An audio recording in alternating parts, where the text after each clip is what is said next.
shit, are we in a call?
Alright, let's get started.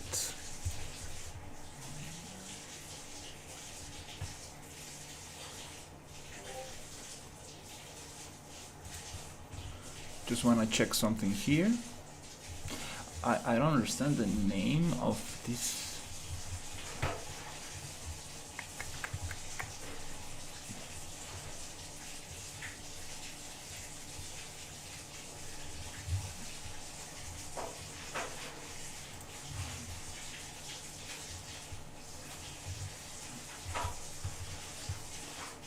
I don't know how to change the name of the stream on Kick. Anyways.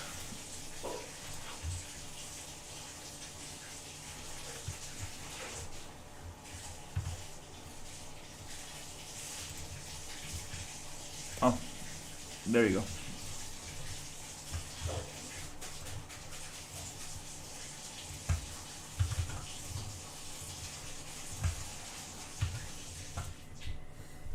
Cool. Okay. Just want to check something super quick.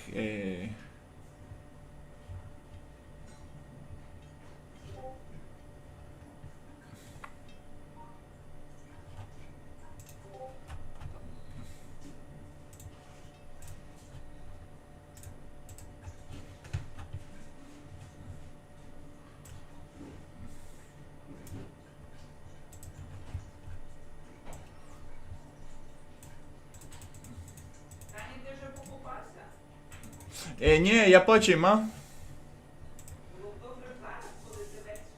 Ні, зараз коли сонце трохи піде.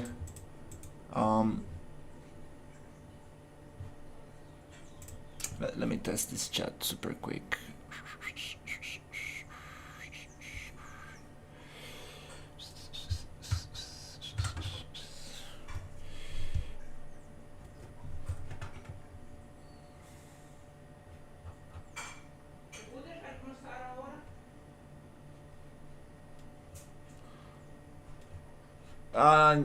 Ну, зараз піснісимо.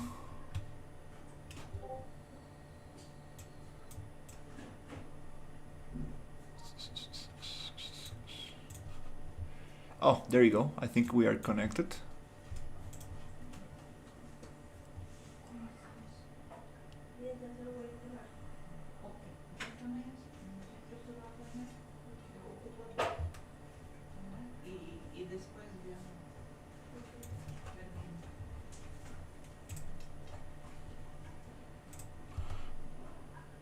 Hey, we could let me test something.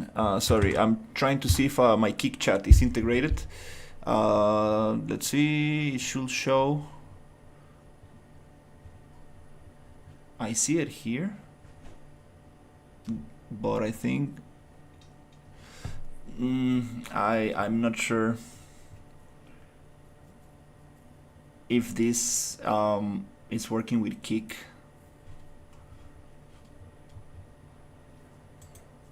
And I cannot reply like yesterday on my Kick chat. Something's going on. Can you go into Kick and see if and send me a message on Kik, because I'm not able to write on the chat, which is super weird. It should show me the chat of yesterday, but it's not doing it today. That's kind of strange. Es un cargador tipo C, tiene. Sí. Ahí se lo dejo yo por acá, no lo cargué así. Tranqui. Dale.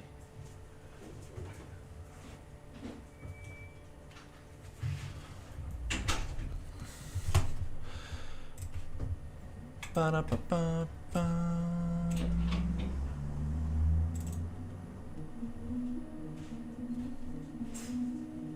Because that way I don't need to have the window opened. I can just have everything in one. The same on Real Habitat. On Real Habitat is my name on every social media. I'm trying to keep it easy.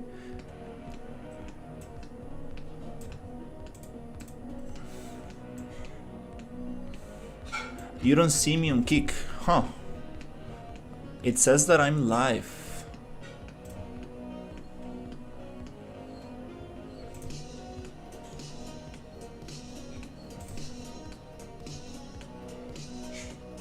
Oh, now I can write. It was kind of freaking out. Let's see if it appears on the main chat.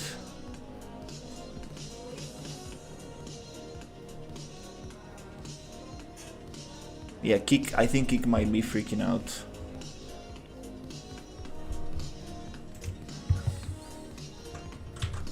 I think it's this one.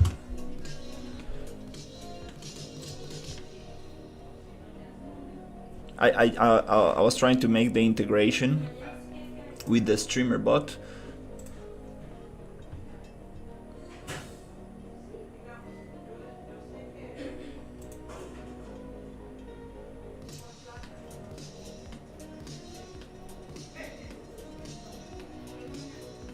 Kik's own API implementation is still very fluid and lacking, so not every feature might be implemented.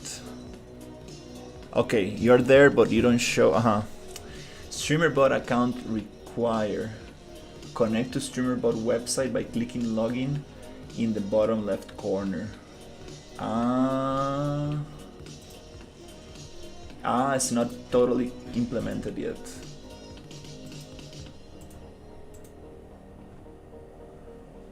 Connect to the StreamerBot website by clicking login in the bottom left corner. Oh, I think I need to do another login.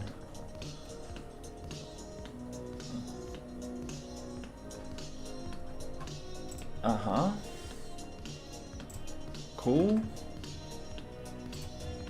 Okay, now I'm logged in.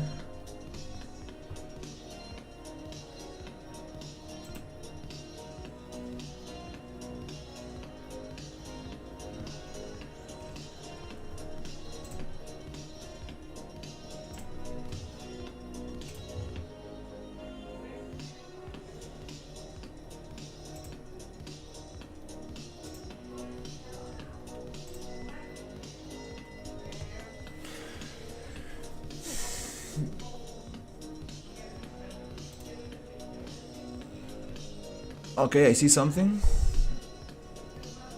Oh, okay. I need to log in from here. That's a little different. Sorry about this. I'm just trying to get my Kik chat. I had some people talking to me the other day, so I want to have it all together so everybody can see the same chat.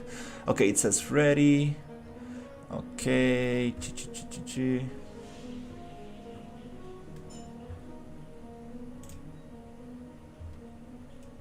Okay, cool. I think it's connected. Sweet.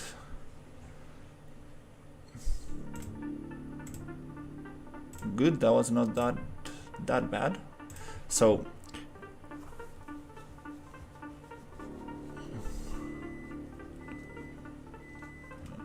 don't worry, I appreciate the help. We could. So if I talk here, we should be able to see it on the other chat. Let's see if it works.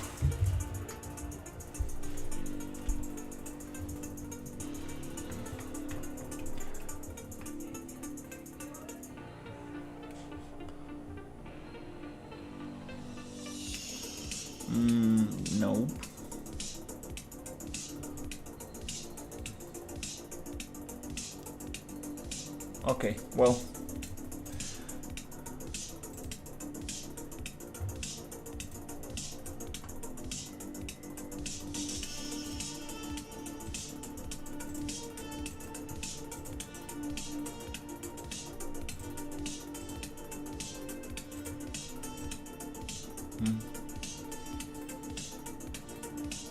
Kik's own API implementation is still very fluid and lacking, so not every feature might be implemented. I mean, the chat should work, it's kind of like super basic. But anyways, I'm not gonna worry too much about it. We got at least the account. I'm just gonna close this chat and reopen it. But yeah, maybe I'm not gonna get this one working right now.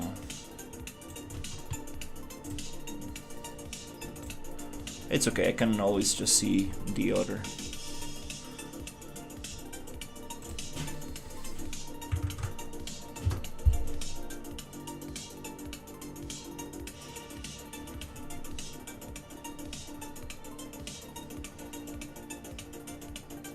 No, it's not working. Anyways, whatever.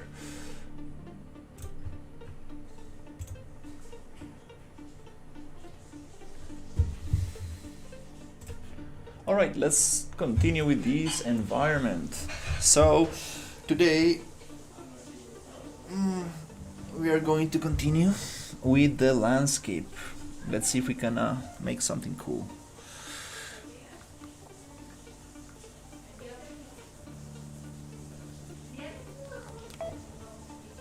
Awesome.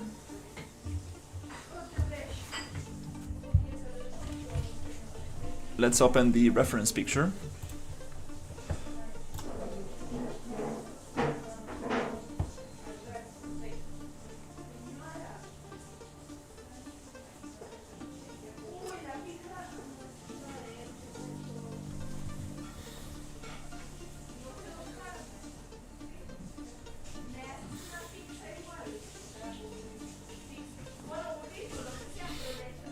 Where are the files that I copied yesterday?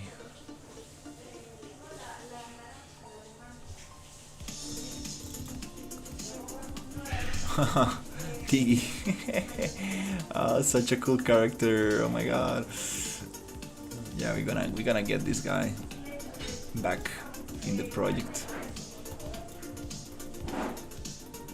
Hey, how's it going? Yeah, I'm doing great. I did a lot of exercise today. Was cutting some stuff out in the backyard.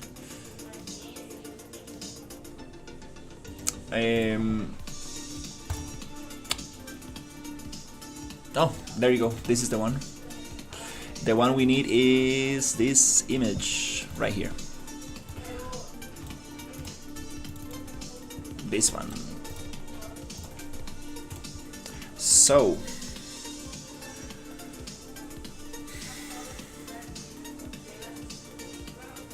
oh, I just realized that this is not centered.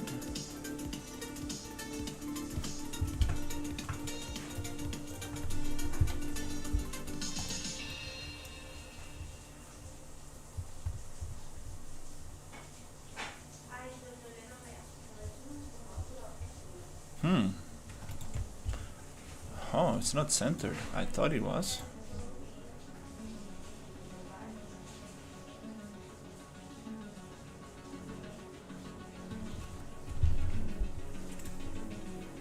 Let me see if we can get that centered in the vertical stream.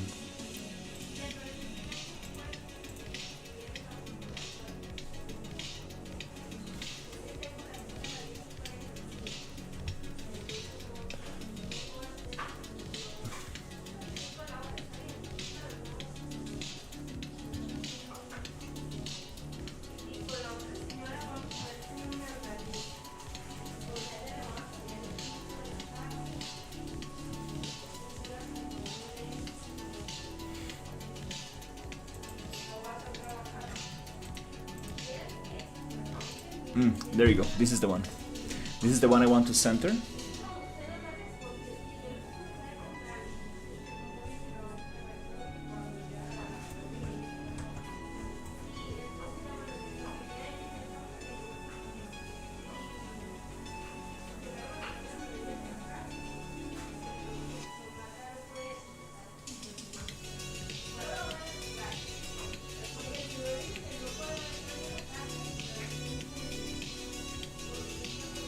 Not sure how to center this,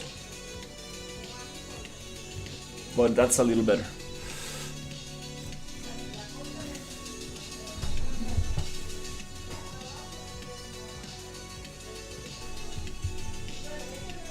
For the vertical stream.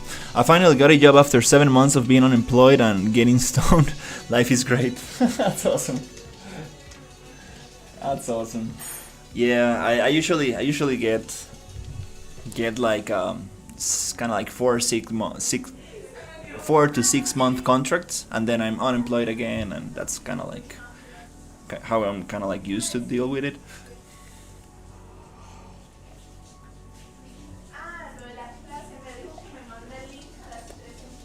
Oh, okay, perfect.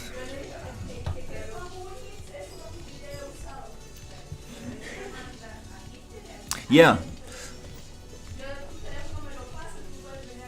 I see your message, Wicked. Twitch is working great. It's just the chat implementation from Kick. I wanna see it on my StreamerBot chat, so all the chats are together, and then I can put that on the screen, and everybody will be able to see it.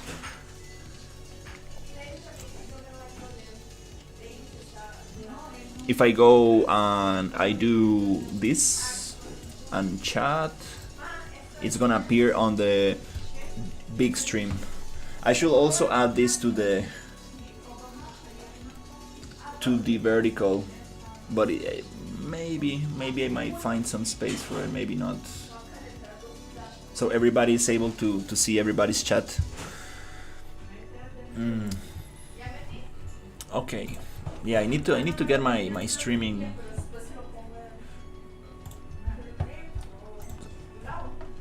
nicely set up.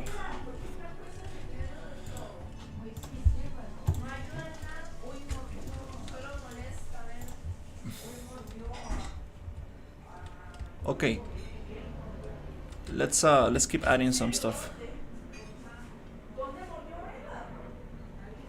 No, we're good. I appreciate it.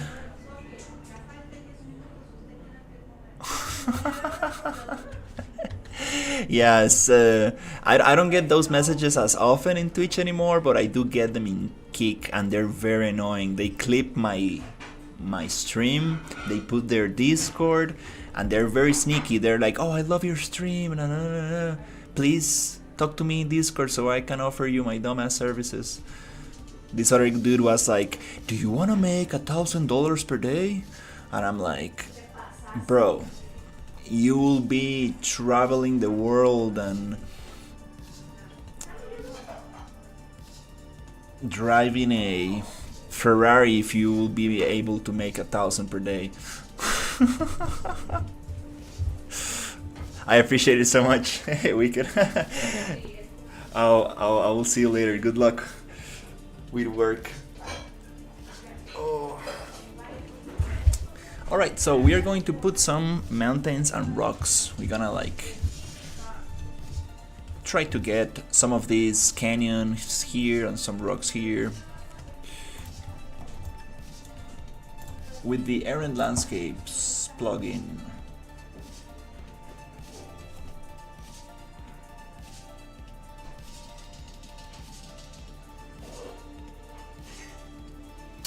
Oh crap, I need a new license. Damn it.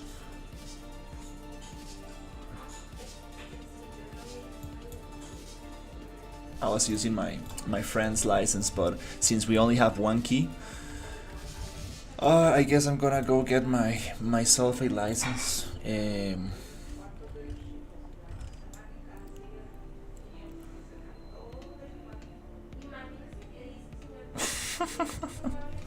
Yeah.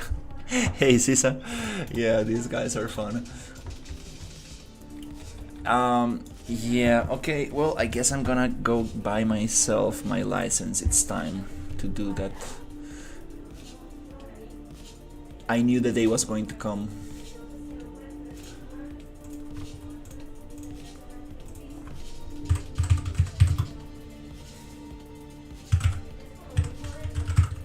Oh, I'm gonna spend a lot of money. I got some assets in my card. Oh man, that's a problem. I found some super cool assets. Oh Jesus! Oh, from some artists that I already bought stuff from, and I'm like, oh, I really want to get them.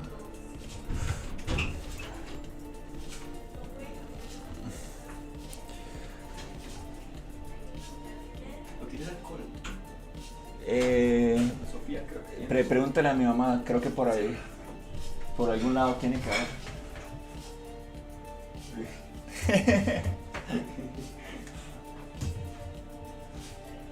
Okay, so let's see. Let's see if we can get a license. License.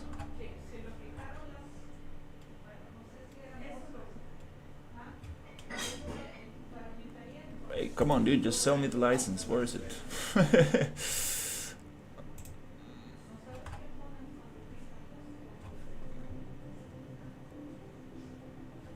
Oh, this is the documentation website. No. I want the just the.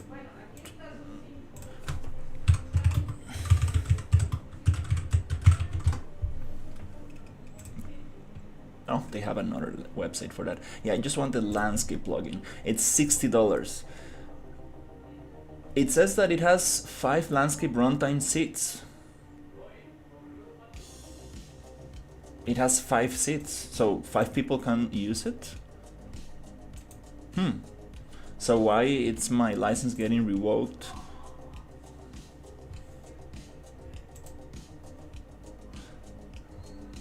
Oh no, it's only one person.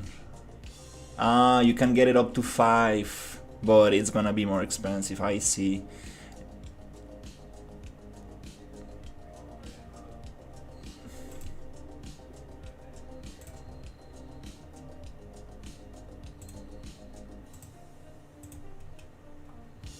Wow, they're asking like tax ID and stuff like that. Like, wow,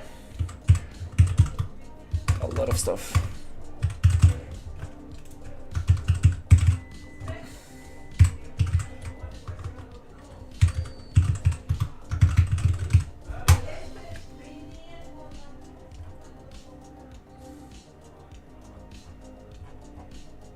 I think there was a discount on summer.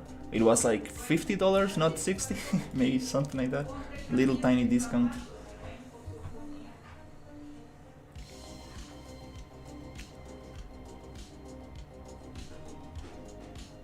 I don't think it gets checked like that. I mean, I think that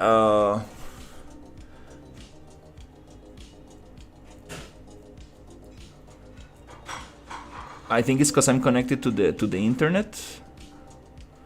And my friend was like, okay, I'm gonna use Aaron Landscape, so he used the same license, and they were like, okay, boop.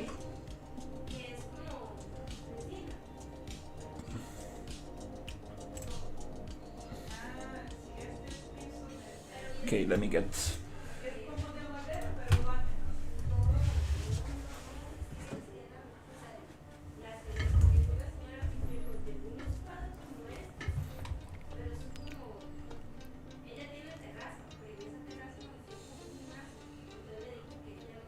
Nice, that's very cool.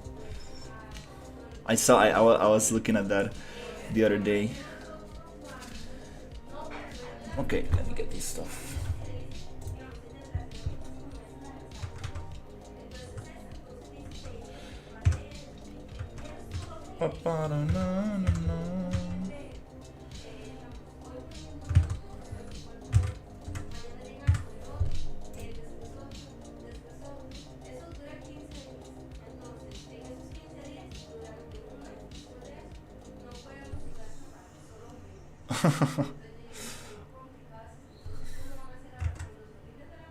Yeah, I can always just get another trial version for another month, but you know what, let's just buy it. I've been using it for too long, and I think it's something that I will be using for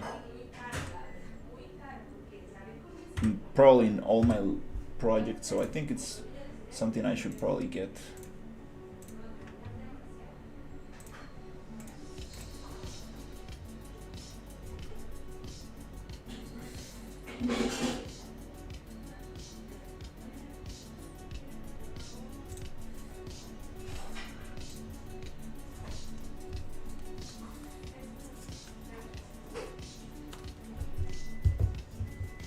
Okay, there you go. 3 Burger King combos. But it's totally worth it for sure. Yay, we got approved. Now give me my number. Where's my number? My license. Where is my license?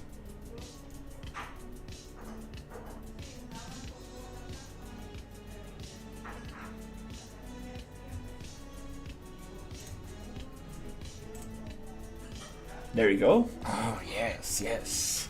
That's my license. Ho, ho, ho, ho, ho.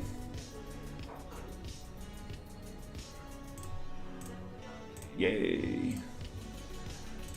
Okay, now I'm gonna copy this number and I'm gonna activate that. But to do that, I need to turn off the stream for a second. So let's black out this thing. Because I cannot share that number. Need to be very careful. Now we are black out. Cool. Okay. Double checking. Perfect.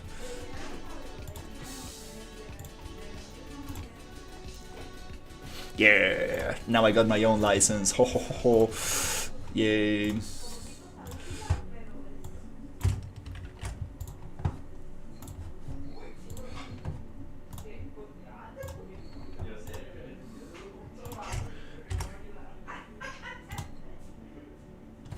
And we are activated. Perfect.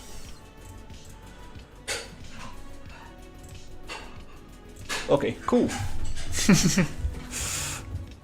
I thought about other one by Moonville or so first, but it's more complicated and also so many features that I don't need, like multiplayer. I will get that later on, maybe in the future. That's awesome.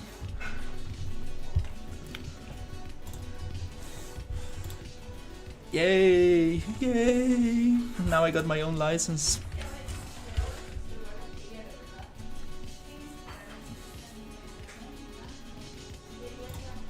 I'm gonna actually text my friend and tell him that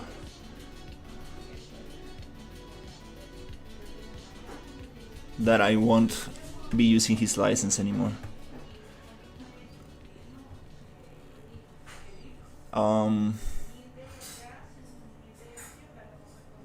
If I can find his name.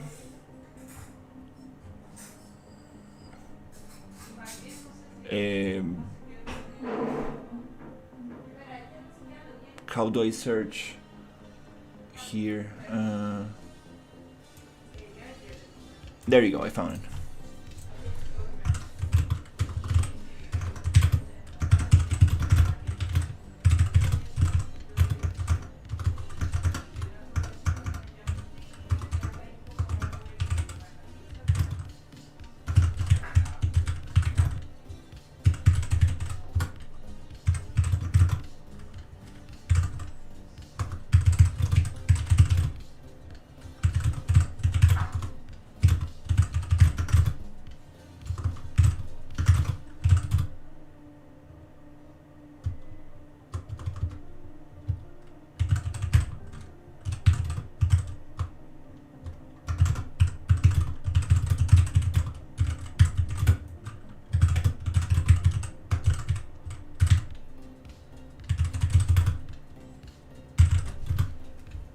Okay, I just let him know that I appreciate him sharing the license, but now I got my own, so I won't be using his anymore. So don't worry, and hopefully this didn't cause any inconvenience.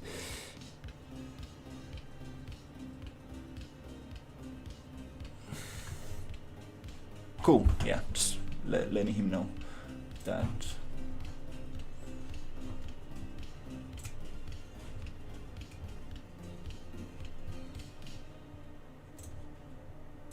Yay, that's so nice. That's so nice. Now I'm gonna go get these other assets. Oh Jesus, oh no. Oh, I need to stop spending money on this. I was like, no, I'm not gonna even look at the sales. At the sale assets on Fab. I'm not gonna look at it, not gonna do it. Boom.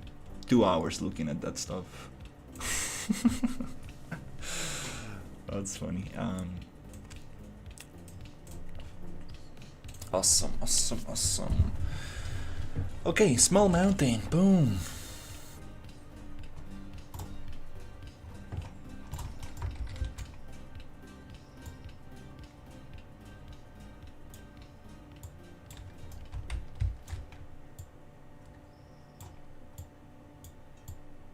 I actually got a I actually got a free trial with my other email, and I didn't use it for the entire month, and I lost the trial, and I was like, oh, I'm so dumb.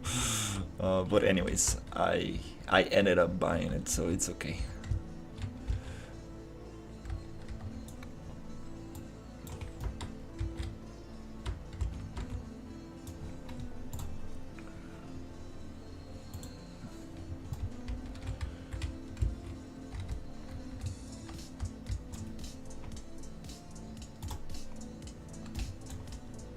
Okay, we put 3 brushes. We need to be careful because this might crash the project.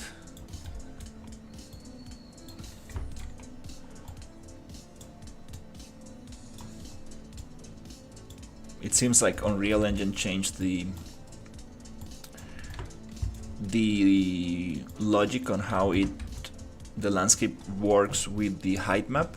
So there's one console variable you can use to revert to the old system, which might be able to work better, but as long as you don't put too many of these brushes at the same time and save consistently, it's not gonna crash. Okay, come on.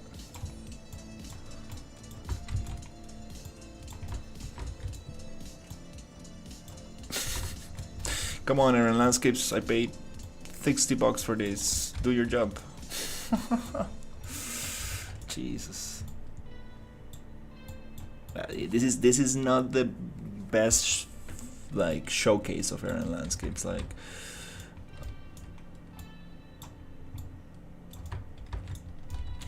I think I'm gonna write them an email like, bro, can you get this fixed?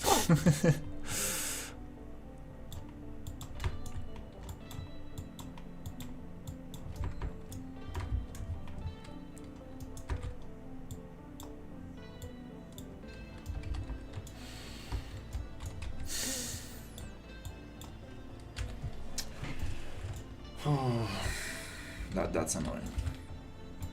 There you go. Finally, the little mountain decided to wake up. Okay.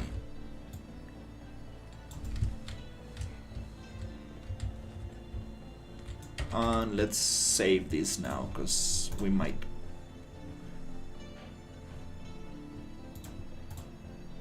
crash.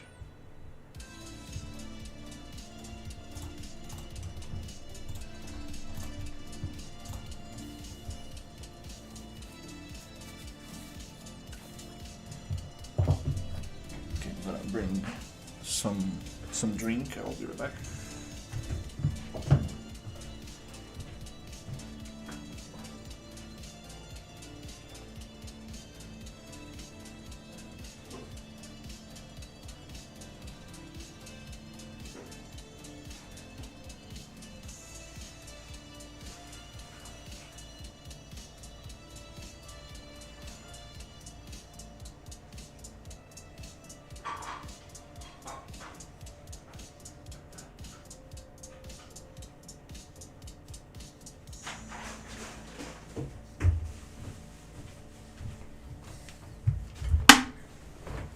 Okay.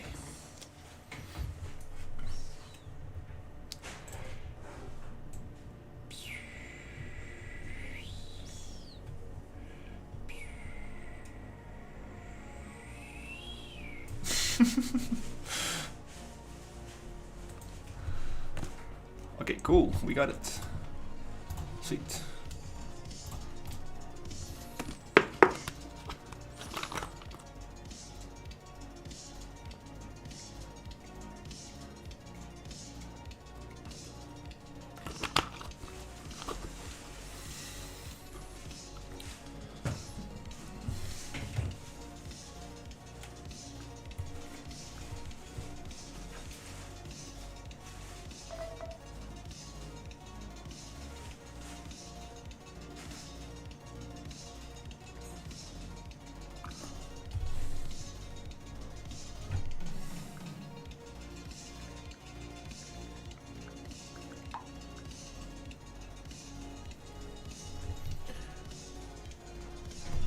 Let me just get this.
Wow, this mountain is not spawning.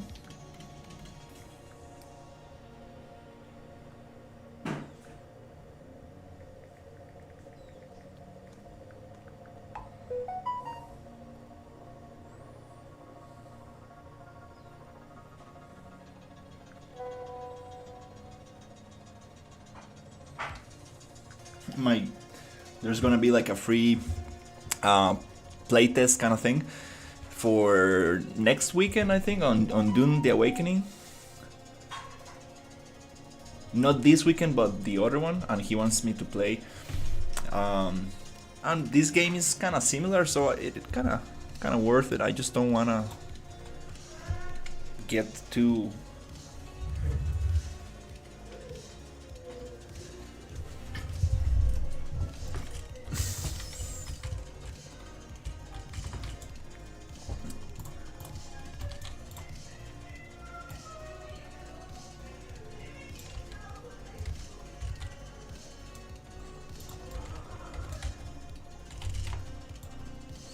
Jesus Christ.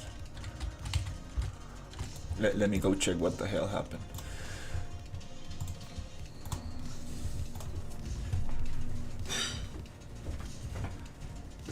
Tostado, ¿no?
No,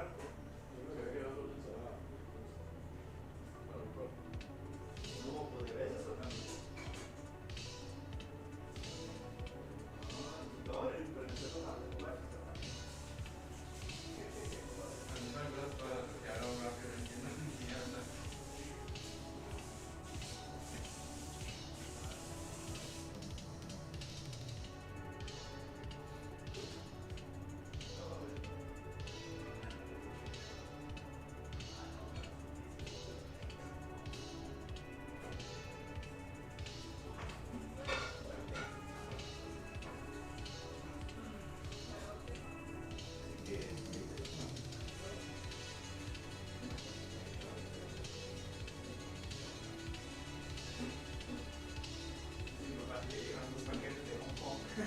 A mi nombre y yo, yo no pedí nada, man.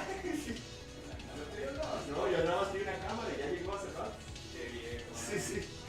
Yo le dije que se fijara a ver qué es. Bonito. Sorry, guys.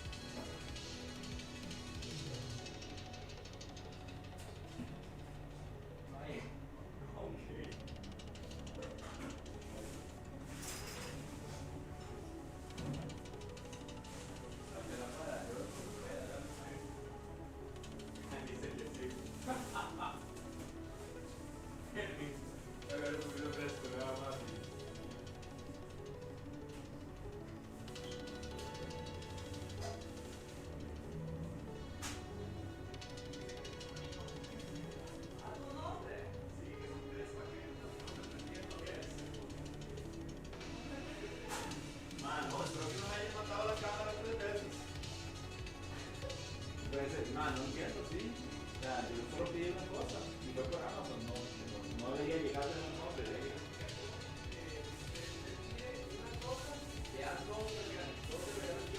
No, pero eso yo lo pedí por Amazon y eso debería llegar de Estados Unidos. O sea, está rarísimo, yo no sé.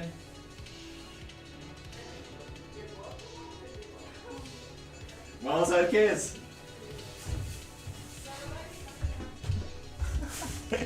My dad called me and told me that I got 3 packets from Hong Kong and he doesn't know what they are.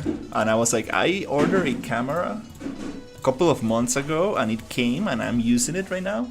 But I didn't order anything else.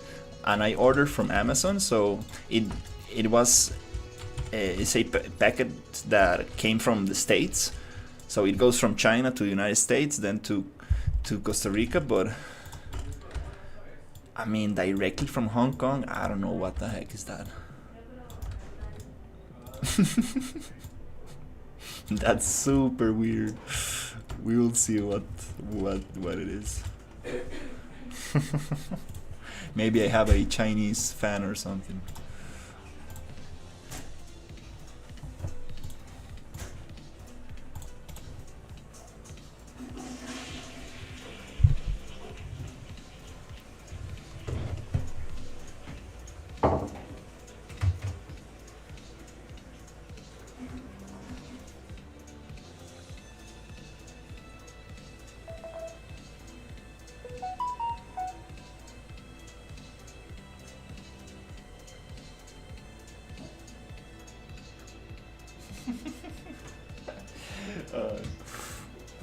That's a little crazy, but I mean, I'm waiting for my YouTube AdSense verification code to arrive for 8 months already.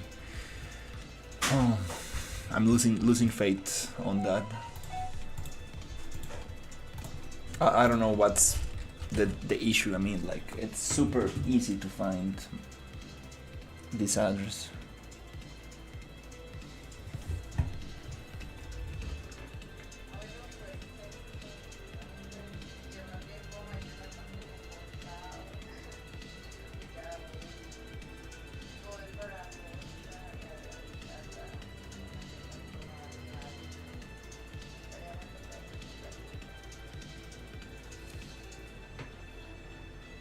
Sí, suena súper bien. Avíseme, tal vez podamos ir a hacer algo tempranillo. Yo sé que usted tiene ganas de salir a bailar y así, pero como el sábado tengo que levantarme medio tempranito, ¿verdad? Como que mejor estaría bonito, no sé, tal vez ir a comer algo. Algo así estaría bastante.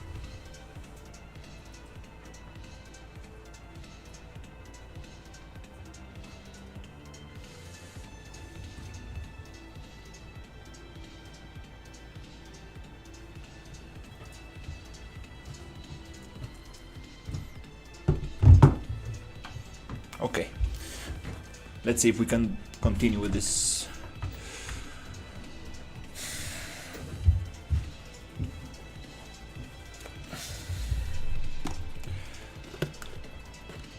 Okay, let's get mountains around here. Some craters.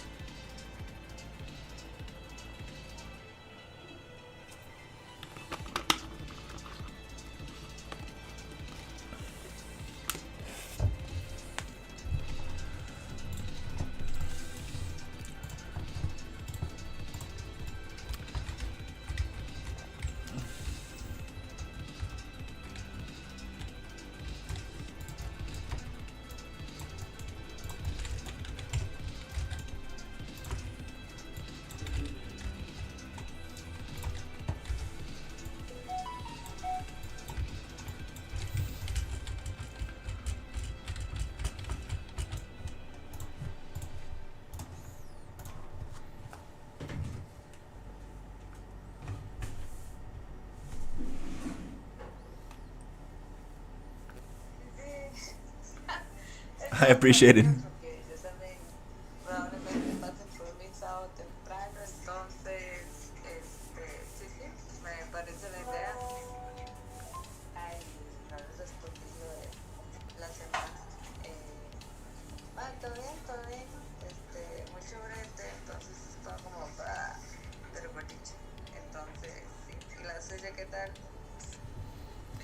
No, aquí tranquilo, estoy dándole al proyecto igual, poniéndole bonito. Hoy le ayudé a mi mamá ahí en el jardín, me hizo subirme ahí en una escalera de esas de aluminio a cortar unas palmeras altísimas. Miras, pero no, todo súper bien por dicha. Sí, sí, estaría bonito. No sé, podríamos ir a comer algún chante a Barcelona. Estaría todo. Se me antoja como un sushi o algo así. Creo que usted me había dicho, ¿verdad? Que le gusta el sushi. Alright.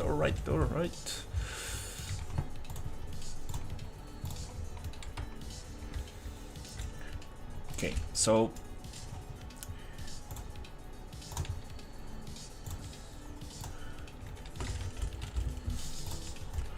let's get another super huge canyon somewhere here.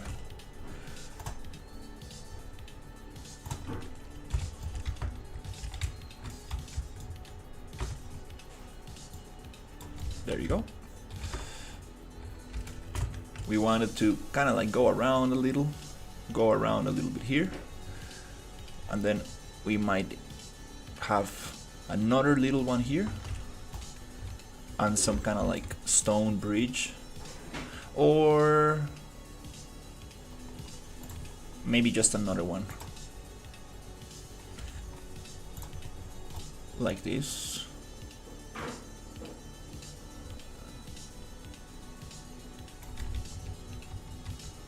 Okay.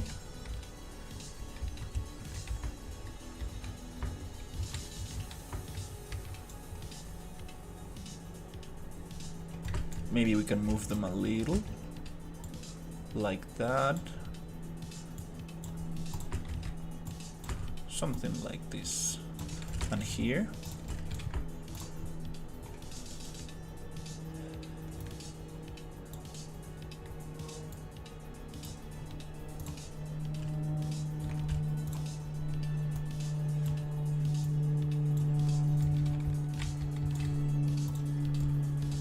Make like some kind of like narrow space. That would be very cool. Like something like that.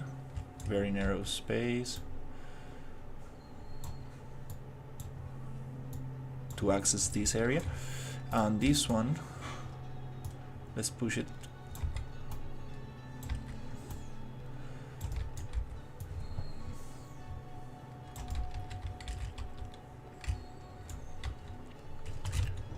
Somewhere closer.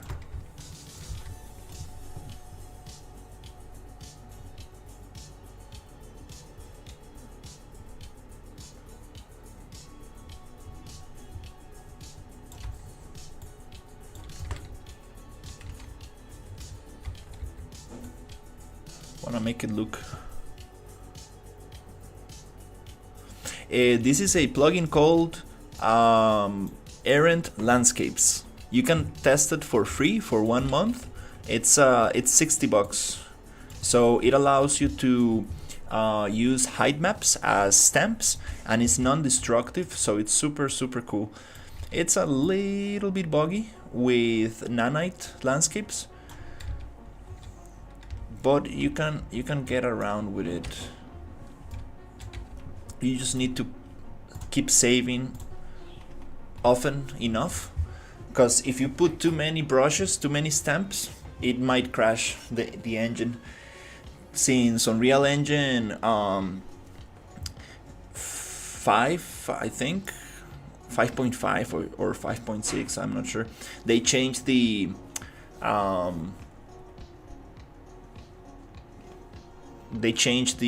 logic on how the landscape interacts with height maps.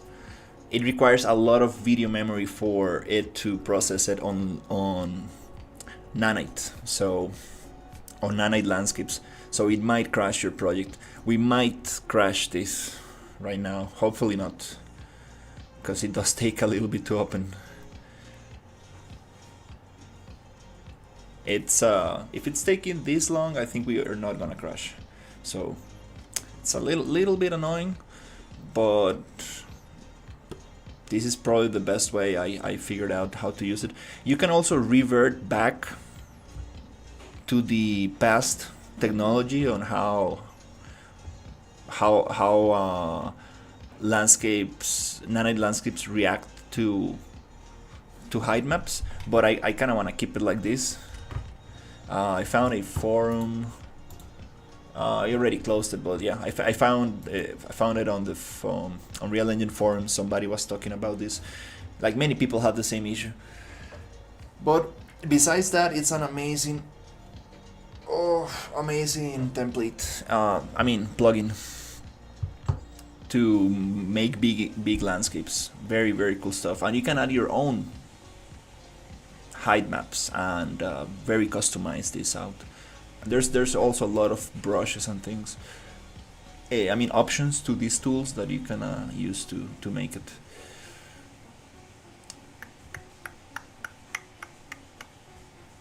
All right, let's see if we can finish this. So I'm trying to get these canyons here, some kind of like bridge going through, another one here. We already got that one, and the rest is gonna be rock.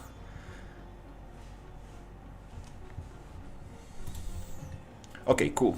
It didn't crash. Good job. So yeah, that's the thing. You can also do this without using Errant Landscapes, just using the landscape tools, but it's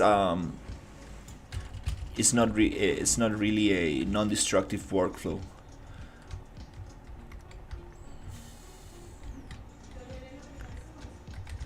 So once you place your stamp using the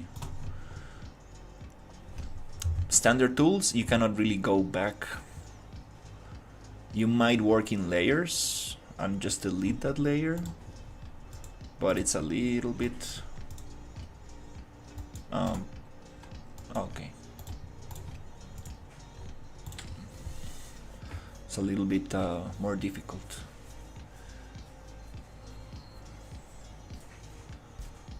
Yeah, I really wanna learn this tool very well. And it also comes with another plugin that it's sold separately, called Errant Biomes. So it's some kind of like PCG like thing.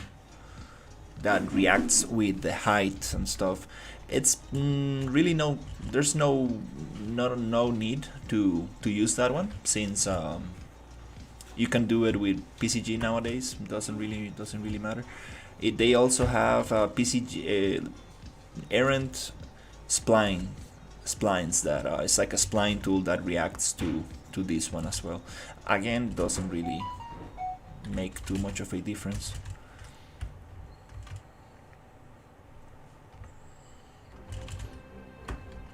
No, I'm not moving out.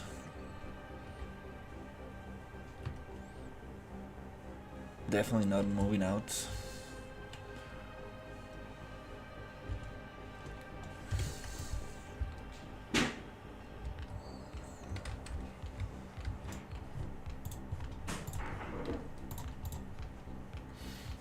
Don't wanna live in a shitty apartment and eat cup noodles every day.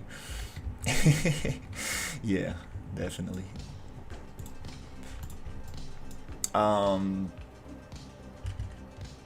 So we got that one, and this one, and this one.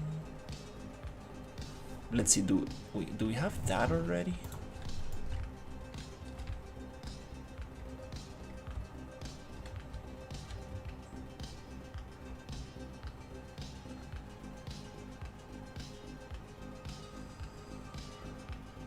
I appreciate it.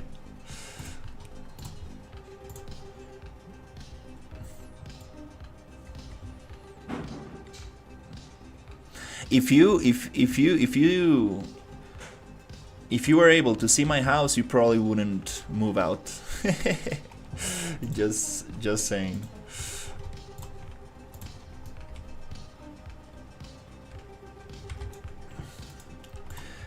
Yeah, it's amazing. Like, I also was stuck working on enemies and stuff, and I'm like terrible at blueprints, so I like the art side better.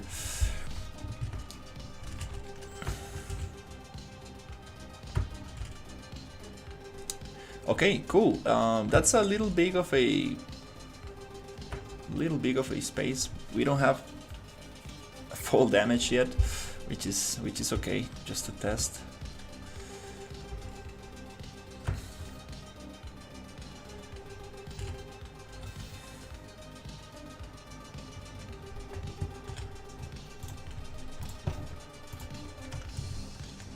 Okay, let's push this out.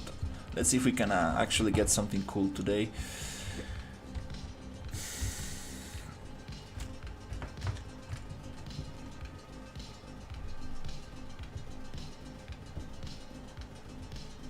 Okay, we're gonna have another enemy town right here. So I wanna move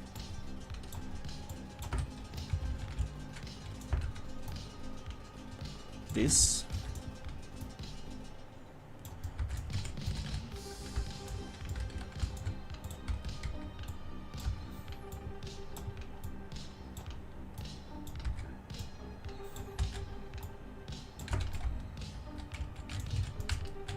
Then we can actually get it to look nicer.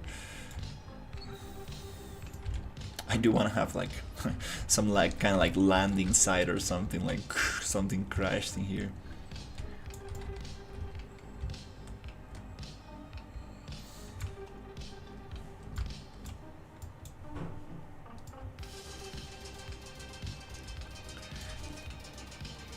Okay,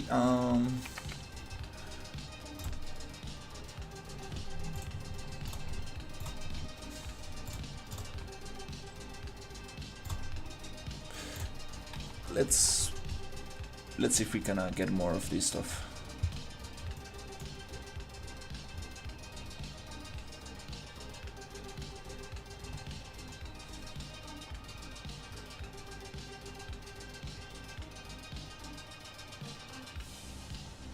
There's one called well, let's just stick to the desert ones.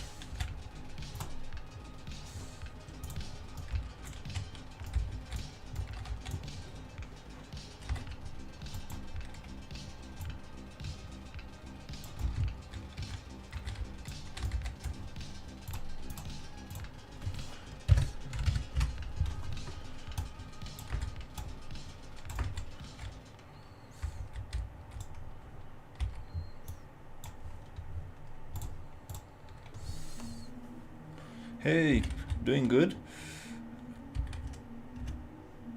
Trying to block out the environment and see if we can make it a little bit smaller when it comes to like the playable areas.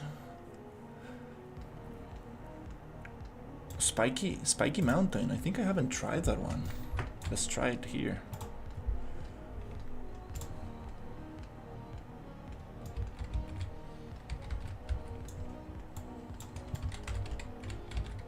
Doesn't feel like appropriate for the desert. Doesn't feel right.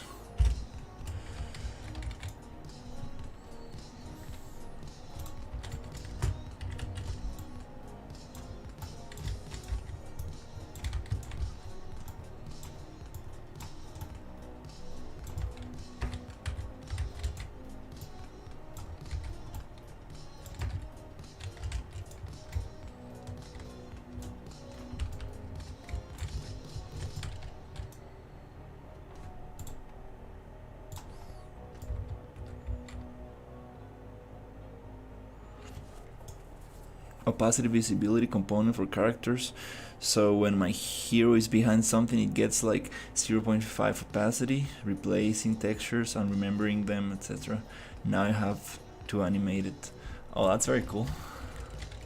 I do need to do something like that when I'm near a wall. Do we have two components inside the same blueprint?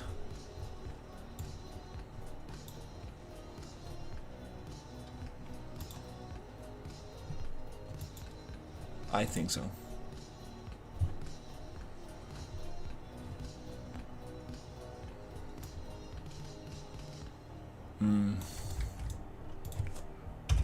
I don't want that,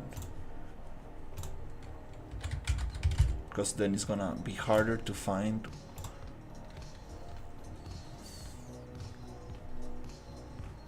Which one is what?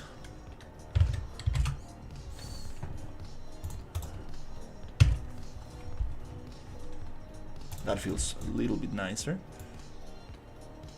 Cool.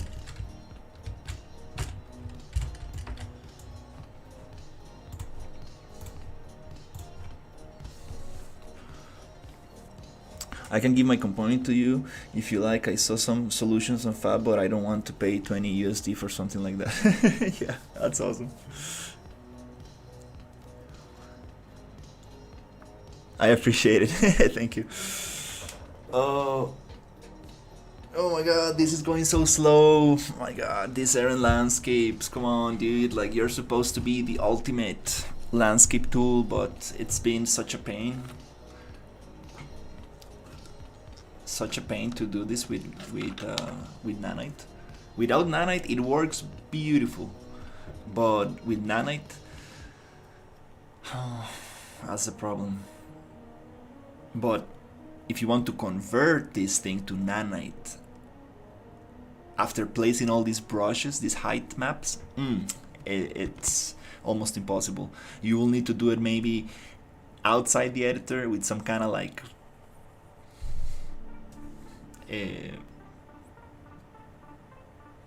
I don't know. There's probably a way to do it outside the editor. Oh, that's awesome. That's definitely because my characters do have multiple. I need it for my player character, so when I'm aiming with the gun and I have a wall very close, I wanted to make the character invisible. Not the gun, but the character. That'll be very good. Because it's very annoying because the back kind of like gets in front of the camera.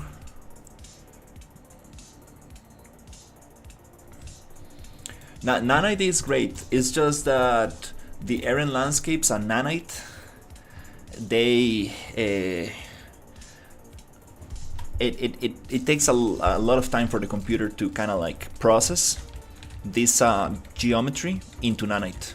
So if you place too many of these mountains, it takes a lot of time for the computer to process. I read about this on the forums, and it seems that Unreal Engine changed the way that the landscape behaves, interacts with height maps. so it cannot really take too many of these stamp heights, height brushes at the same time. It requires a lot of memory and it crashes the editor. So we need to go kind of like little by little.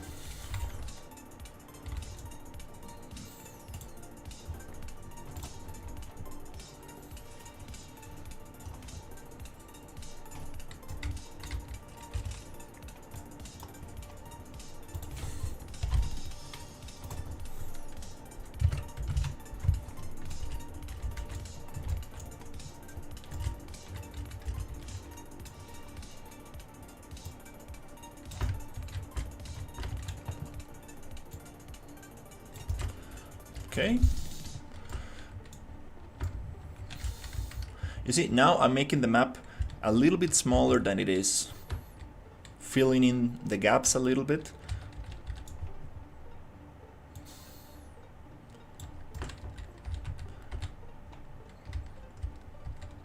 I should probably make it a little bit wider, take advantage of this space and make it like expand these industrial props a little bit farther away from the center. That'll be interesting. So yeah, let's add a little bit, maybe another one here. Let it load until we get the message.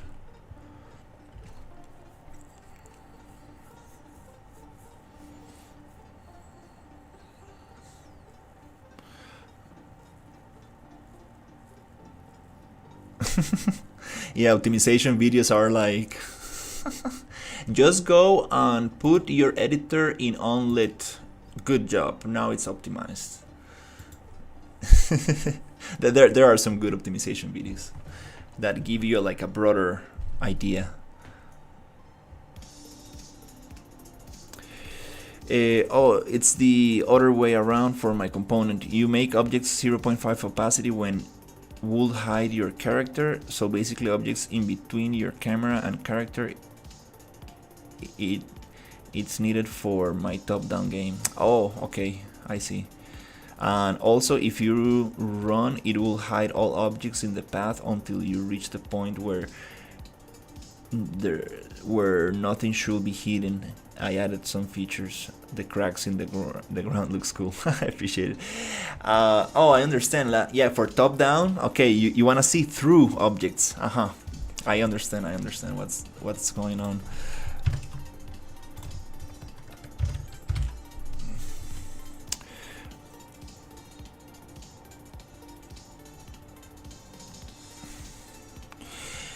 It's not like the performance of Unreal Engine 5 is increasing, is that new technologies are coming out.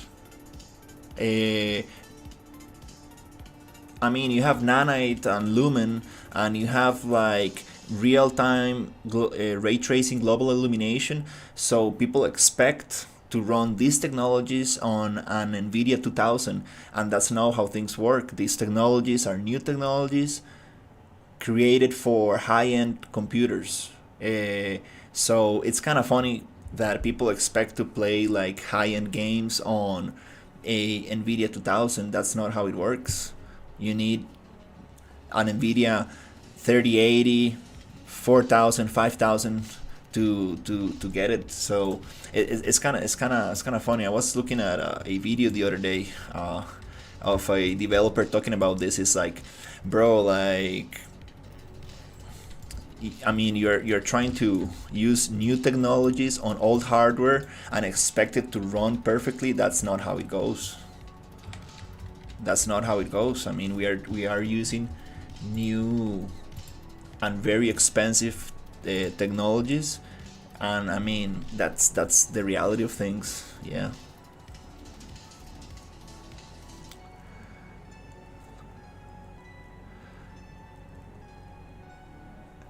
Yeah.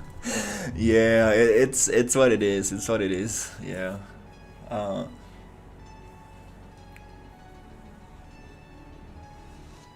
It's I mean, there's so many people talking about Metal Gear Solid 3, the remake. It's like, oh, it runs like garbage and this and that. It's like, bro, like, I mean, dude, like, if you don't have the right computer, don't expect that game to run perfectly at full settings. Okay, like it's just not gonna happen.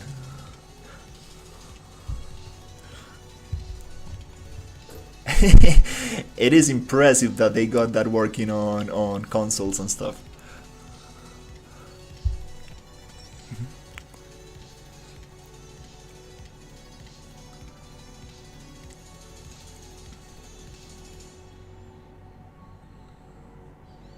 Oh, that's very nice. I mean, I I will definitely try to optimize this as much as possible. But I don't think that this game is gonna run on anything lower than an Nvidia 2000 at low settings. I don't believe so.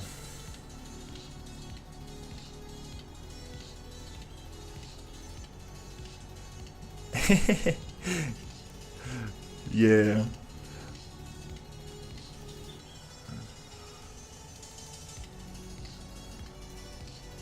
Yeah, I mean, I'm making this game on a 3080 RTX, so it's not the latest and greatest, but it is still an amazing GPU, and I can run most games very well with this GPU. So I think it's a good card to develop this game, because it's pushing me to kind of like really optimize as much as possible.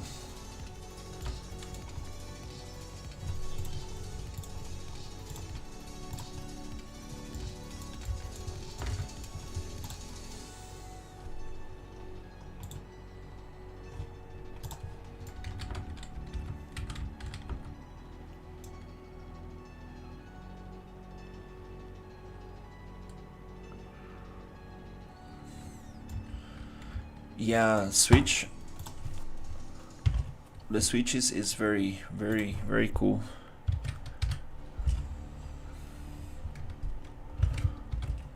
But damn, I don't think I'm gonna get myself a Switch anytime soon. Unless they do a good Pokemon game. Which I don't think is gonna happen. Uh,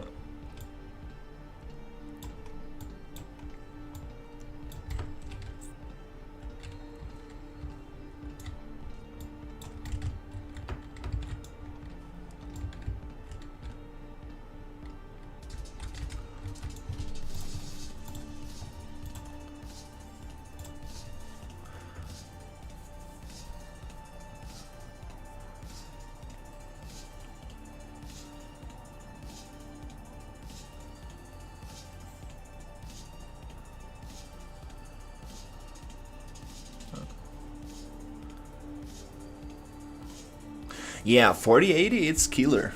It's amazing. Like wow. Yeah, I mean, I can't complain about my GPU at all. It is still super performant. Um,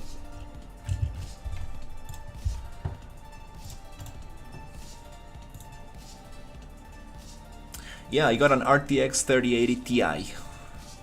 This thing, still doing it.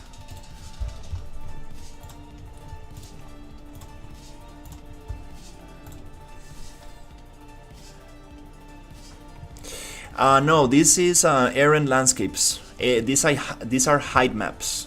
So this is a plugin that allows you to drop height maps like this, and then you can customize them with size, rotation. Let's make that super small, and then you can move it, and you can like blend it with another one. You see? So these are height maps on the landscape being combined. You can do a lot. You can import your own height maps, get some very cool stuff going on. There's a lot of shapes you can manage to do with it. It's nice for like big environments where you want to like fill in a lot of space quickly. Still learning this plugin. It's very customizable and very cool.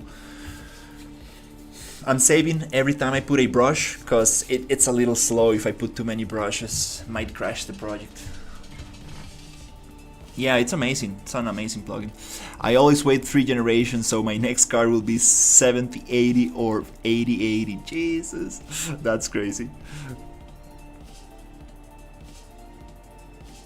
Yeah, I don't plan on getting any GPU anytime soon. Until this computer burns and stops working, I'm not buying myself any updates, any upgrades.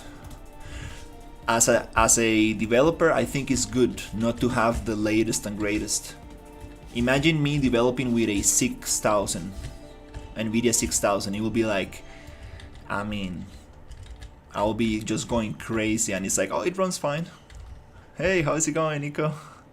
It's not destructible. Working with height maps with a sculpt and destructive flow, it's super annoying.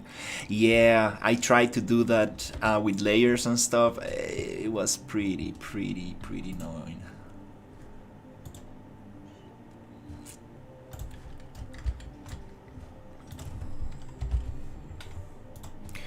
But if you go with patience, little by little, we might get this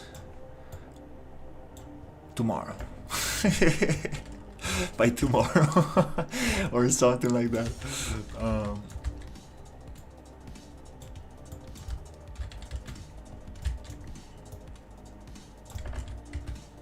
You can really get creative with these stamps, these height maps. You can combine them, mix them, and there's a lot of options that I don't know how to use yet.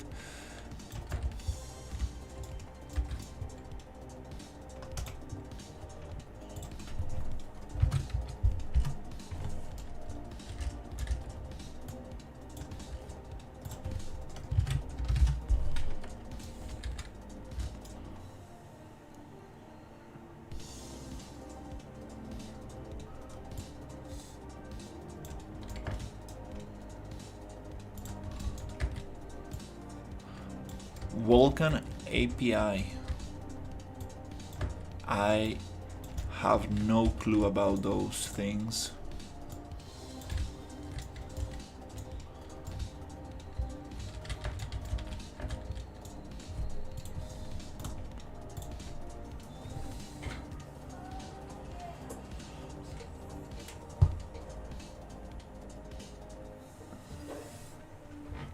Yeah, Vulkan is like an older technology for like mobile and stuff, or maybe I'm wrong. And there's also like SM5 and SM6 that is related to DirectX, but I'm not sure how that goes.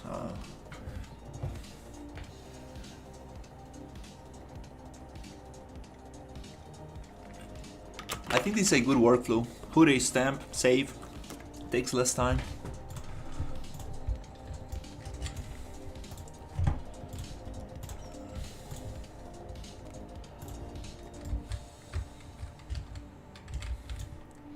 Let's see if we can make it so it's not so repetitive.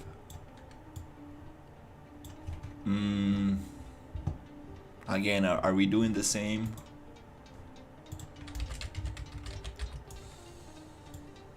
There you go. Just needs to wake up a little bit.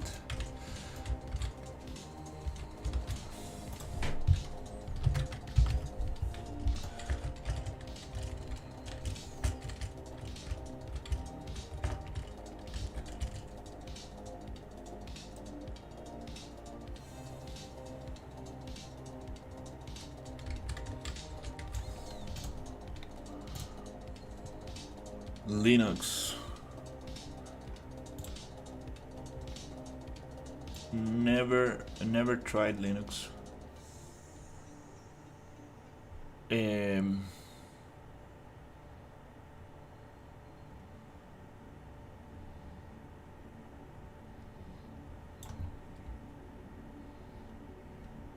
Mountain Pass? What is this? Let's try this one. Maybe this can be like the entrance.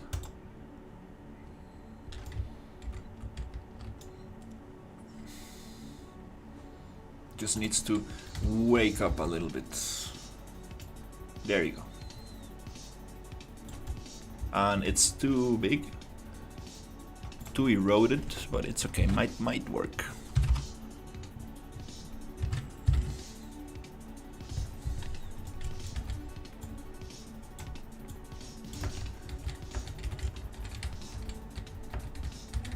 Cool.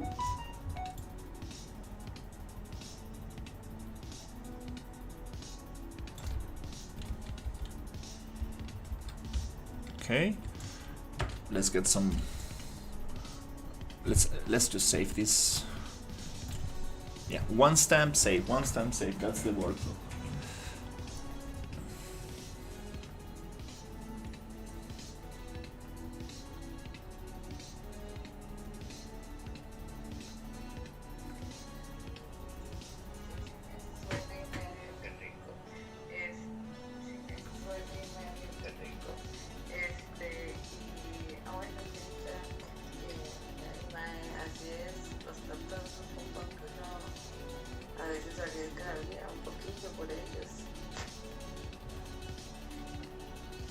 Sí, manda huevos, estoy aquí metido en la casa cuando me piden algo, o sea, tengo que ir a ayudarles para poner un poquito de mi parte. I go with Mac OS. It's Unix based, but it was a better wrapper. Huh.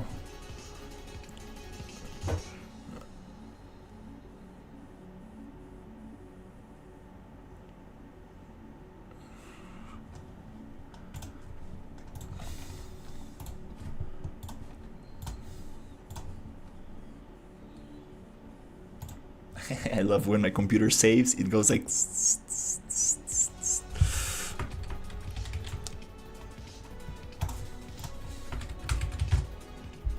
Desert, large environment. A large. Boop. Mountain. Too large.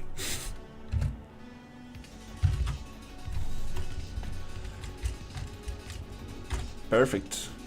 You know, yeah, let's not even move it. I think that was a lucky placement. Let's get another one. Ooh. Oh, wait. Oops.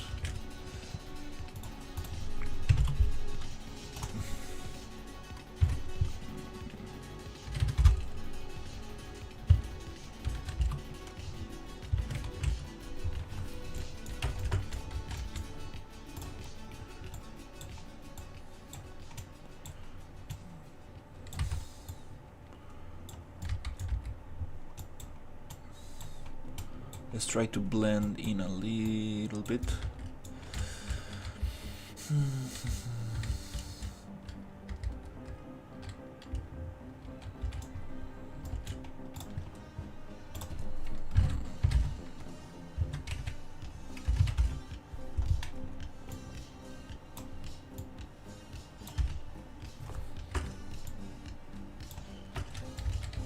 All right, let's save this stuff.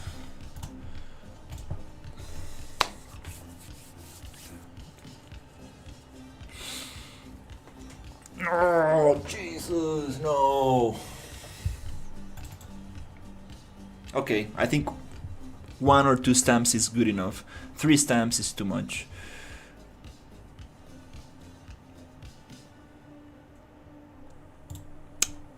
That sucks.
Is it gonna track me? No.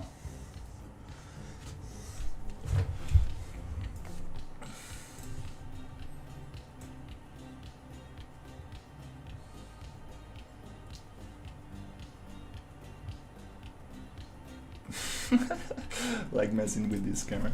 Okay.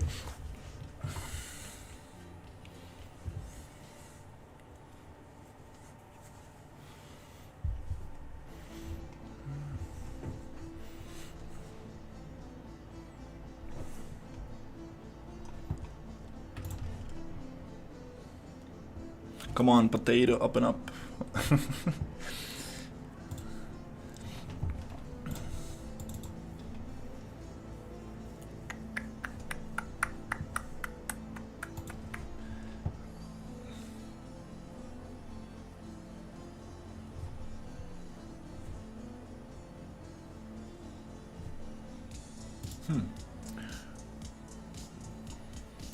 Where's my packaged project? I'm pretty sure I packaged a project.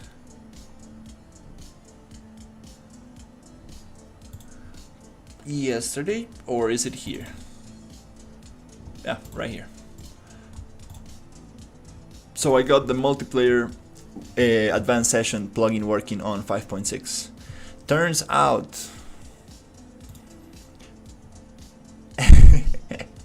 it makes me laugh every time. It makes me laugh a lot.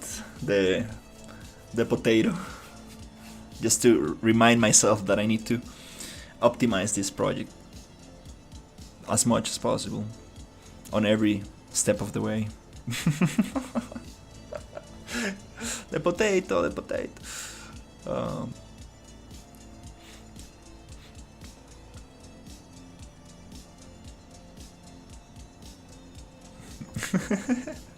Yeah, it's like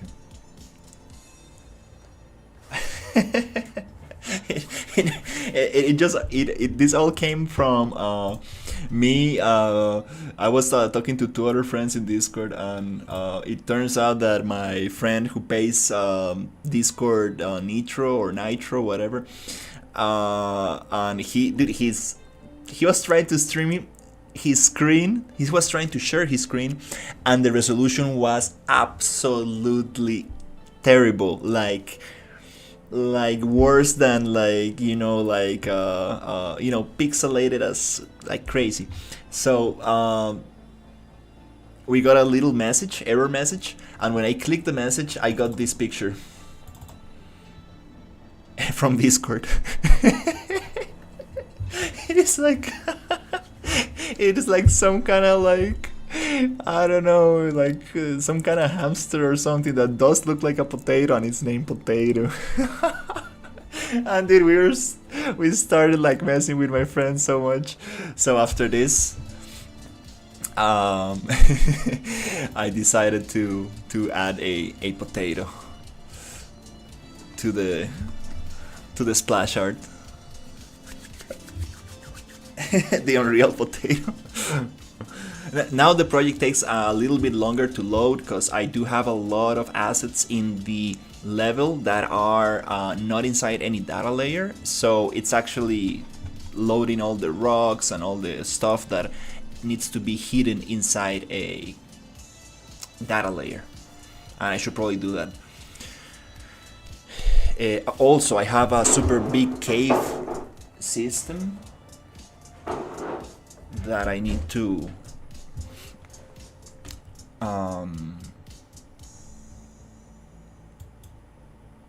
put in a data layer.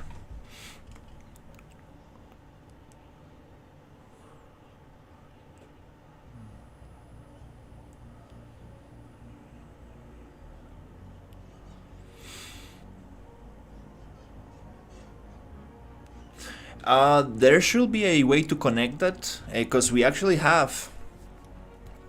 I'm actually going to do something like that, because we're gonna get temperature in the next update for the RPG engine. So the character will get overheated, it's gonna get colder, it's gonna get poisoned. So definitely, I wanna do that. I wanna definitely implement the UDS as much as possible. It's gonna add a lot.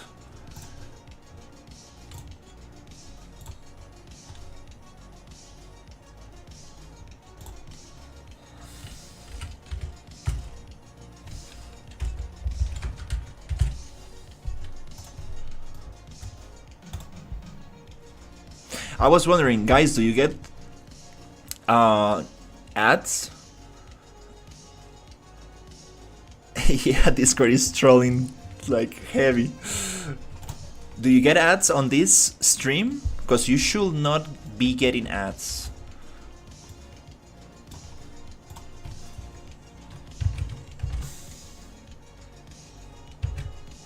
Just wondering, because I know that YouTube runs ads on non-monetized channels. Okay, that's awesome. That's awesome. Maybe it's only on normal videos, not on live streams. Thankfully.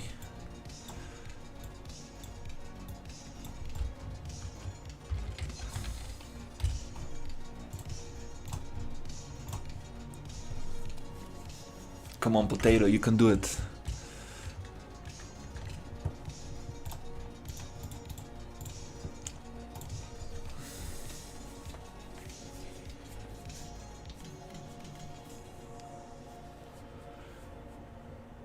Yeah, definitely.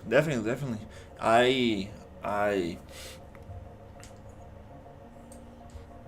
will definitely. I might even make a small tutorial on YouTube just so people can know how to do it. The thing is that the temperature and all that stuff is gonna get implemented. It needs to be related to your own game logic, but I can definitely show you where to connect that in the UDS. So yeah, let's go one stamp at a time.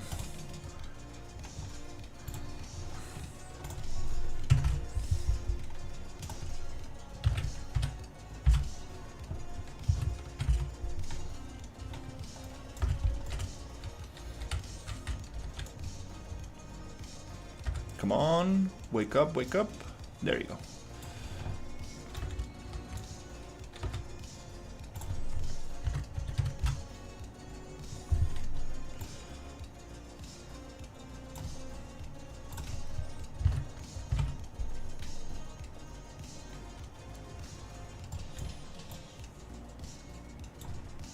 That's awesome. Yeah, I forgot the name of the game that uses UDS as a character skill.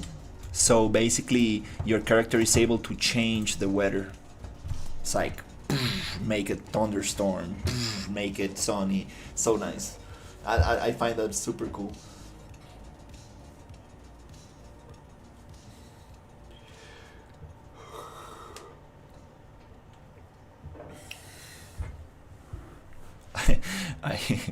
I definitely would like to have a NPC called Potato. That would be so fun.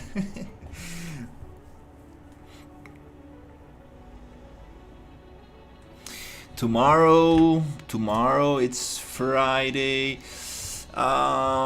Tomorrow I'm not sure if I'm gonna stream tomorrow, but definitely I will stream probably on the weekend. But yeah, definitely I appreciate you being here. Have a great night.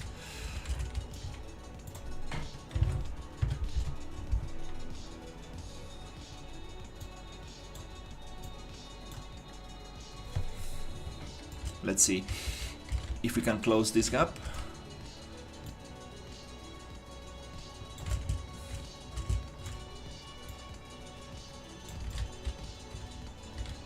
Okay, cool.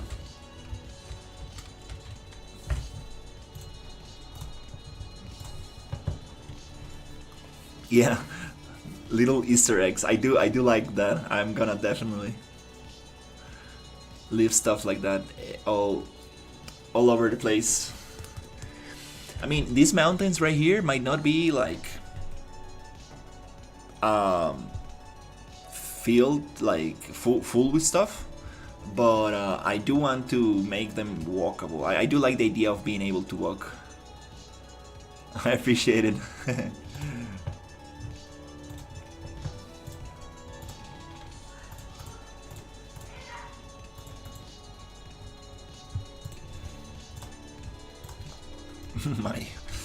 my sister. Oh.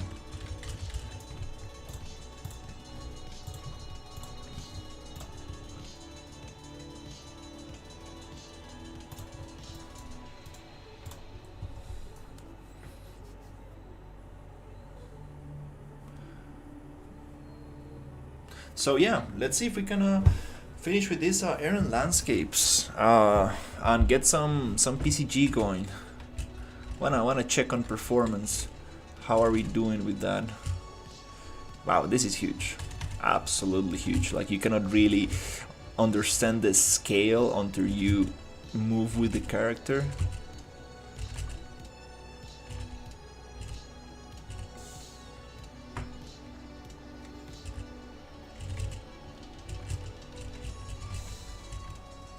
That's huge.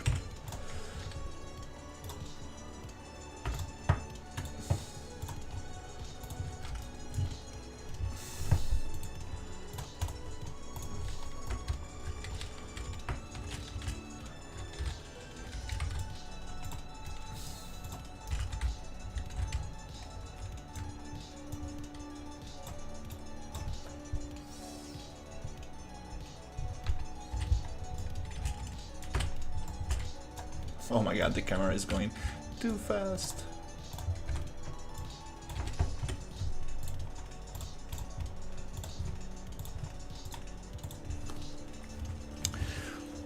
Are you going to make 2 biomes, swamp and desert? Not really. I'm gonna have like lusher areas. I'm gonna have areas with like oasis kind of thing, like very tiny, smaller biomes, but it's gonna be mostly desert. Just so I mean, I don't want to go too crazy with vegetation.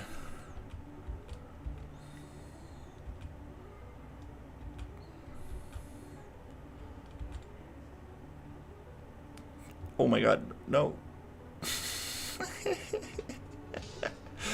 Okay, that's a new trick right there.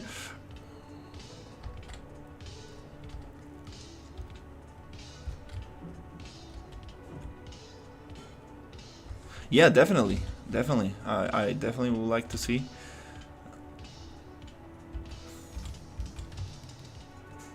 Okay, well, that, I mean, I don't want to make the vehicle collide with that. I want to make those destructible so we can actually...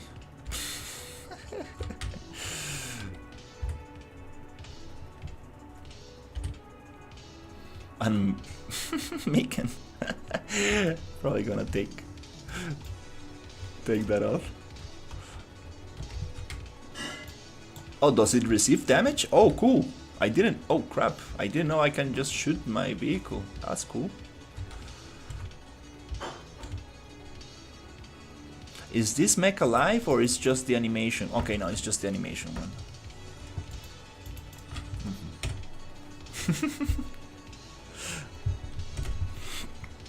The effect of heat waves will be interesting in the distance. I love that. I love that effect. I also love the thing on these canyon rocks. I do have a very cool Niagara effect of sand falling from the rocks. So kind of like sand going down. That will be amazing. That will be very, very cool. I like that stuff for sure.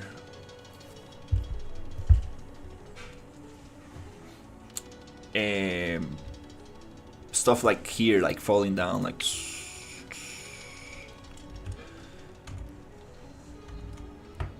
The thing is that, I mean, some of these effects are only going to be visible at daytime, and to be honest, this is gonna be very dusty and foggy, and oh nice, look at the map, it's getting filled with mountains and craters and canyons, and yay, that's awesome. Now it doesn't feel like a empty space, now we have something. So yeah, check this little stuff. Just trying to put stuff in there, check performance, how we're doing, how much I'm gonna have.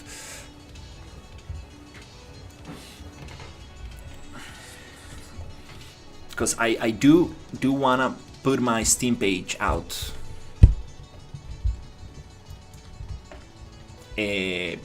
Hopefully by the end of the month. So I want to take some cool screenshots of it and have my Steam page, so I can like get some wish list going on. And also it's gonna like make me feel a little bit more like obligated to like push the project, because it's like, all right, I got my Steam page out, which I already have. It's just not public, but it's using a lot of screenshots from the swamp environment, which are not longer going to be in the game. I do want to make other planets in the future,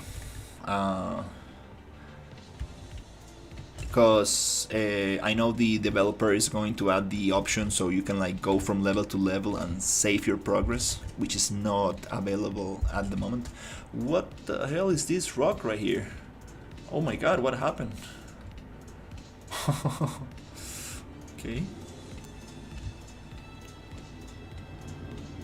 Funny story, yesterday I got to sleep in the morning and I checked your YouTube and you were still streaming. That's nice. Yes, I do like interaction. We do want interaction a lot. I need to learn how to make things breakable.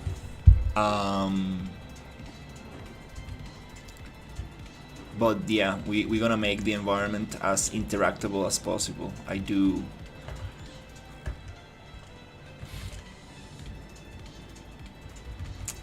want to have we have like crafting system, so I want to have some kind of like, oh, what the hell is this? What the hell?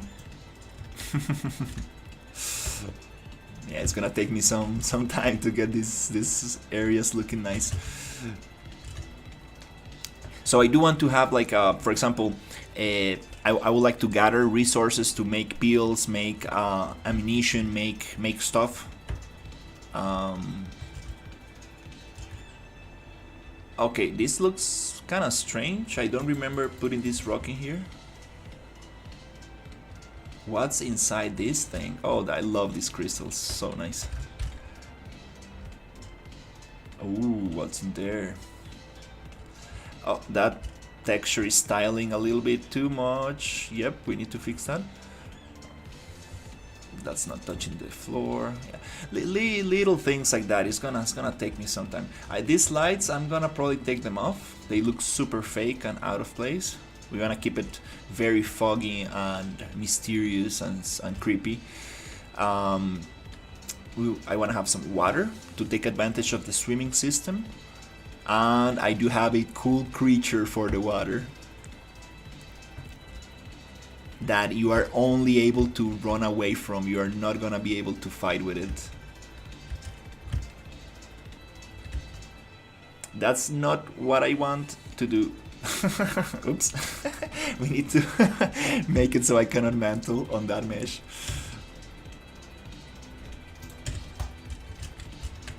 Oops. So yeah, this cave system goes somewhere here. Oh crap.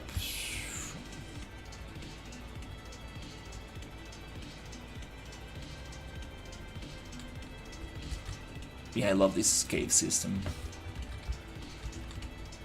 I'm probably gonna have some crab enemies in here. Some cool mutant crabs or something like that.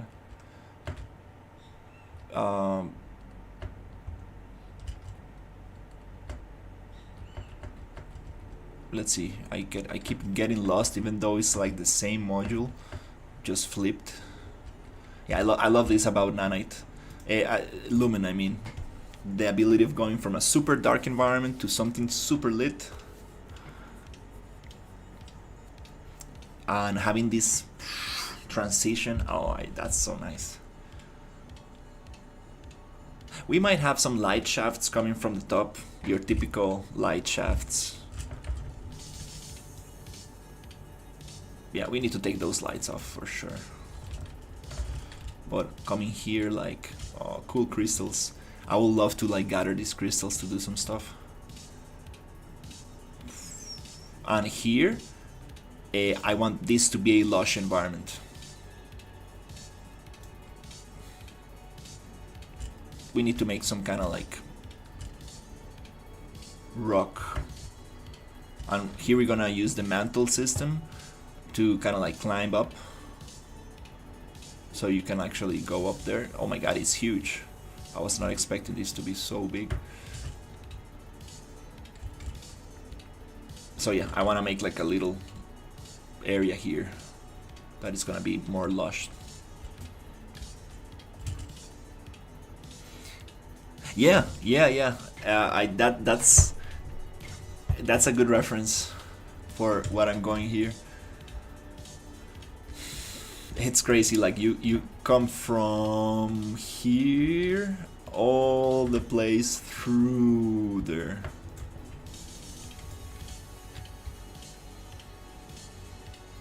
All right, that's kind of cool.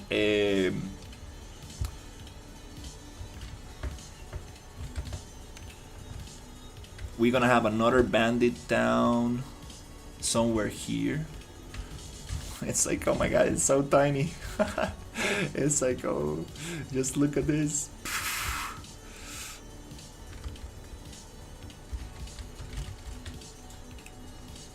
Yeah, without the errant landscapes, this wouldn't be very doable.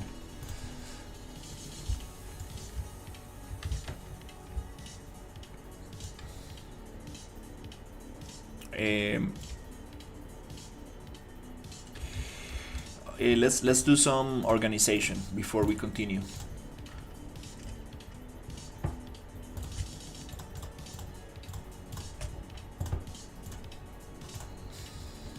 Let's turn off all data layers. Okay. Then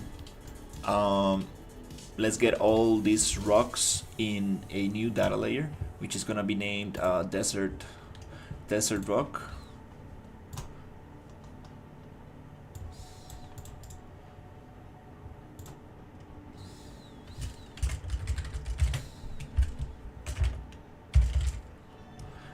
Very specific, desert rock meshes. Content.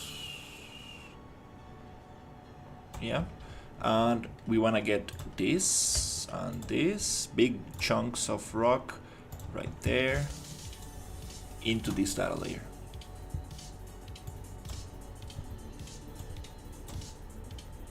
With the plus sign, boop, and then we can hide it. Boop. Okay, nice. I believe this water should be also part of the data layer, and I believe these things could also be part of the outpost, the outpost down in there. Okay, cool. Let's do that. Yeah.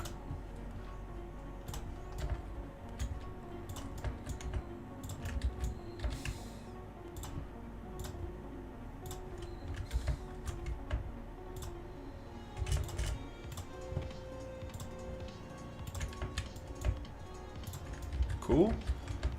Do we have another one? The turtle. Yeah, the turtle. Oh, I love this turtle. We're gonna make it super cool.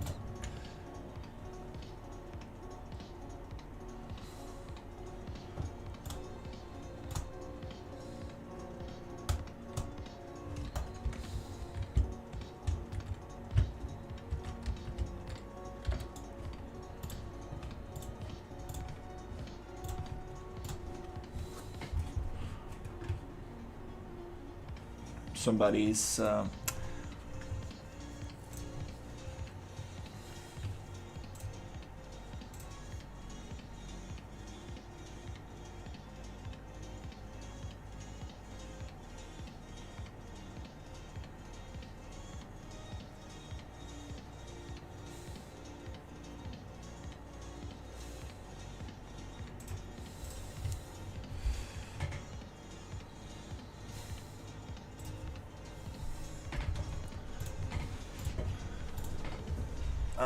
this guy says that you can that doesn't work, the mantling thing. Okay, let me try it. I think it's based on the component on each proxy of the landscape, not on the parent only. So we have this tag landscape,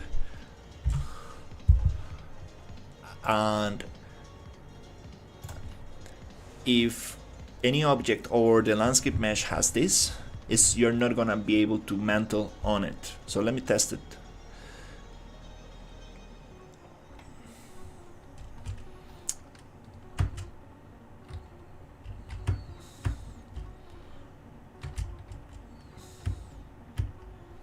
Okay, I think it works.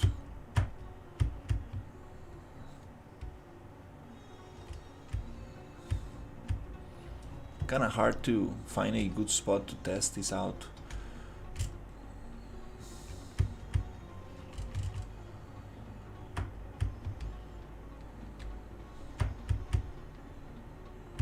I cannot mantle on it.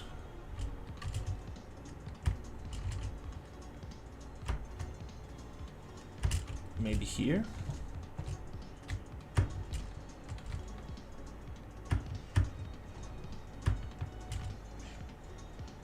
Oh, I know. This is a good spot to test it.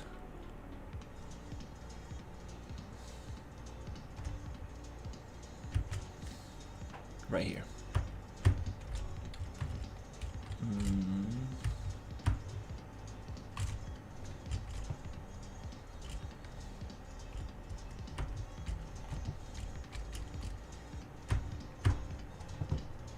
Maybe it's not the right angle, so that's why it's not.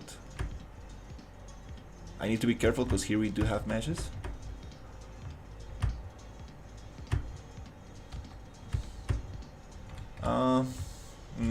Okay, I'll tell him to try this instead.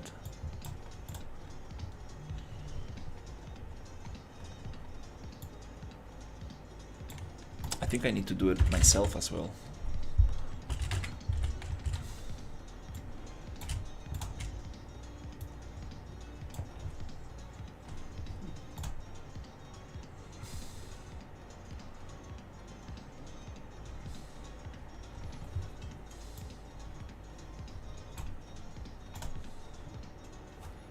Because we don't want to mantle on the landscape. It's gonna cause issues.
You see right there, Weber, such a nice guy.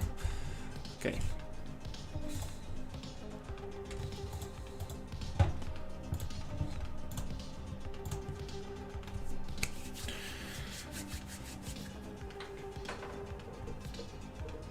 Okay.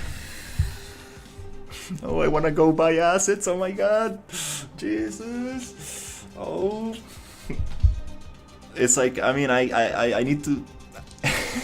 I haven't even finished with the turtle, and I'm like, oh, I need to get more characters. Oh, it's just because the artist that I'm gonna get some stuff from. It's so nice, and it's perfect for the project because I already have characters from this artist, It's called Maxim. I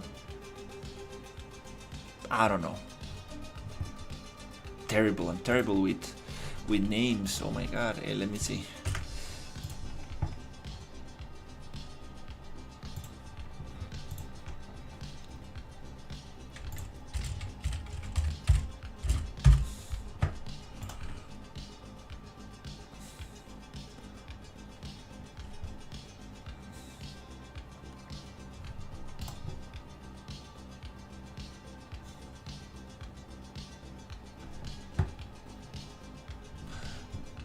Is my internet bad or what?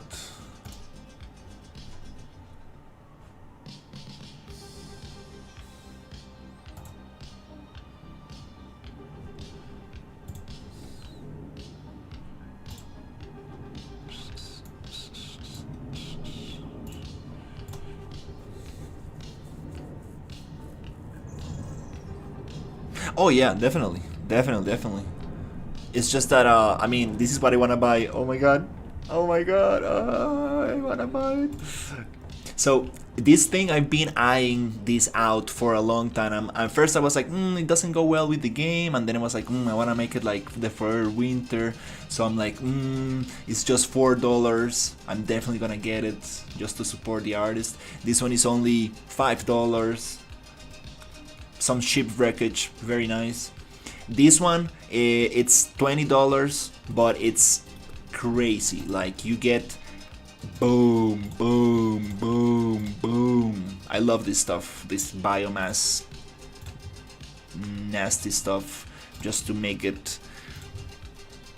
And there's another asset that, oof, it's $120, 50% off, maybe 60% off, and I mean, that's a little bit too much, but oof, it looks so good. I've been like wanted to get that for a long time, but this is the one that the artist that I really like.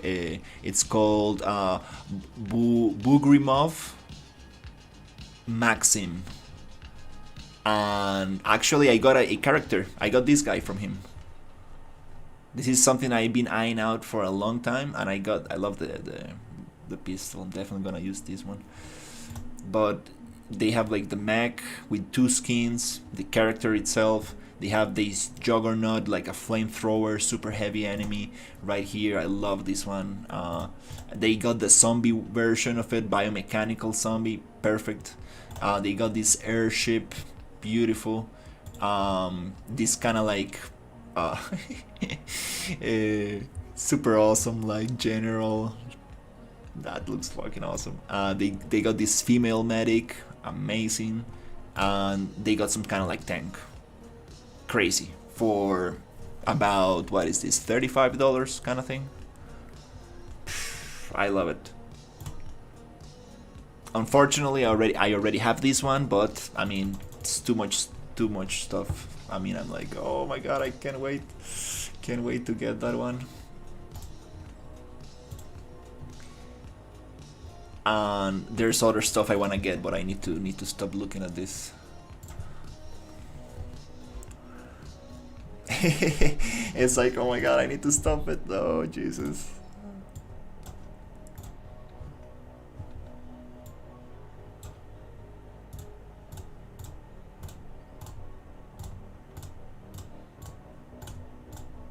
It's nice. It's nice to support. It's nice to support these 3D artists. You know, as a 3D artist myself, I'm like, that's some badass assets right there. And it's something that it doesn't get too many sales, because it's very specific to your project. It's not like the UDS that you can, the Ultra Dynamic Sky that everybody buys. It's probably the #1 sold asset in the marketplace. But these are very specific things that I know, you know, it's something that it's kind of hard to sell, right? It's very specific. So if it fits my project, I'm like, I should definitely support them and put those assets to good use. They're all humanoid, so it's not gonna be hard for me to implement them. But yeah, we're gonna get the turtle working, and this turtle is not gonna stay like this. We're gonna like, it's going to go to the to the biomechanical shop and get some crazy some crazy mechanical parts and stuff. It's gonna look super cool just to fit the theme. That's kind of like what I'm going for, like mutant biomechanical creatures, some stuff like that. Also the mech, I'm not gonna use the mech from Epic Games just like that. We're gonna retexture it, we're gonna like add my own kit bash into it, make it look very cool. It's like, okay, you can recognize it is the body of it, but it's gonna look totally different. Alright, so okay, we got that. Let's see what else.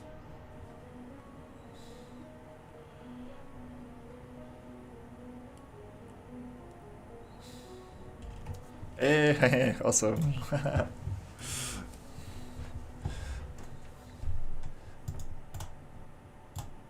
Oh yay! I'm excited. I'm excited about the new update for the RPG engine.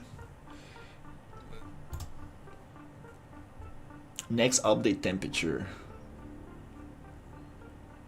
So this is kind of like a pre-update thing.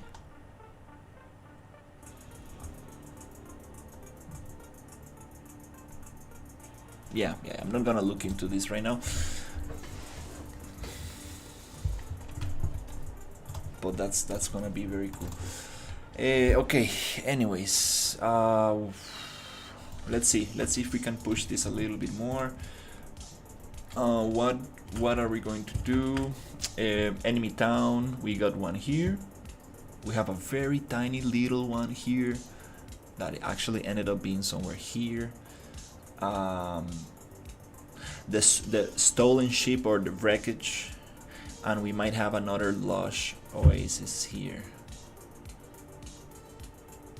I think I might just have one. Okay, for now, let's see if we can get different rocks.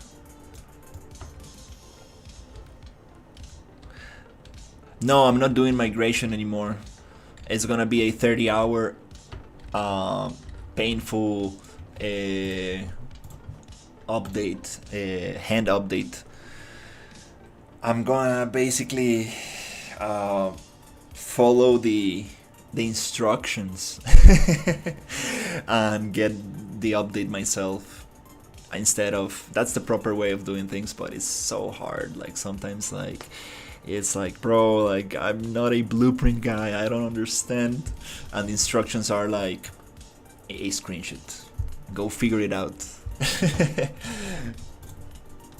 They're not really instructions, they're just an overview. It's like, okay, this is what got changed, go see if you can manage to do it.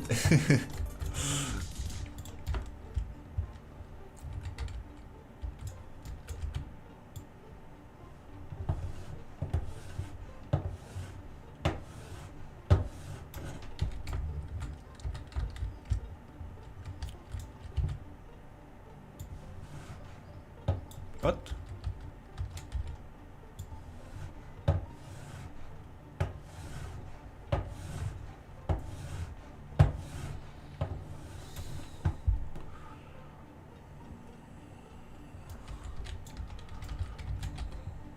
Let me check.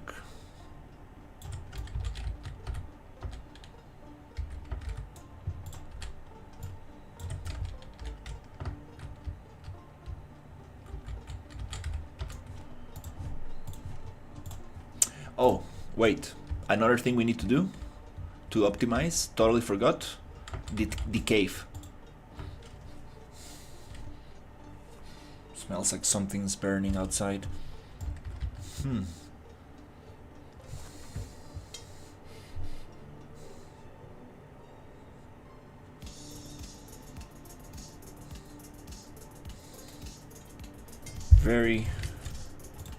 Very weird smell. Hopefully it's not plastic or something.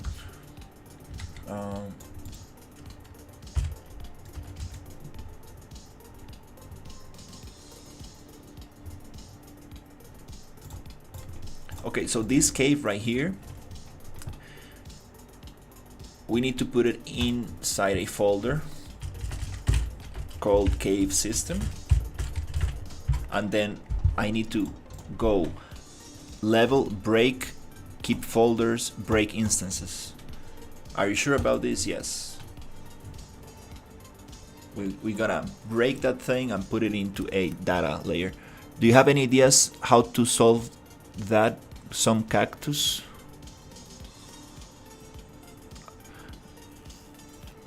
I think it's harder than it seems to design a desert environment. Normally you can fill a lot of things with hills and trees, but not in deserts. Do you have any ideas on how to solve that? Yeah, I do have a lot of foliage. I mean, there's a lot of I'm going for more like an alien environment, so I have some kind of like alien vegetation that I'm actually going to try right now. And I do have some palm trees, super awesome palm trees. I do have some dried trees. I have some cactuses and stuff, but I'm trying to step away from foliage for now. Foliage is like the little cherry on top. When you have like your primary detail, secondary detail, you can just put the little beautiful final touches, which I love placing foliage. It's probably my favorite thing in environments. It's just really adds so much to it. Yeah, I do have some very cool assets. Can't wait to use some of those. And also I need to be careful not to make it too beautiful, not to make it like a very beautiful scene, because it's like it's gonna be a lot of wreckage and it's gonna be a lot of like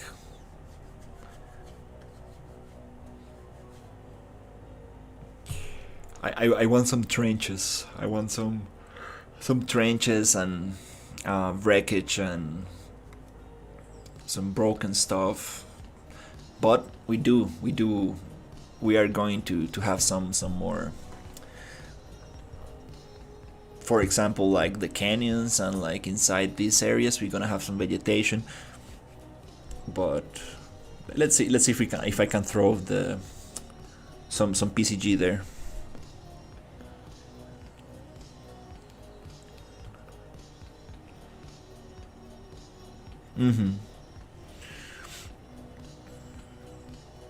Yeah, I will try to take it easy with the vegetation, but I definitely gonna use it.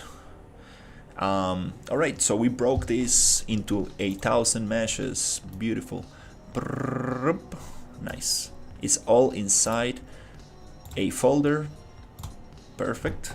So let's save. And we're gonna make a level instance just for this cave. So when you walk into the cave entrance, poof, the thing loads. Maybe when you are close to it, it loads. Poof. Then when you exit the cave, doof, unloads.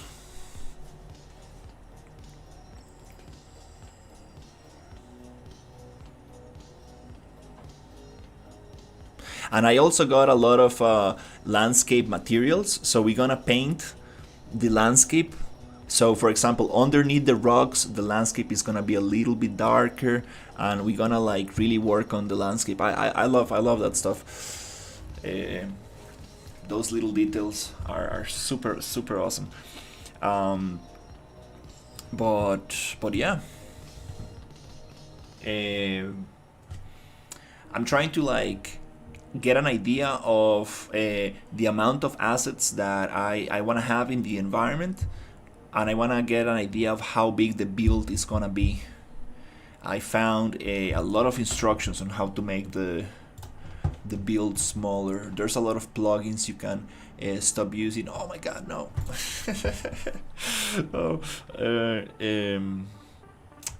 How to reduce the size of your Unreal Engine game. and you have all these instructions right here. The one thing that my friend said was like, there's a lot of plugins that you're not using, that you're not necessary, that you can disable. That's gonna save a lot. Then you can enable compression and exclude editor content. I don't really understand this one, because if it's not placed in the world, it's not gonna be used.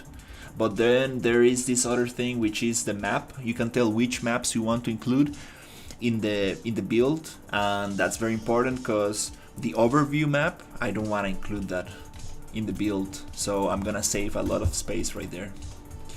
But yeah, are we cool with this?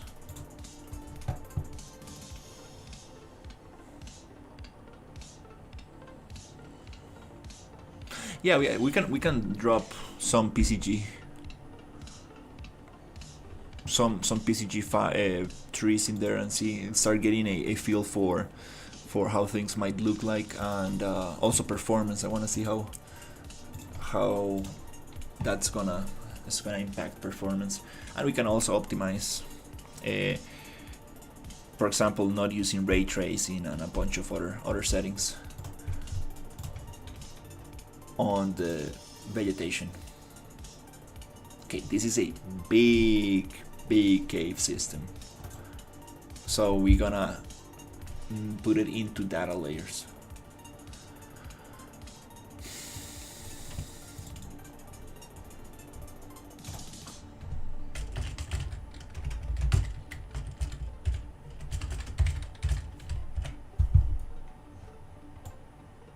Okay. Oh, I totally forgot. I'm sorry. Let me check. I'm just gonna get select all descendants of the cave system. That's too much stuff, and I'm gonna push it into the data layer. Right, cave system, boop, and then we can go check.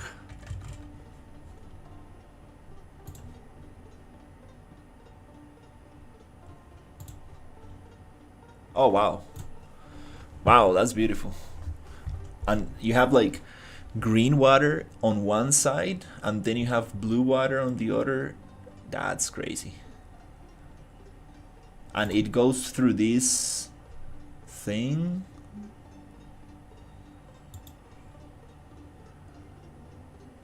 That's very cool.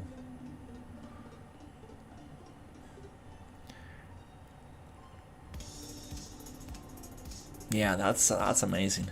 So do you have like fish in there and stuff? Probably. That's very awesome.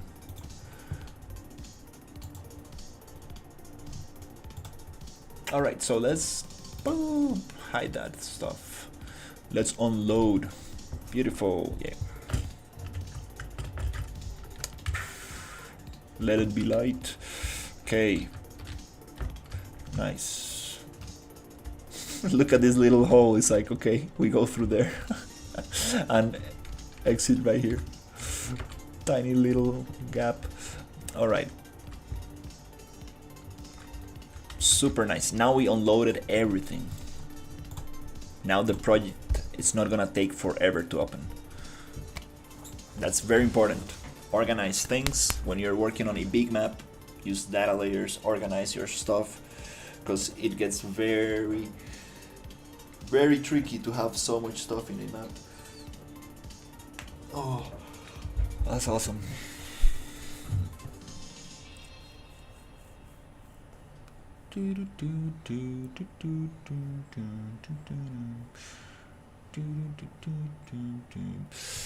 I'm getting a little hungry. Wow, it's almost 5 p.m. Damn. I went to bed like at 12 yesterday, and I was not able to sleep. I was like, damn it.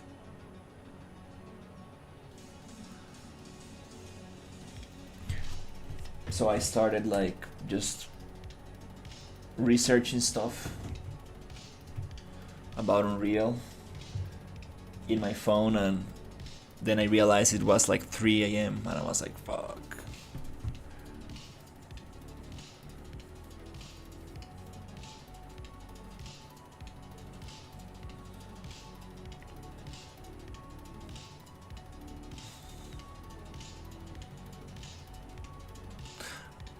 I need to wake up early.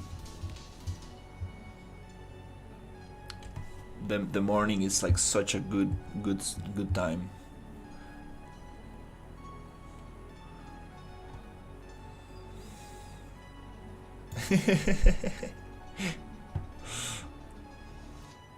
I like going to sleep at 12 midnight and waking up at 8.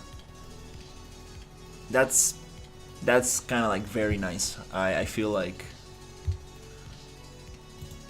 I wake up with like a lot of energy. It's like I get like this very nice focus on the morning.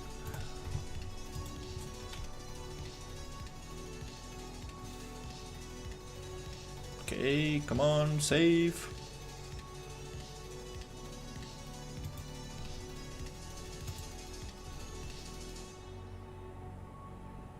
This is so nice. I've been learning so much about like making big environments. Yes, super happy about this. 16,554 unsaved assets. All right. Let me see if I can get some food. I'll be right back.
Добре, се позбирали трохи, так?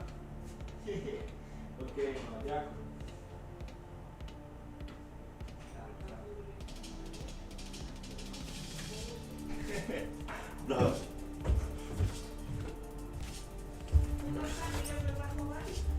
The camera moved. I feel like something's pop out like a horror movie. No, wait, the horror survival game. Yeah, this room actually. Nobody likes to use this room because there's been paranormal activity in this room. But it's better not to think about it or mention that, so we don't attract the bad spirits. I'm just joking. But yeah,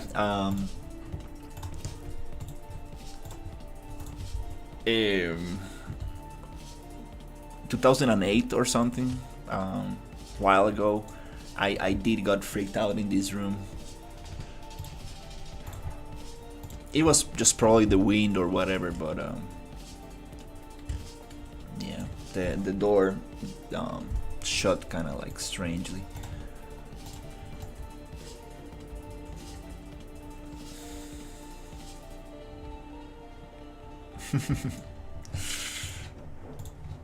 And I do believe in that stuff. Like I have a friend who had like some crazy experience in his house.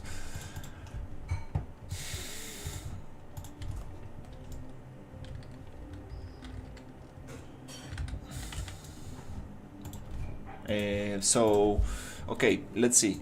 What do we have here? What do we have here? It's like the enemy town is not gonna be like this. It's like I'm totally out of proportion, like the enemy town.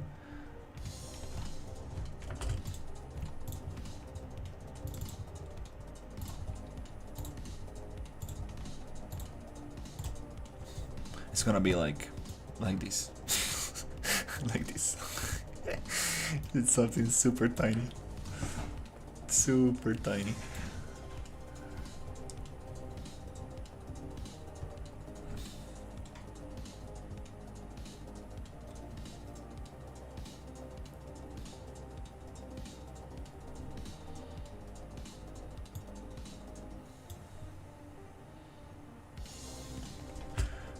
I think I probably gonna take that one off. Just keep it here. The stolen ship, this one I really like. I would like to do this one.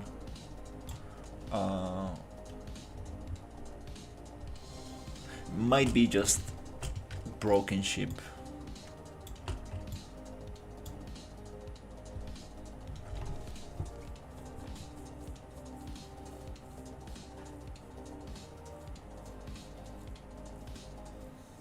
Yeah, and I might need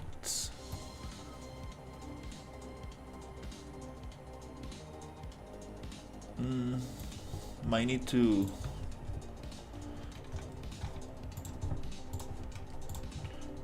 check some reference and see what else can I add.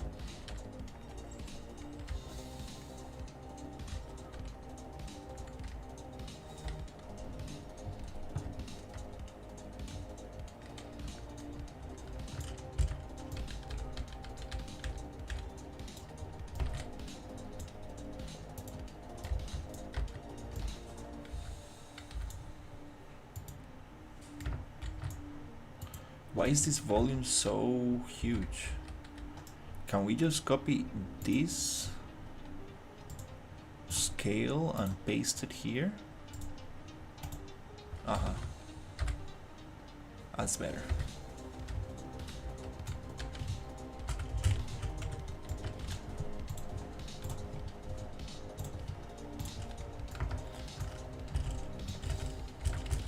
Okay.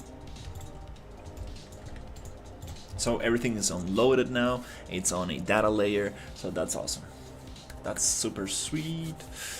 Now things are going to perform way better because there's just landscape.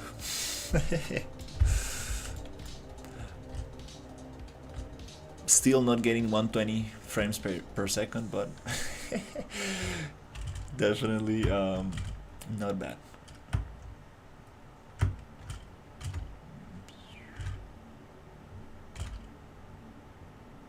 It's funny, this dash ability, it does feel like flying.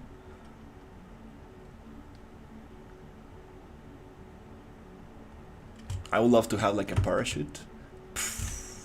I do have a template where they have a parachute. But making that implementation will be just crazy.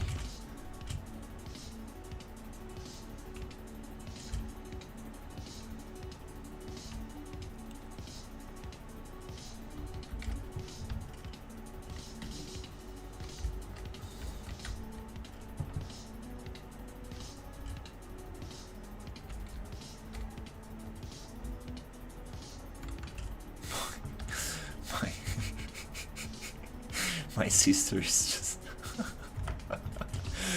oh my god.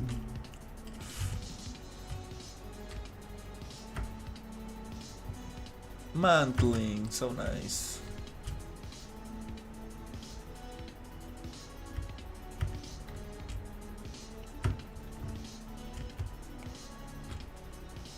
I think there's no splash effects on the water yet.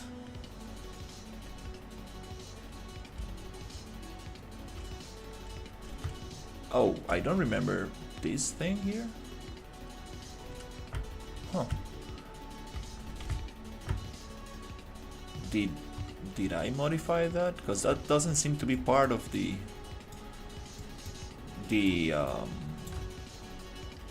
height map. Probably. With the sculpting tools I got some funky stuff right there. Okay. Oh yeah, we were going to try the vegetation. Yeah, we were going to add some vegetation.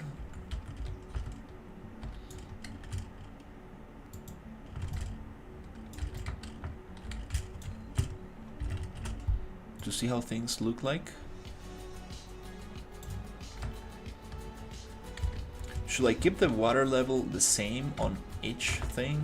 Doesn't really make sense. No, I don't think so. What about water turtles? Oh my god, I don't want to work on the turtle right now. That turtle gave me so much problems.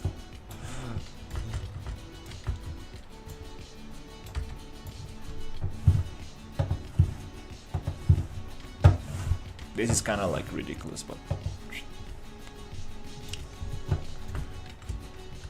yeah, beautiful.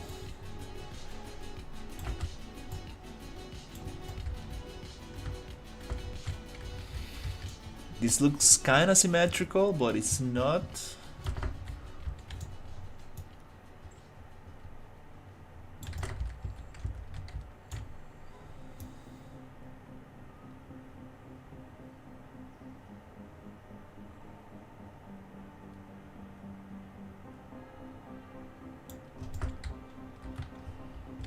A little bit too much water, but probably too much water.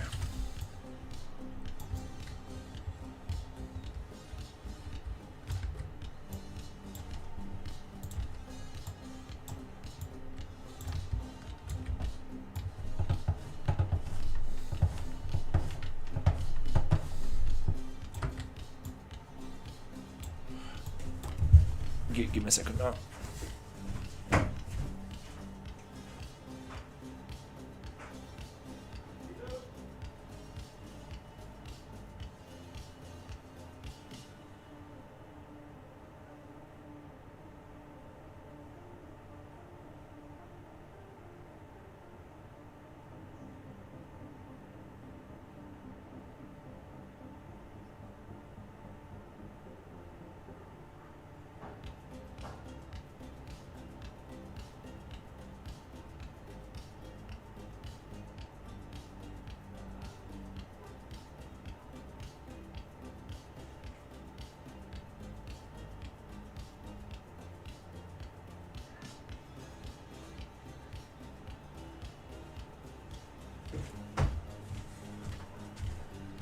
Okay, damn it. Oh, oh, Jesus Christ. my sister might be breaking up with its boyfriend again. Oh my god. Oh.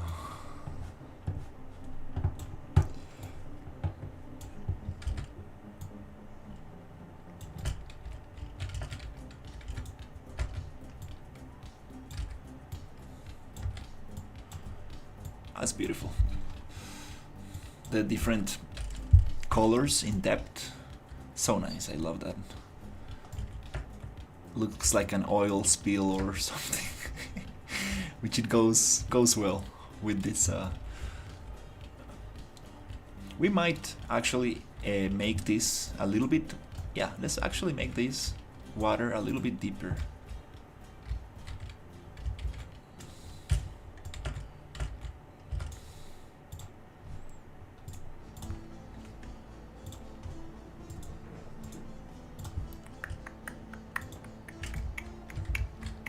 So we can get those color variation.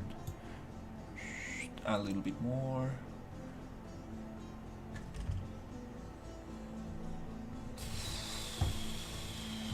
Too much.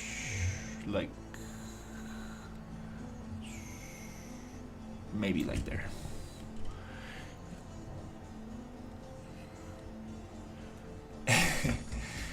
Oh, dude, I mean.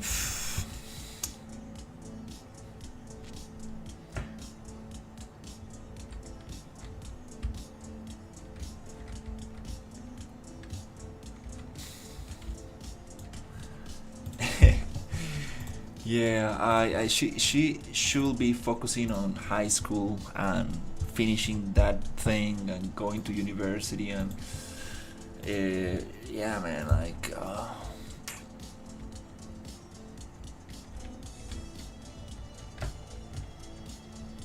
we need to learn how to get rid of this super sharp line there. Oh, actually, let's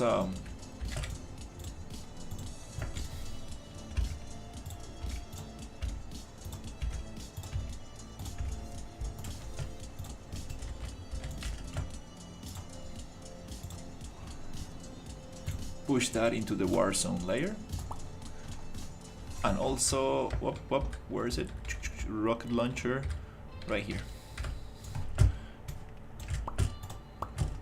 Rocket launcher into the Warzone. Oop, gone. Less stuff in the map. Okay, cool. Ah, that's so nice. I love that water. So cool. All right, let's see.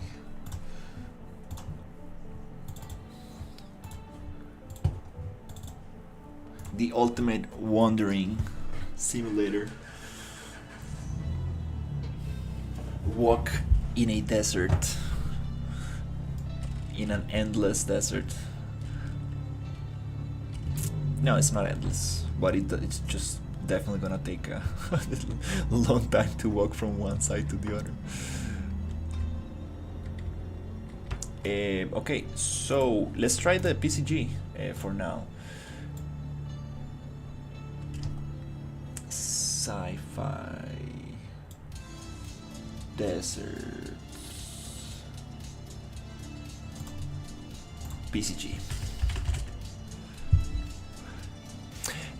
Is there an option to render lights based on another camera that is placed like the head, eyes at my character, but you control and view at the scene from a top-down camera? Light is a little bit weird in top-down camera view. I adjusted it, but still not optimal. Is there an option to render lights based on another camera? Huh, that's a very interesting question. I've never thought about this. I know there's light channels. So, can you activate light channels based on a camera? That's kind of cool. I never thought about this.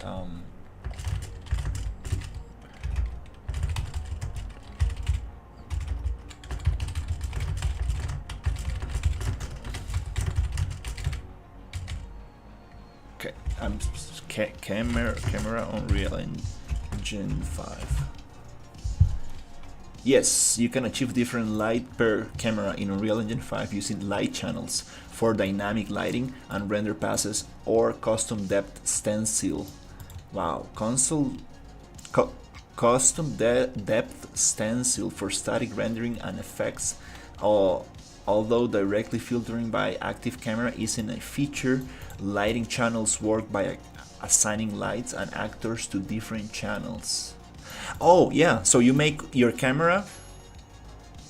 Can you give channels to a camera by assigning lights and actors to different channels? You might be able to tell the camera only render channel 2 and the lights only render channel 2, so they only affect the designated objects. Okay, that's cool. That's very interesting. So yeah, I think it's going to be achieved with light channels. Definitely, I think it's a possibility.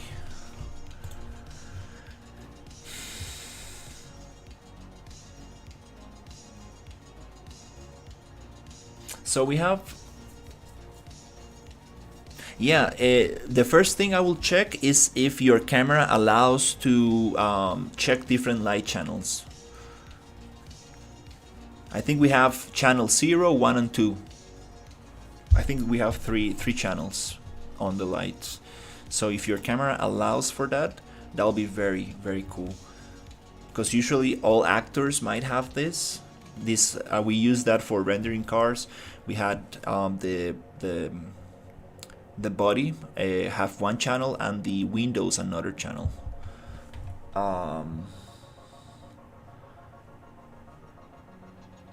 BP PCG dry rocks, excluder PCG road, nature.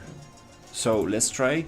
We have dry mounting covering and dry mounting range, dry cliff range. I think some of those didn't work because they were assigned to BP dry nature.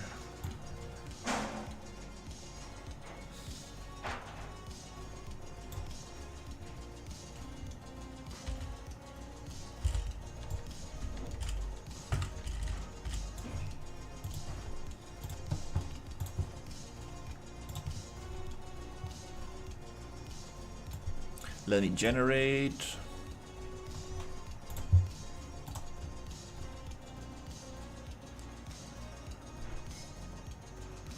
Oh, cause we had some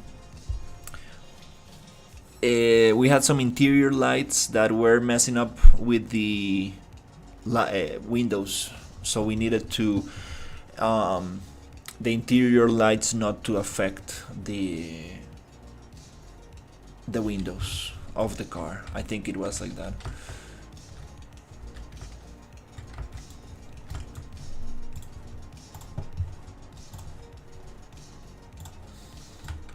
I love this vegetation, it's so nice. Dry rocks, dry mountain range, dry mountain covering. I believe maybe those.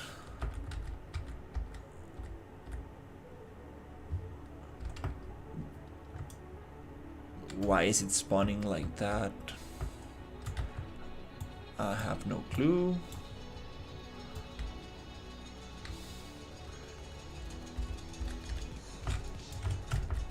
Little things on the mountain, beautiful. But why is it spawning on the air? Should not spawn on the air. That's, maybe it's based on height.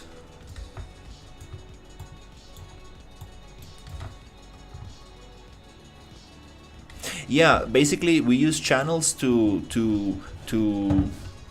separate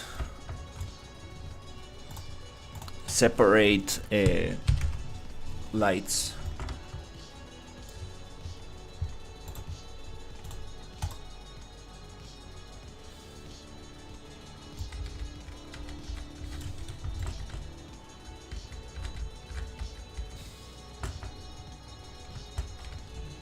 that's cool. I think this one is kind of cool. We have dry mountain covering, cliff range. I believe this one is not working.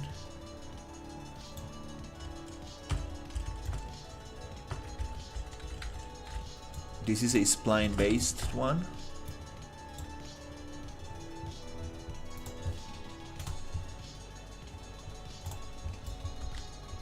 Yeah, this one for some reason it's related to the landscape material or some stuff that is not working. Anyways, this one we don't need. Dry nature, dry rocks, excluder road nature, cliff range. So dry mountain range and cliff range, I believe those were not working. The spline based ones, not spline based, but like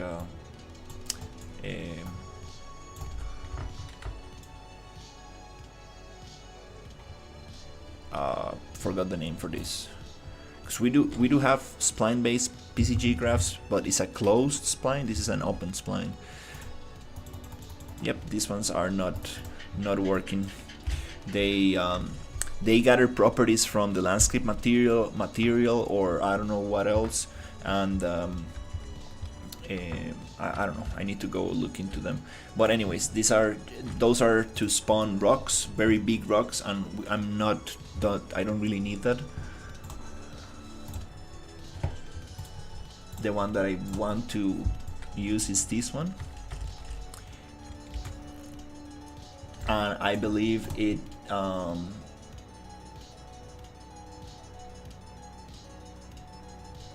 landscape paint. We have acid sand shore grass.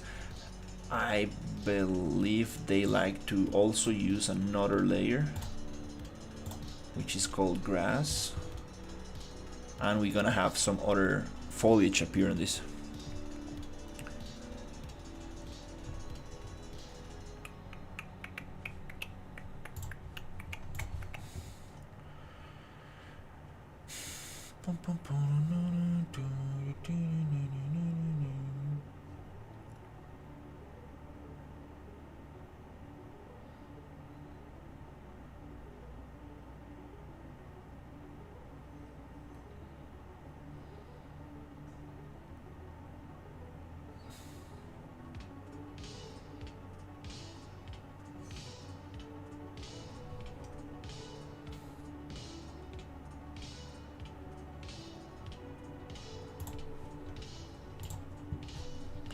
So let's try to paint.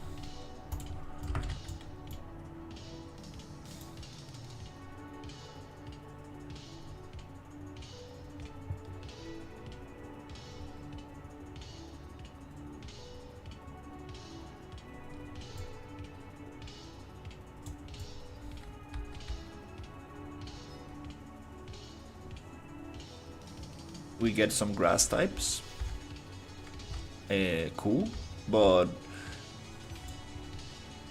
maybe shore. It was the other one. I think it's shore.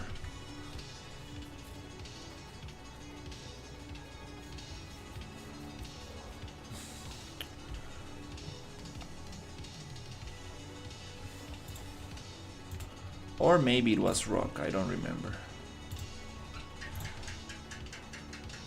And we're gonna generate again the PCG to see if it picks up that landscape layer, because it's based on landscape layer. So we have grass, we have shore,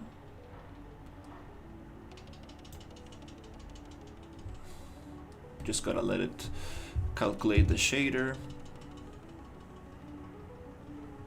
compile the shader, and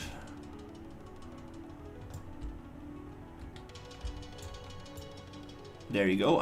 Here we're gonna get another one, and we have the rock one. Let's try it out here.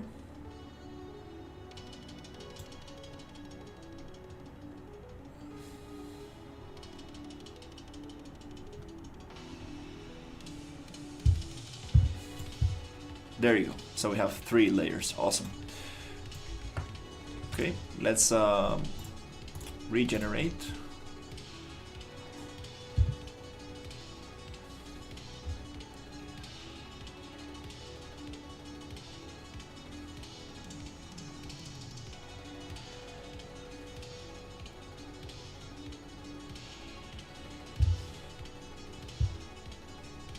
Hey, how's it going? Yeah, I'm streaming a lot these days. Almost every day. Trying to build a exploration, sci-fi, horror survival game. Let's regenerate the PCG and see if we can get different plants. Clean up, generate.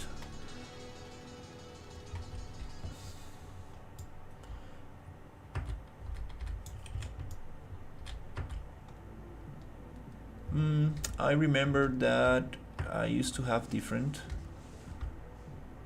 plants in these layers. I appreciate it.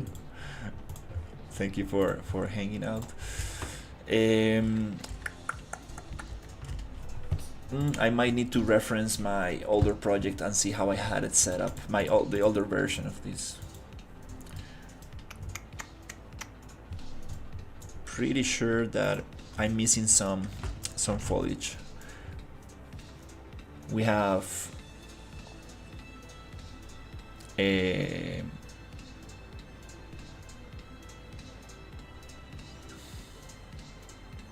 was it mountain covering? Yeah, probably need to reference. I don't believe this one is. No, I don't believe this graph is related to.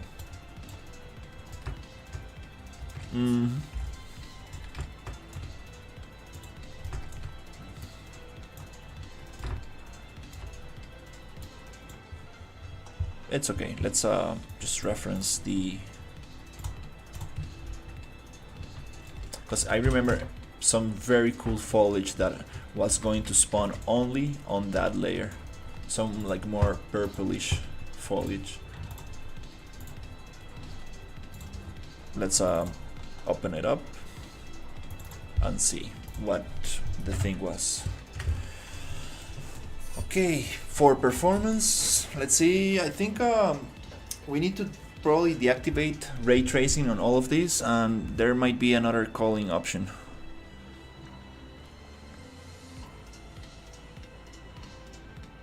That's awesome. I appreciate it. Have a good one.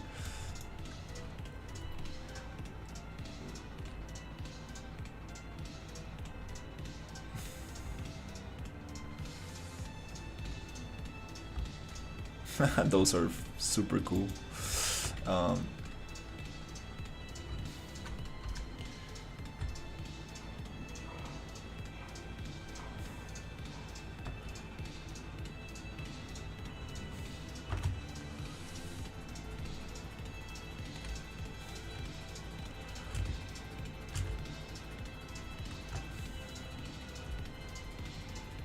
It will be so nice to like gather these resources from these plants.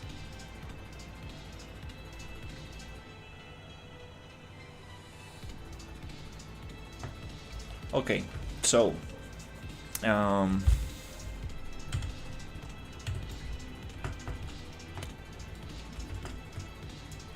pretty sure it was part of the PCG graph. Is it disconnected? Do we have stuff disconnected here?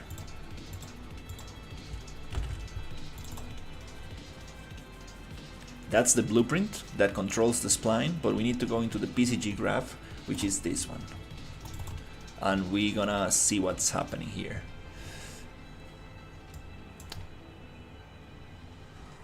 I have some nodes. Spawn only on sand layer, spawn only on grass layer, spawn only on acid layer.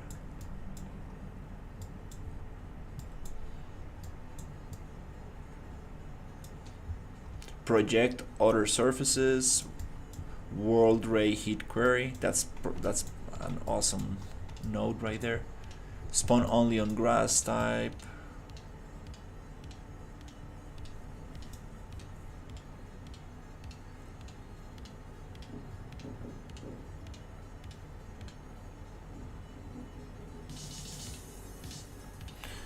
No, these are pre-made assets that I've been like modifying and putting together.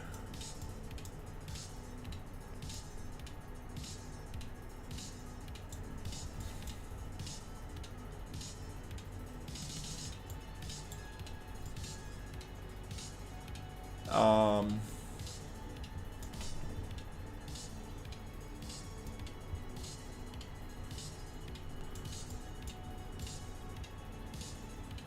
yeah, there's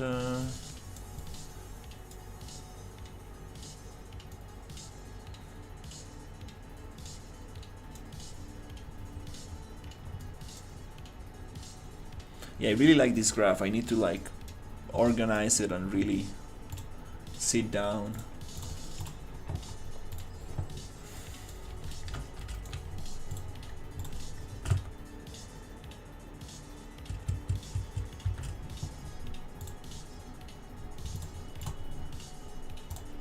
That's gonna be nice. This toad right here, it was a Sketchfab 3D scan, but I rigged it and I changed it from being like in 4 legs to being like in humanoid pose, and then I rigged it and I got it to be in this pose. We're gonna have the texture is not so nice yet, but we're gonna get that wetness going on.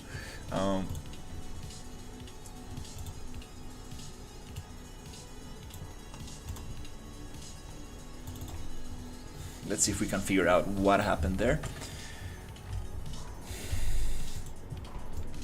Because I remember we are missing some cool foliage, some very cool foliage here.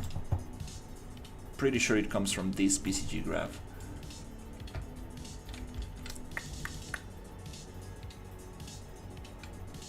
It also might have to do with the density, because this graph is designed to be very big. It's designed to cover like big environments. So let's see.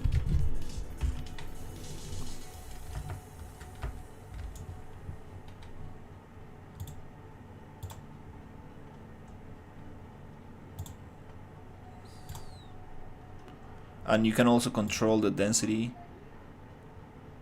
here. It's 0.003. That might be too little for this little thing.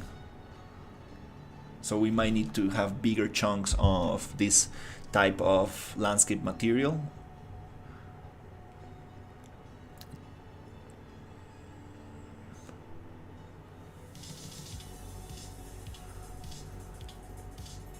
Yeah, in Spanish is prefabricado. Very similar. Yeah, ready to use. Yeah, basically.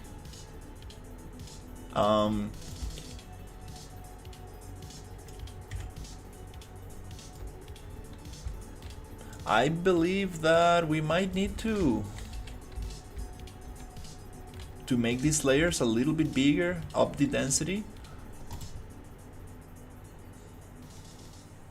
Let's check that out. Landscape, paint rock.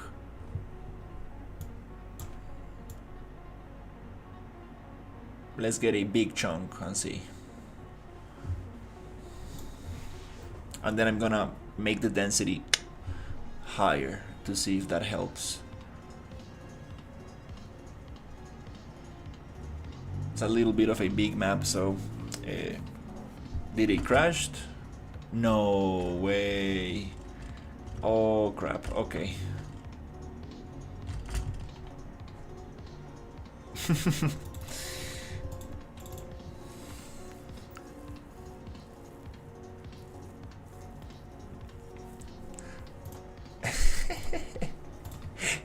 I don't know. That's a good question. Let me see if my food is ready.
The potato! The potato it didn't, it hasn't opened yet. The potato. The potato.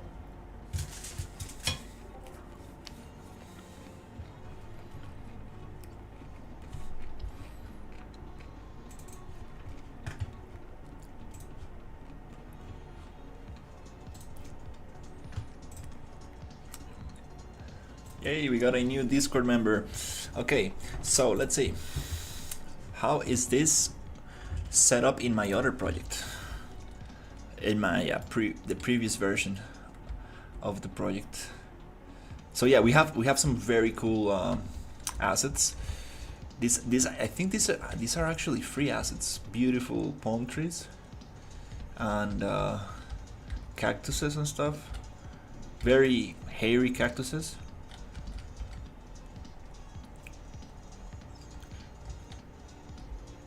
Very, very cool.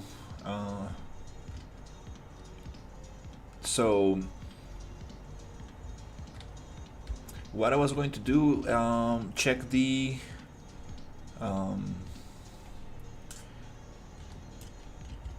PCG.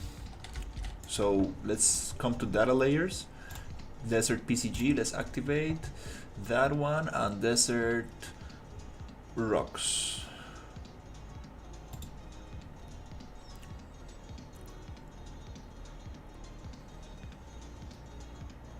Oh yeah, potato chips. That's the best. The best. Why is my camera red? It's showing a red. Oh, it's because it's actually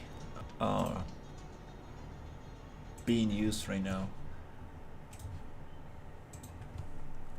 Looks like Terminator's eye. So yeah, we are missing some foliage. You see these ones, we are missing these ones right here.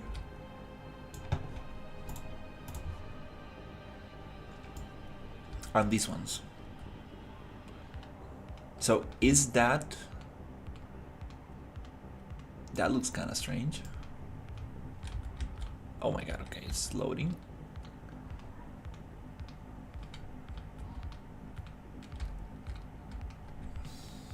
And I see some stuff in the ground. I think that's this dark layer. Let me check the PCG. It's dry nature, okay. Density. It's not that big, huh? Okay. There was a way to check what is the material layer, the landscape layer underneath, but for some reason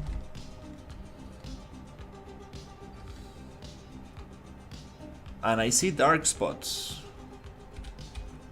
on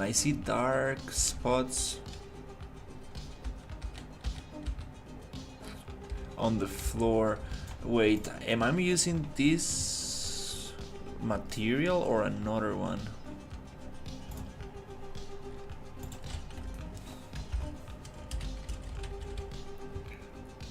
Oh, this is the landscape jungle. This is the combined one.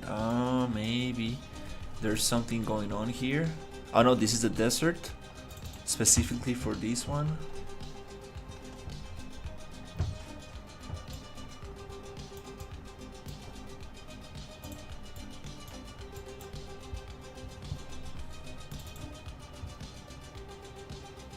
This is the one that I cleaned up. Yeah, this is the one I cleaned up.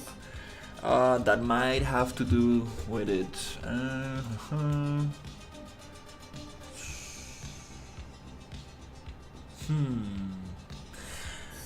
I don't really want to get into this right now. It is it's gonna take some time to figure that out. Oof, yeah, it took me so long to figure this out, but since we're gonna have a lush area, I might just use this one, which is the combination between the jungle landscape material and the desert material. I'm a beginner. I'm stuck in what I would like to call the tutorial cell. How do I get out of watching tutorials? You will keep watching tutorials for the end of eternity. There's no escape. Every time you're gonna use them less and less, but you should probably be googling things up every time.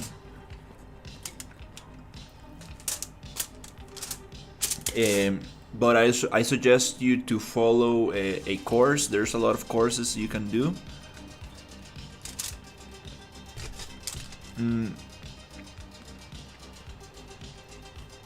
But yeah, googling things up it's something that you will be doing a lot, all the time, no matter how much experience you have.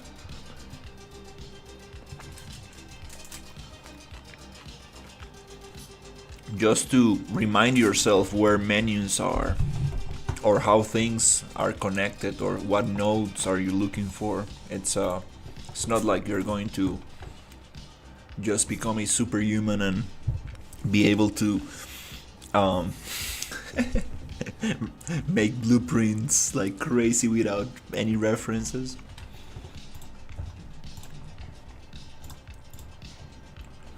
But yeah, it's gonna get better every time. Did we lose some progress? I think we're good. Okay, yeah, I'll figure that out. Why my other layer is not coming up. Again, might be just the density of this this thing.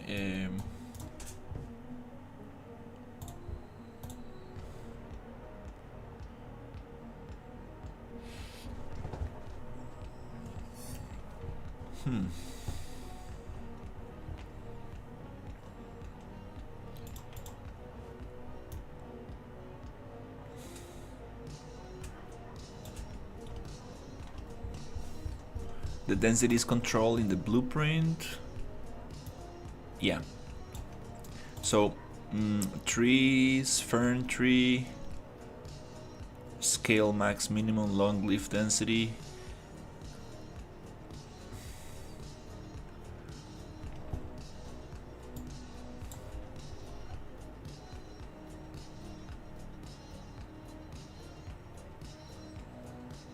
Can we just search density? Yeah, let's bump this up. Let's take a screenshot just in case.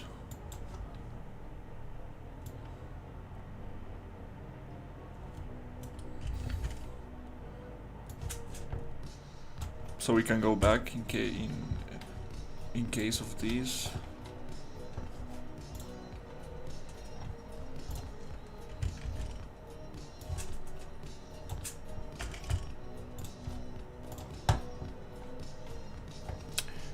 There you go.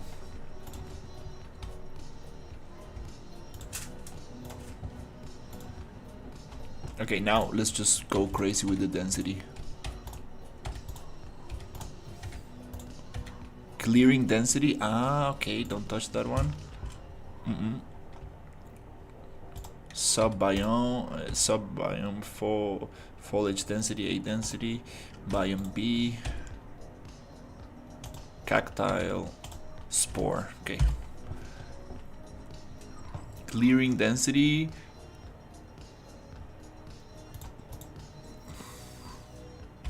Make it a little less. Let's regenerate and see what's going on.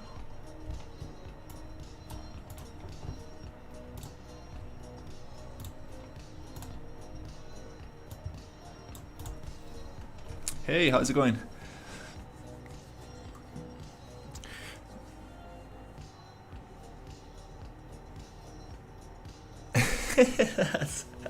That's cool. .NET development after 15 years. It will also be the same with Unreal, but it will take some time to get 15 years in that. Okay, we're getting new stuff with more density, but still not getting Jesus. Okay. Yeah, no more PCG for now.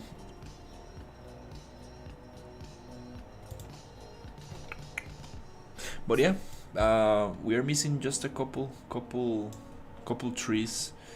I will figure out which layer is spawning this type of tree, and let's see if we can get that working. Anyways, I'm not gonna have too much foliage. I mean, I do love this foliage and I wanna use it, but we're gonna keep it simple for now. It is.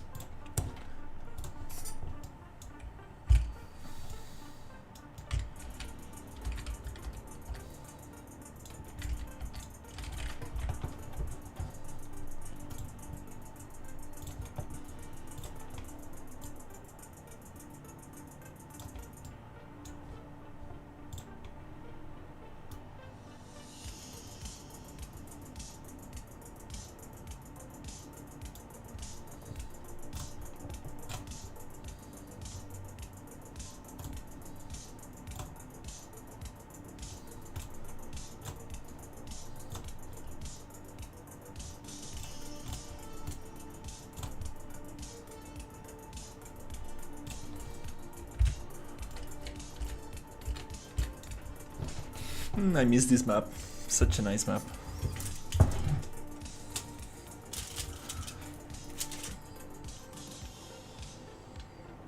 Yeah, it's I don't know. It's such a small little area. Maybe there's some funky stuff happening in 5.5, 5.6.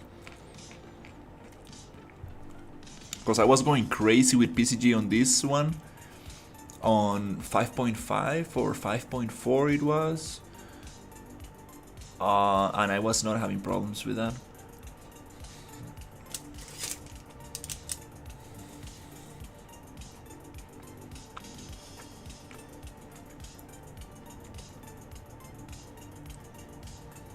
Is there an upside to use PCG instead of the way to spawn random foliage via landscape layers?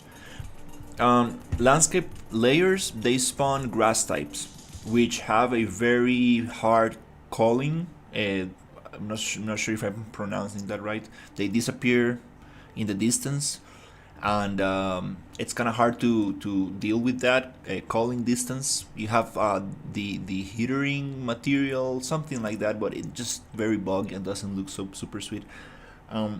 So with PCG, you have more control over these instances on how we want to treat them.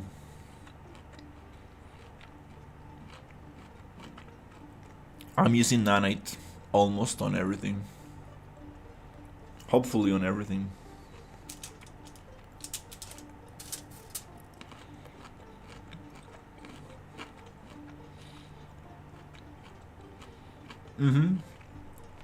We can spawn foliage on different landscape layers based on grass types. I know how to do that, but I want the PCG to spawn on landscape, on specific landscape materials.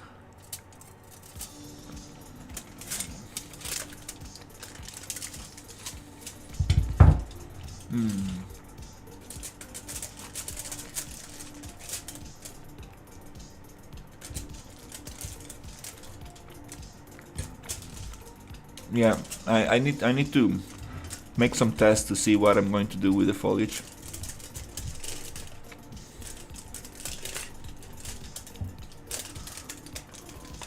I appreciate it. Thank you. Have a good one.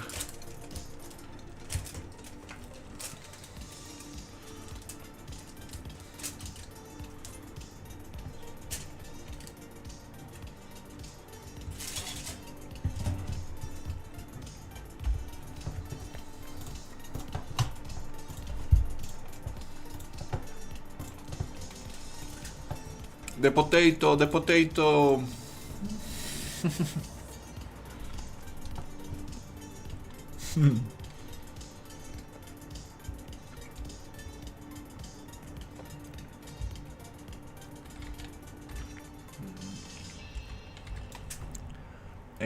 But yeah, it's cool. We will figure this out.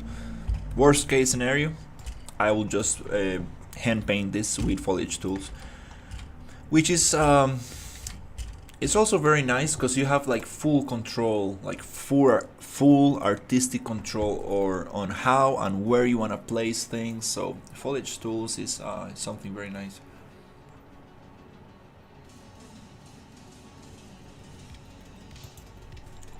Just gonna paint this back as it was.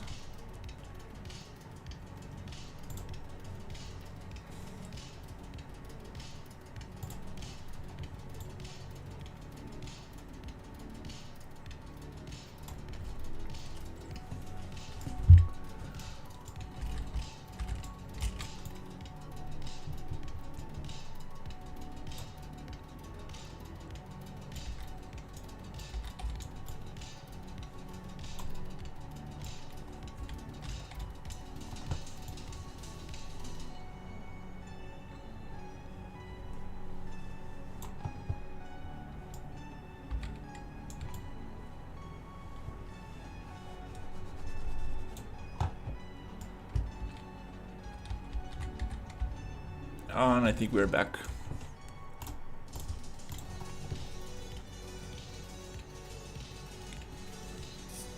Easy Fog and Easy Atmos from William Fosher.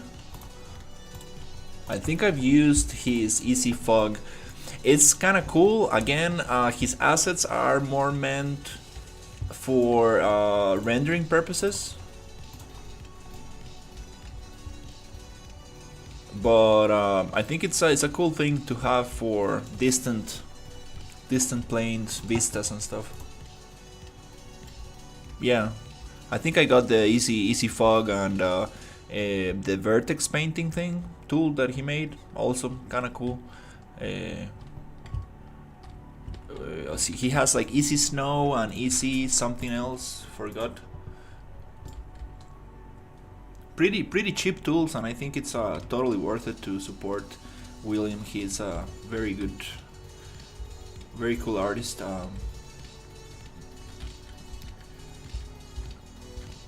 Okay, cool. So,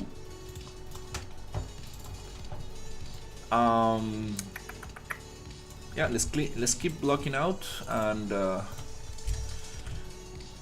Oh, it's so beautiful. Oh, the landscape. We're gonna make it beautifully creepy. Beautiful and creepy at the same time. Kind of hard to achieve, but that's like the forever winter. Oh yeah, the ultra volumetrics is amazing. I definitely have that one. One friend showed it to me, and I was like, oh yeah.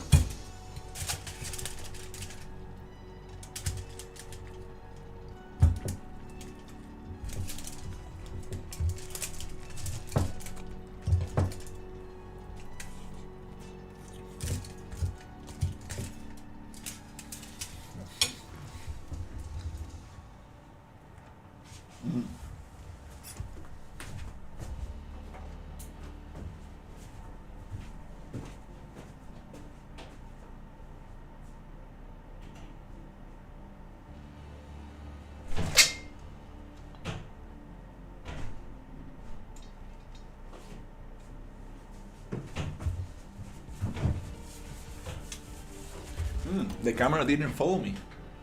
Is it following? Nope.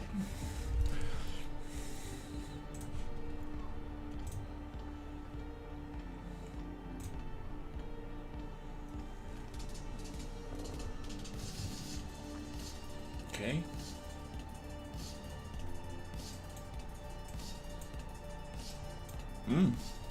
That's interesting. The camera kind of like got locked in. That's why it has the red dot. I knew that was not there. You can do some crazy fog with it that looks like alien fog. Could be nice for your game. Yeah, I am definitely using the alien fog on the cryo chamber. You know, like very heavy floor fog, like typical alien stuff.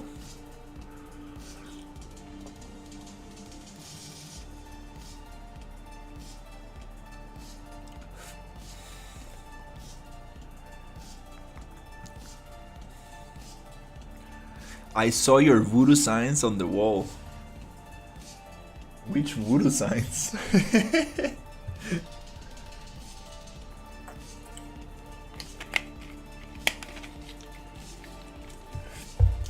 You're talking about the carpet on the wall?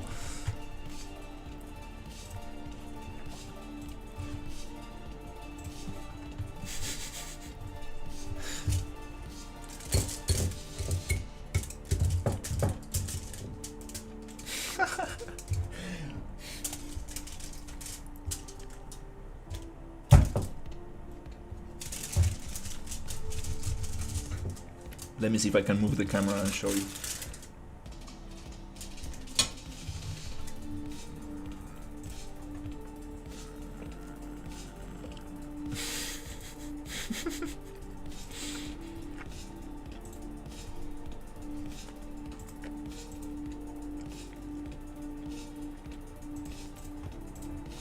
My camera is kind of freaking out.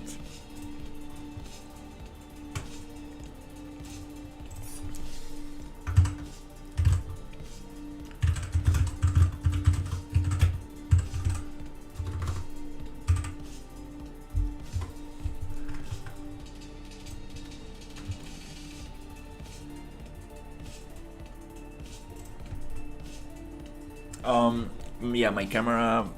First time this happens. Let me just unplug it.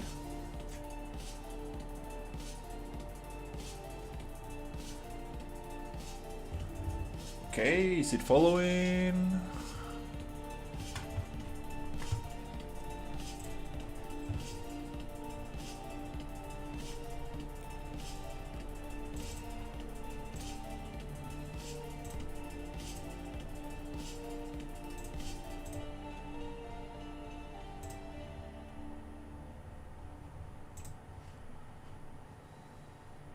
Okay, I think we're back. You AI tracking.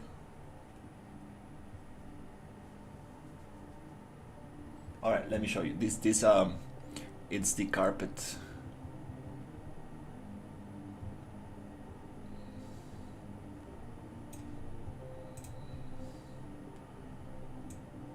I need to make it so we can go full screen with the camera for like moments where I'm chilling and stuff.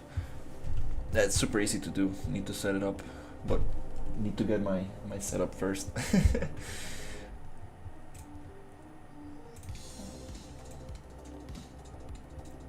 It's just some kind of like random design, some kind of like spirals. Yeah, some kind of like weird shapes. Very old carpet. I put it there because this is a very small room and the sound is gonna get bounced and I don't want echo on the mic, so I think that's gonna help.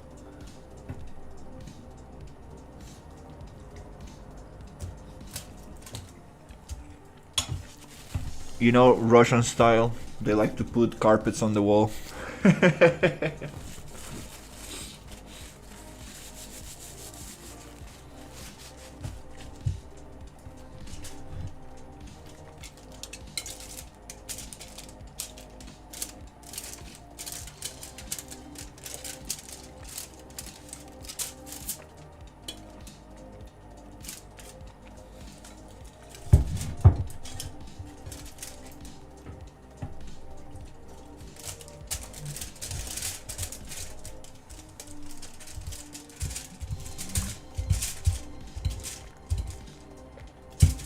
Okay.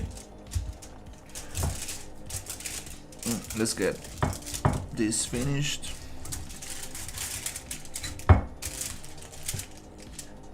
Oh.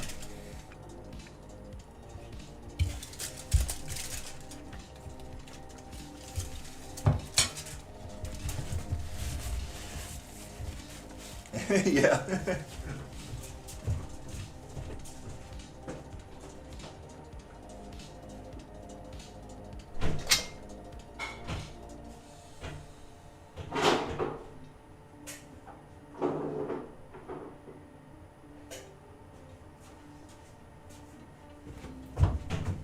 Is it tracking? Yep.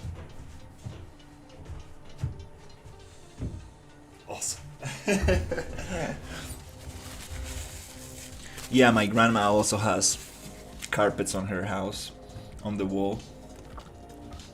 Super funny. Hey man, how are you? Stefan, how is it going? Sorry, the Geek chat, it's pretty bad at reading the chat. Working on this Unreal Engine environment. So let's see if we can continue with adding a little bit of the desert, the bandit towns, and let's also load the rocks.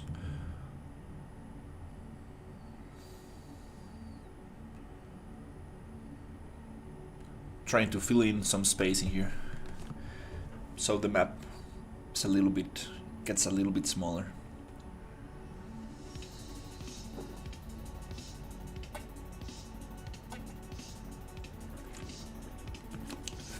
I try to integrate the Geek chat on the main chat, but for some reason it's not working yet.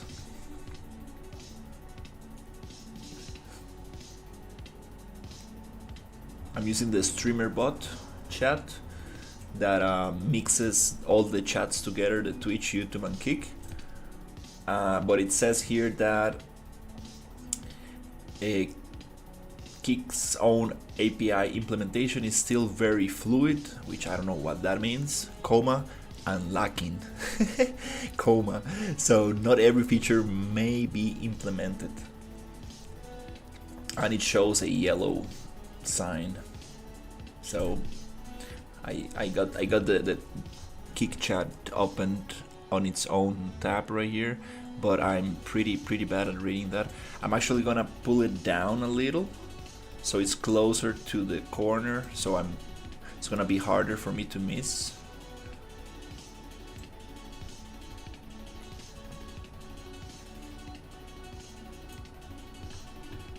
I think that's a little better. All right. So let's get the rocks.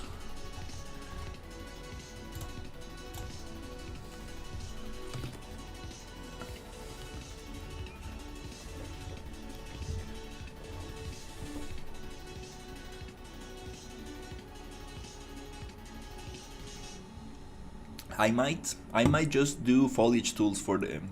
I might just paint the foliage with the foliage tools. Because again, I'm going for something very dusty, very foggy, so there's actually no need to have to see the foliage very far away. Might be even better for performance.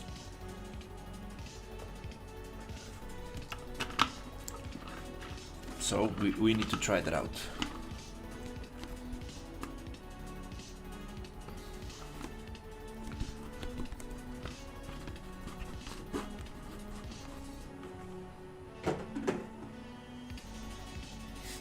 I have like 30 bottles in the floor. I need to go recycle them. Alright, let's get back to it. Oh, nice.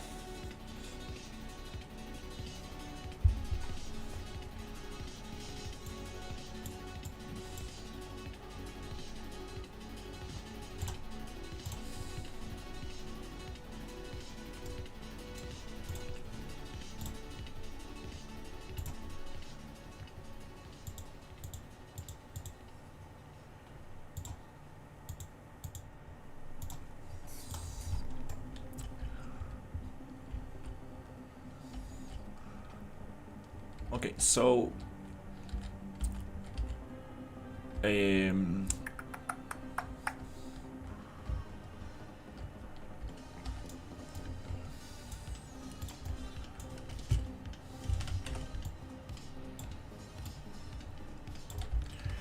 I think I'm just going to fill in some gaps.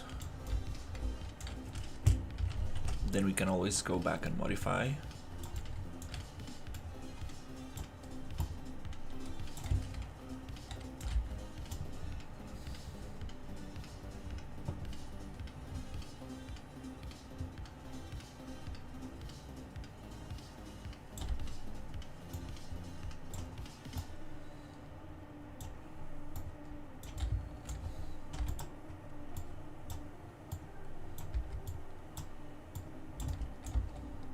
That'll be very nice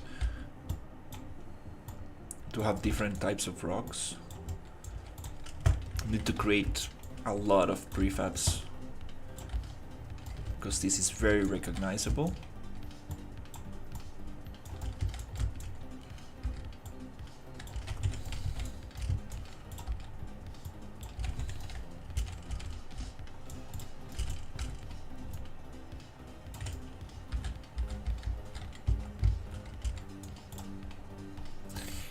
Another thing I wanna learn how to do is get the sand dunes without the sharp edges.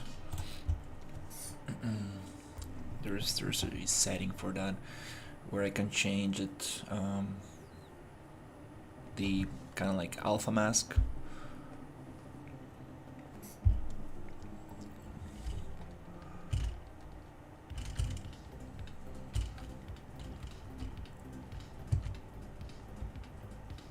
These rocks are huge, like they're totally out of proportion.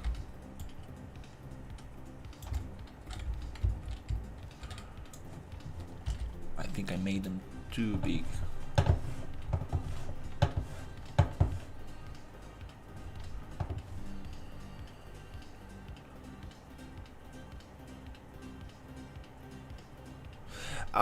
You should still have access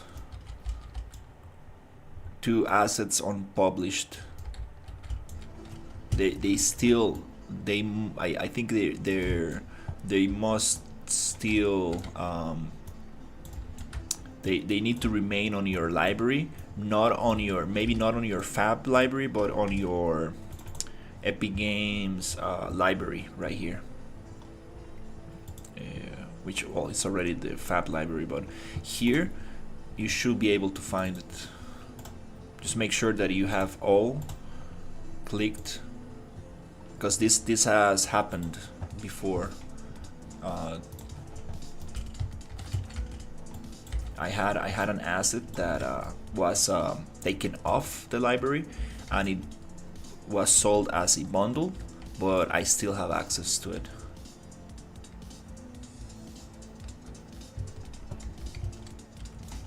I believe that should be there somewhere. Also, try to hit this key, the little refresh node, and have all tabs available. That happened to me once. I was like looking for some stuff, and I was like, "Hey, where are my things?"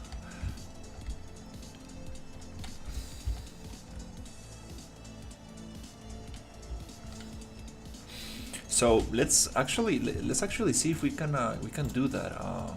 This is something I kind of wanna learn how to do. I wanna create a dune, but instead of a tiling dune,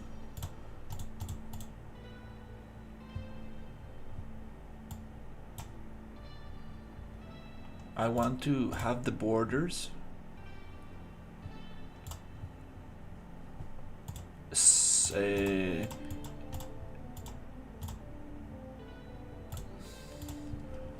so let's try to put it there. Boop.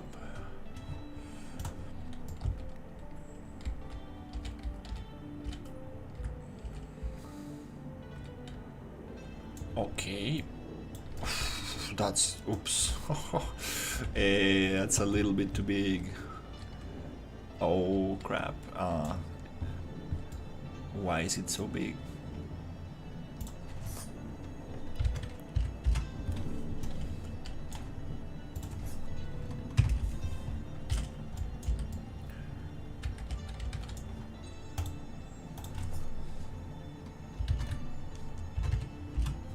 Because I do want to use this a lot in the landscape.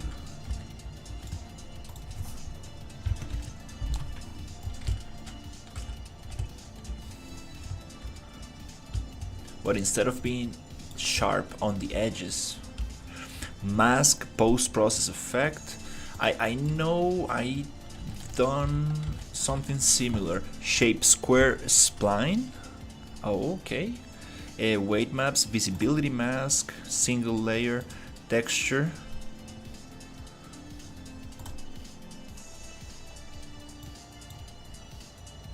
Um,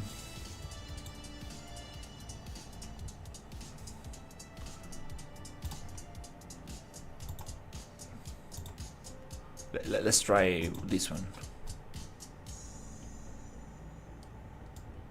Is it going to do what I think it's gonna do?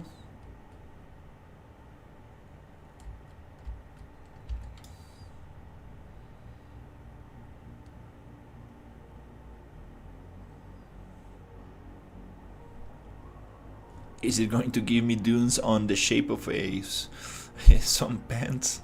Let's see. No, not there.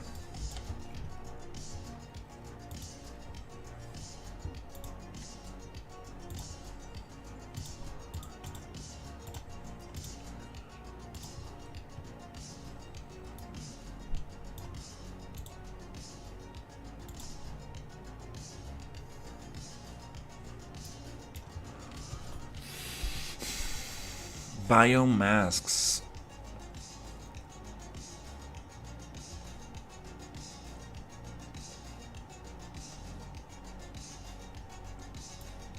Brush masks. Mask post-process material.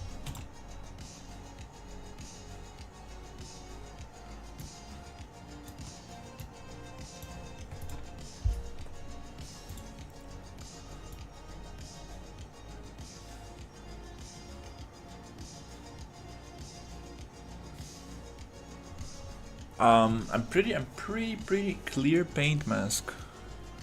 Initialize paint mask. I'm pretty sure I did something similar. Let's see.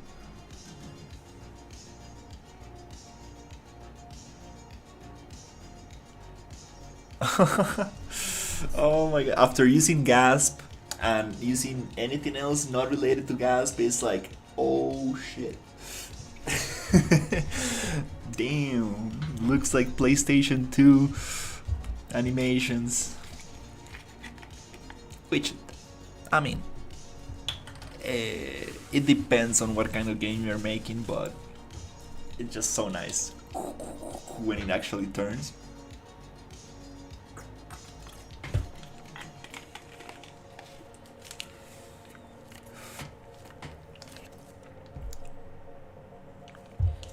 Yeah, I'm using Chaotic Skies for my skybox.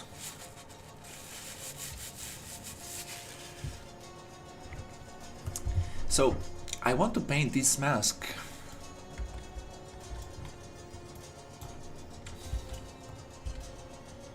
Oh, there you go. We have a mask.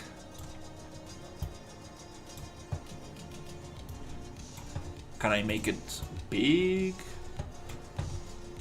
Oh, okay, well, chill out. Like this, okay. Let's see. Can I paint the corners of this and make it a circle? This is buggy.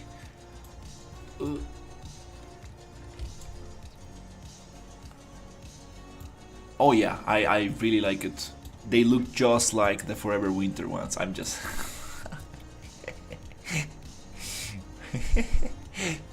I've said that like 10,000 times. Shift? No. Shift, control, invert. Okay, no. What the... Okay. Value, okay, value. 1. What? Are you serious?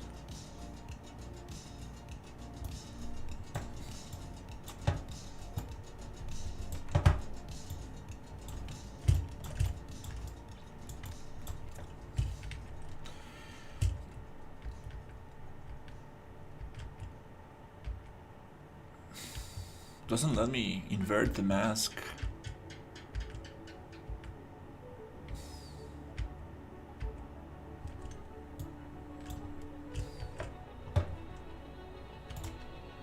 Value 1, it's supposed to be white.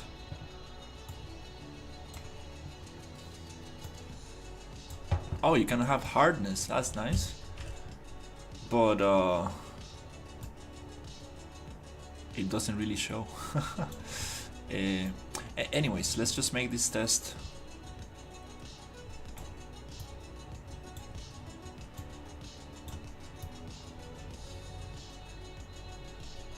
Anyways, let's try it. Oh wow, nice.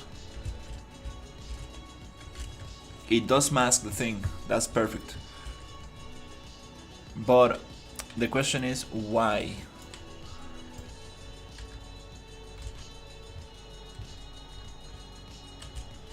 How can I make it blend nicely?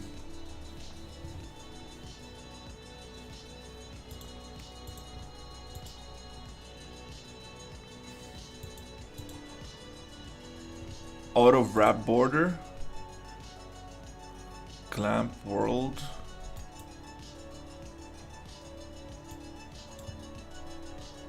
I don't think this has anything to do. Standard full range, only add landscape height map. Full range, I don't see the difference. Adjustment fall off. Oh, see fall off.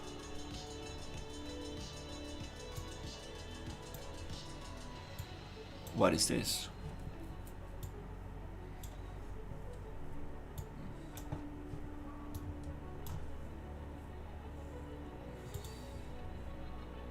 Texture fall off. Oh, is this what I need?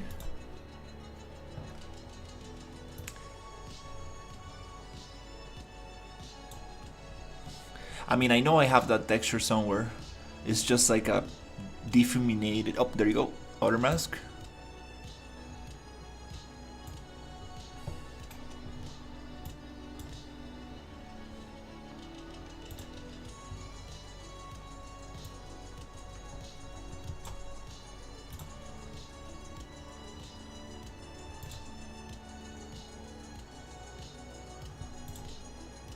Alpha instead of red.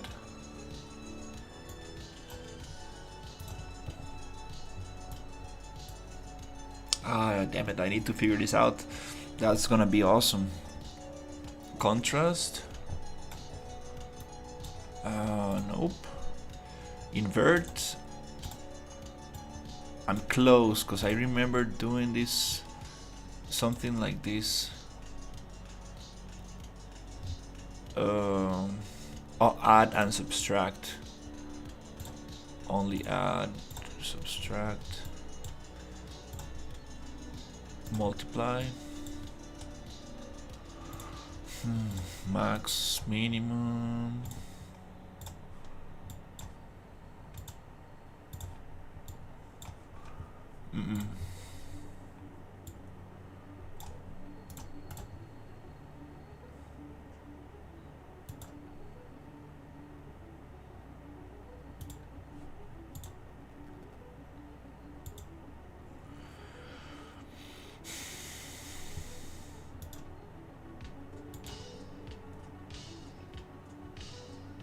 Weight maps.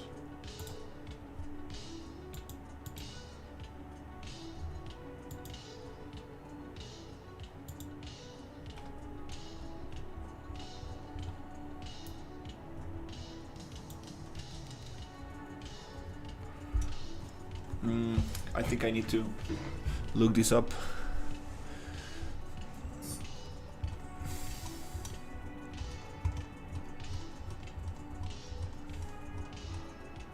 Oh crap, I lost my texture. I definitely need to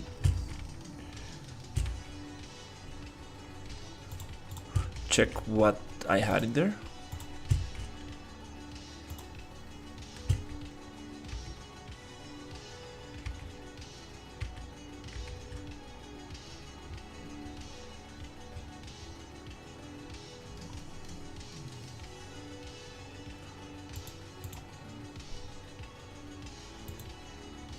Outer mask. Okay, let's let's try to use that one.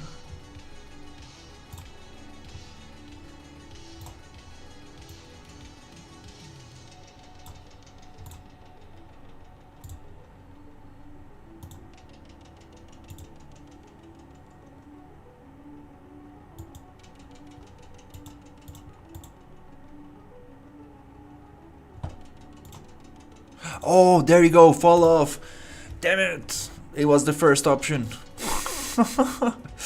Okay. There you go. Ah, nice. Fall off noise. Ooh. Oh. Hey, finally getting closer to what I want. Beautiful. Almost there. I think this has to do with my poor mask painting, but I don't want to use maybe noise off. No, we don't need noise. We need C offset. Touch the ground. Oh. That's kind of cool. Almost.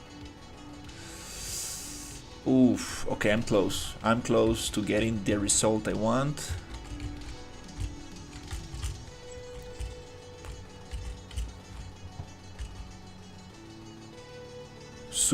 Super happy because these tools are super powerful. But I need to learn how to use them. That way I will get the terrain to look super badass.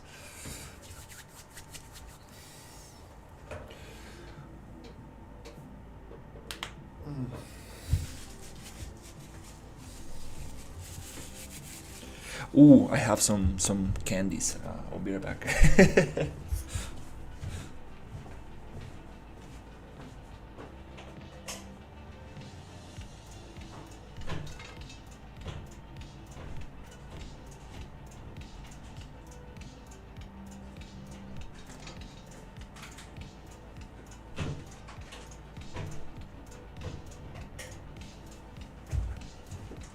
Hey, my camera stayed there. Nice, good job. Oh wow, it's getting smarter. Nice.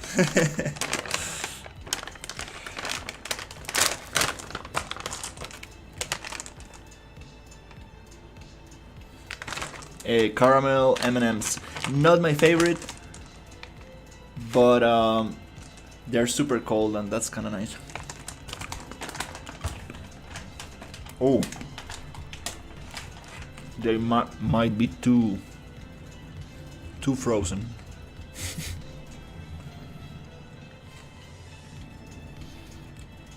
Okay, we're getting close to getting the dunes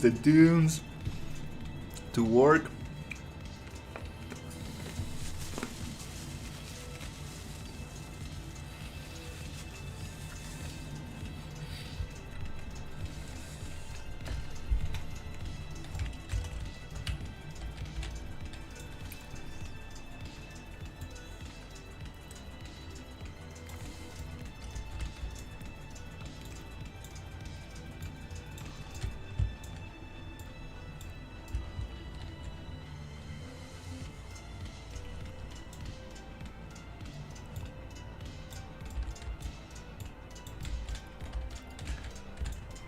What is this?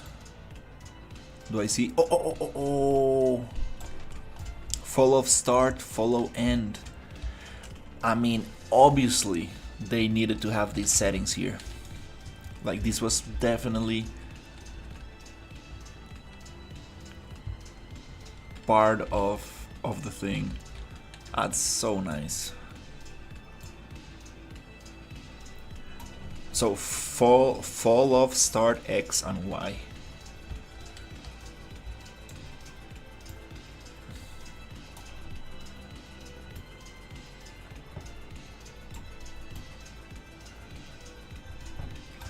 I don't understand these settings.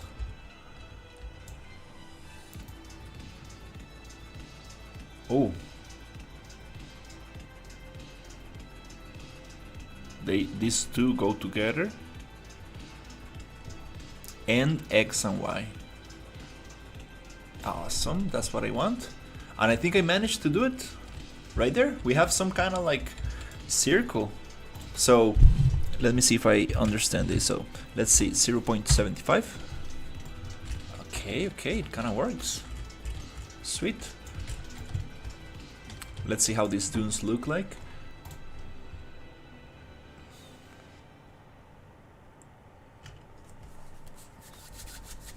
Yay, I wanted to figure out this thing. Nice, nice.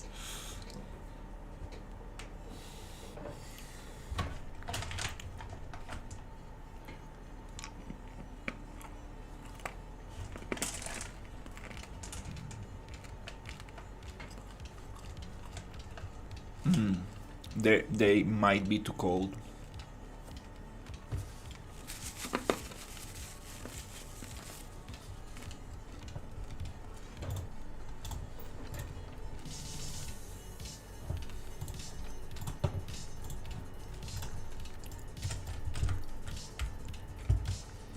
Hey, what the hell happened here?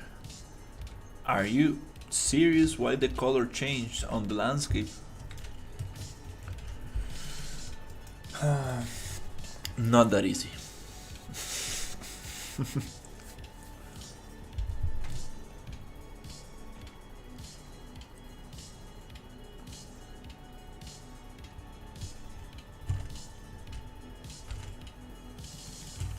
What happened to the color of the landscape?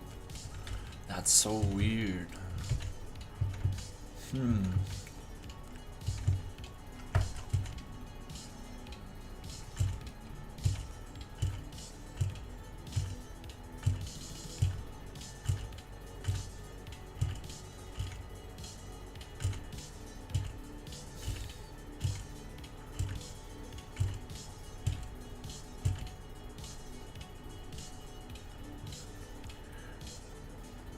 Well, these dunes, kind of cool.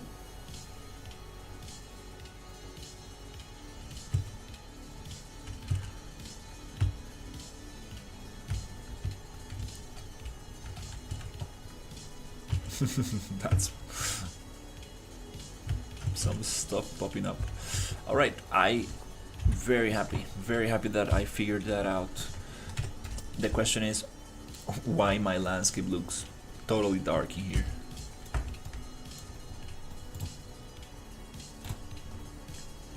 Is it related to this?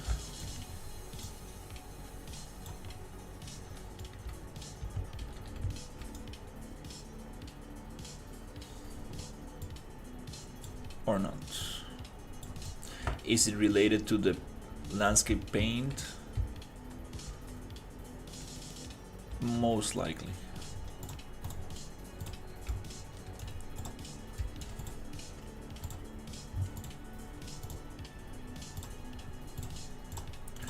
One way to deal with this, yeah, it's related to the landscape paint. I see, it's cut right there. So one way to deal with this is finding your landscape proxies and then activating the landscape material and deactivating this instance. Okay, seems like that's not the deal.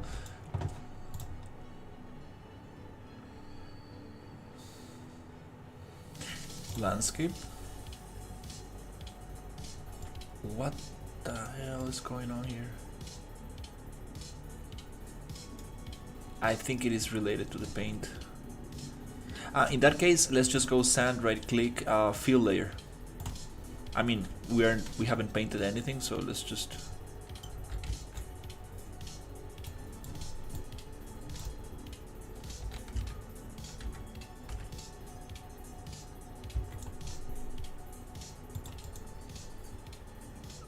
clear layer.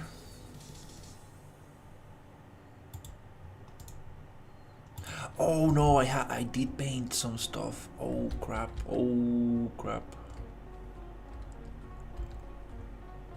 Yeah, it's the paint, landscape painting. Oh damn it, I hate when this happens. Oh man, damn it.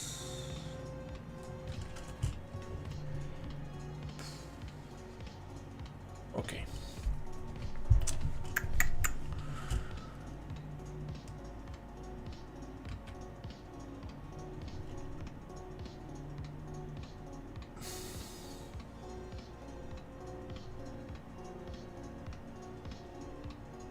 Usually you get these artifacts when you use very big brushes, but mm,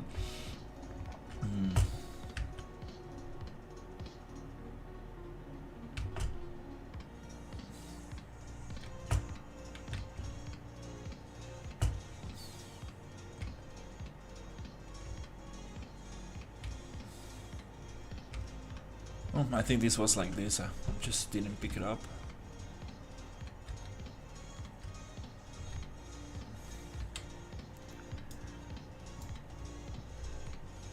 Yeah, yeah, it's a the perfect program to do cinematics.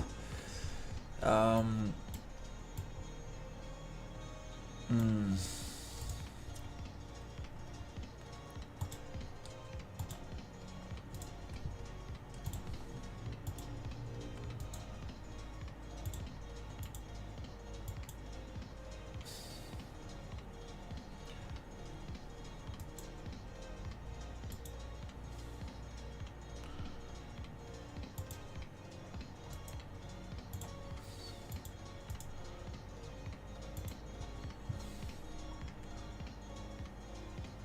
what the hell?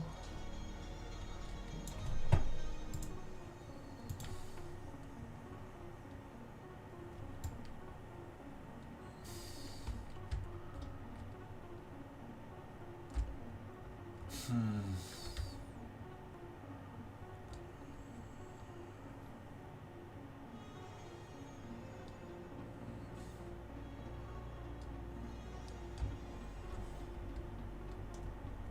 Oh my god, no, my landscape.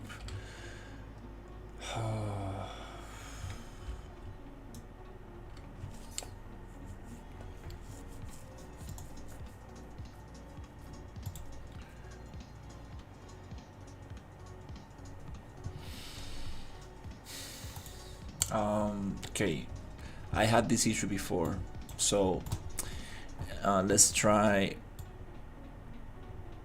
just find the landscape material, take it off, and reassign it. That might get it fixed. Oh my god, I forgot about these problems with the landscape painting. Such a pain.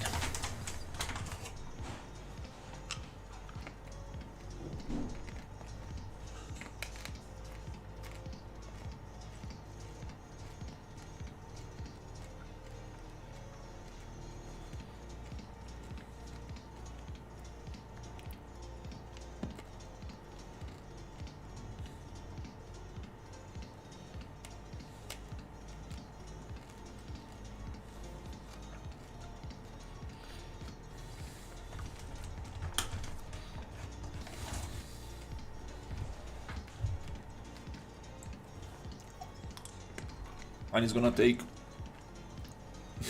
a lot of time because it's a huge landscape.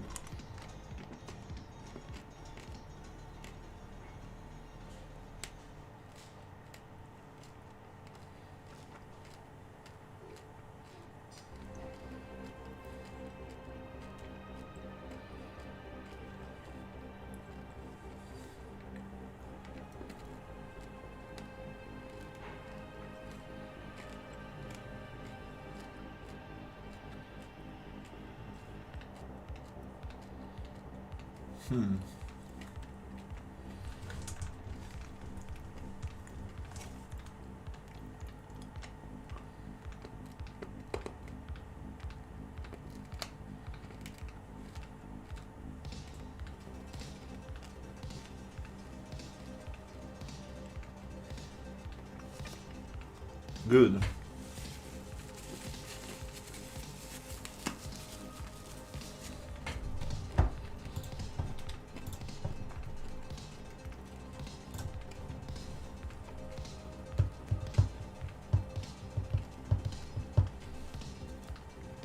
Now I'm just gonna assign sand to it again and should probably look fine.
Oh my god.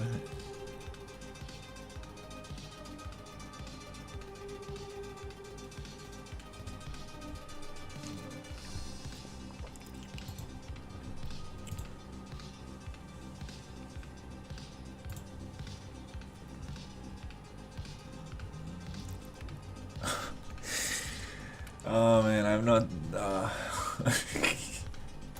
People complain about optimization on YouTube. Oh my god, dude. Open a game engine and shut up. Learn a little bit what's behind the hood and before you make videos about it. Um,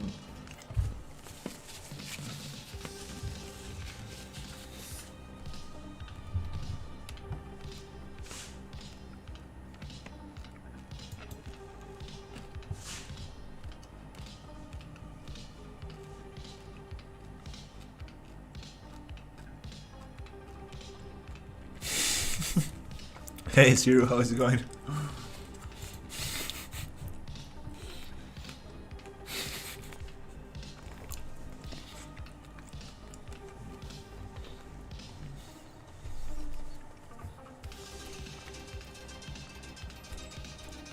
Let's see if I can get my landscape looking good. Okay, is it actually back to where it should be?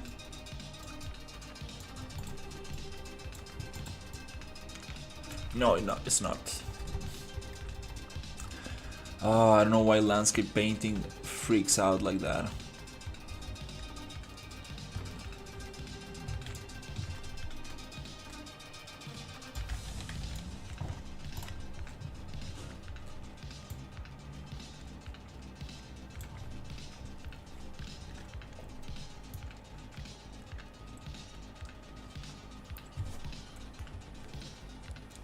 Usually you get these issues when you paint, for example, in the border with a very big brush.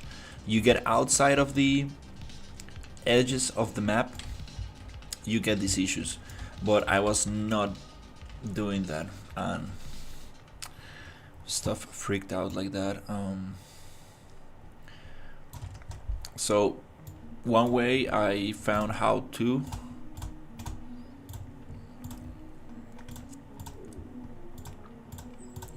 fix this was the material, kind of like very dumb fix, but kind of like taking the material off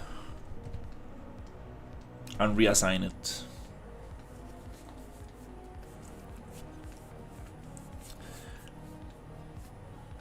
Kind of ridiculous, and it takes a long time.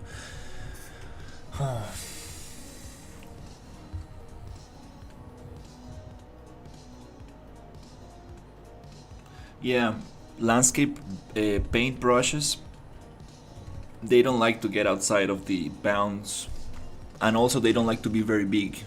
It's good to use smaller brushes, like the size of your brush.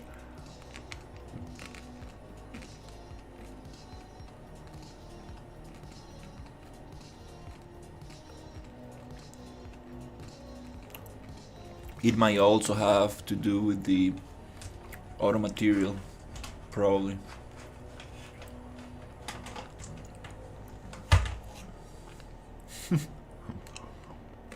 Yeah.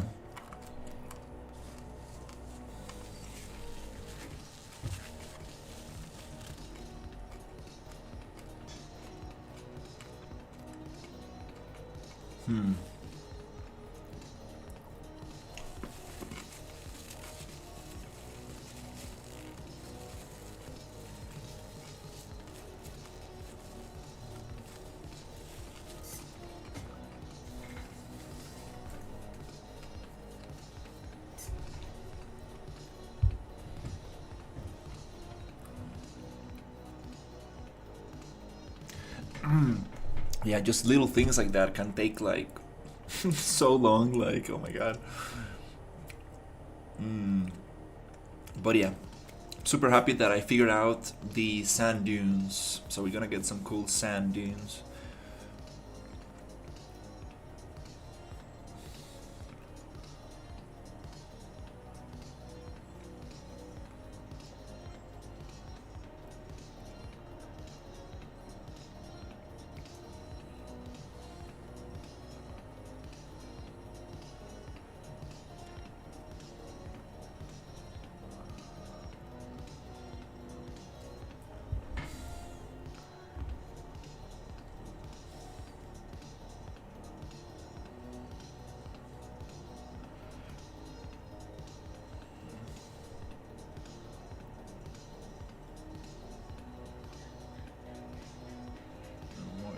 areas than in my top down.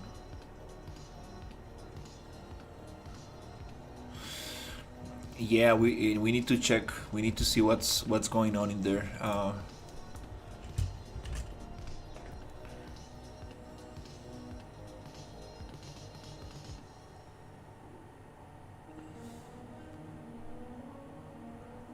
I have 3 materials named the same.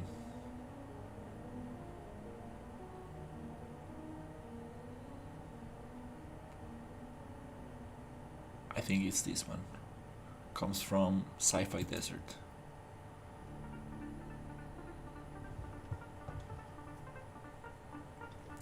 And hopefully it doesn't crash. Should probably put it on lit for now.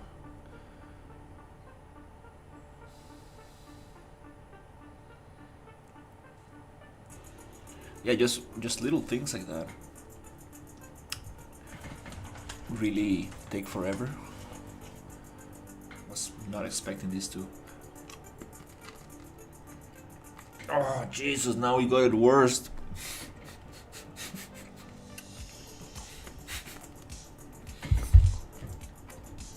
No.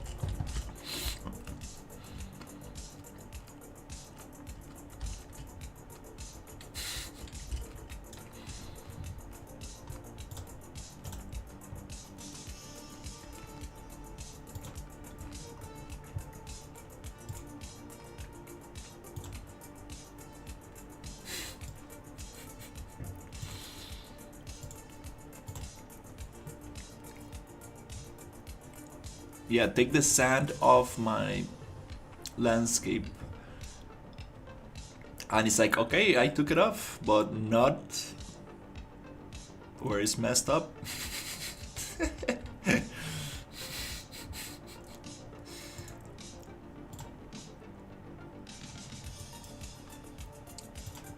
Yeah.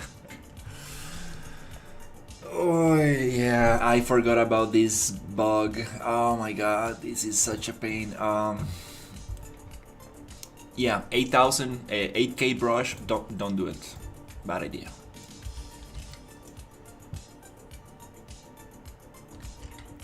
Sometimes by painting just a little area. But what is that? Why do I have rock in there? So is it the rock layer?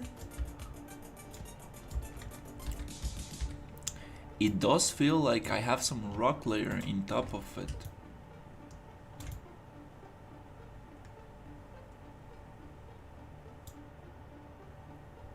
Huh. I think it's the rock layer causing problems. So you know what? I'm gonna delete this layer.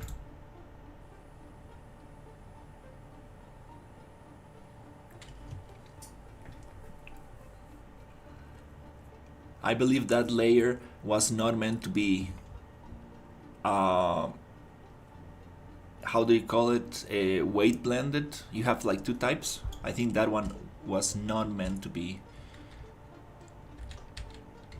used like that. So clear layer, there you go, gone. Fill layer. Okay, cool. At least we're back to normal. I still don't understand the difference between those two, and I think that's what caused the problem. Okay, cool. We're somewhere back. I lost the acid layer underneath this, unfortunately. We had some super cool acid layer underneath, but I mean, I can repaint that. But not now. Okay, let's save and hopefully this won't crash.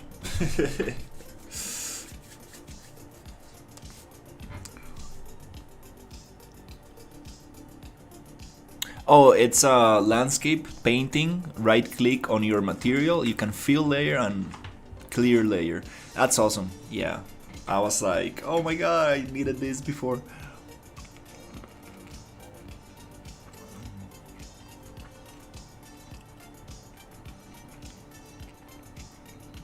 My camera blocked it?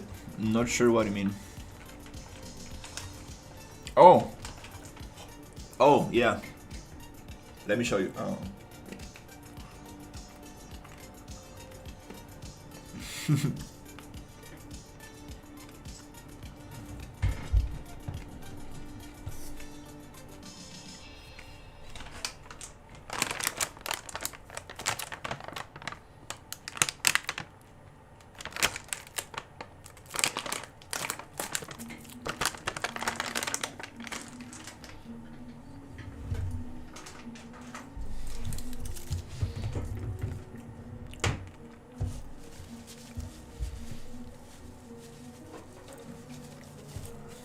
Yeah, that rock layer, it's the auto layer based on height, so we need to be careful with that one, and we should probably not paint with that one.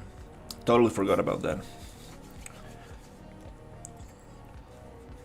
It's the one that is giving me this differentiation based on height, like that's kind of like the auto material thing based on sea height.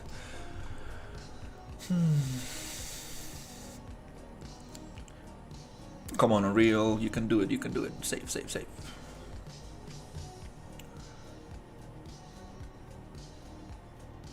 Good job, good job. All right, so here on landscape, paint, here you have your landscape layers. Oh yeah, my camera is right there. Let me turn it off. Here, you have your landscape layers, and you right click, for example, sand, and you can fill layer and clear layer.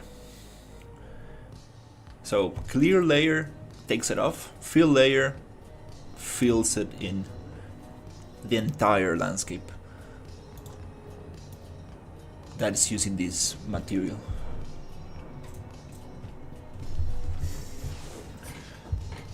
Super awesome thing. Also took me some time to find that. I was like, oh wow, that's cool.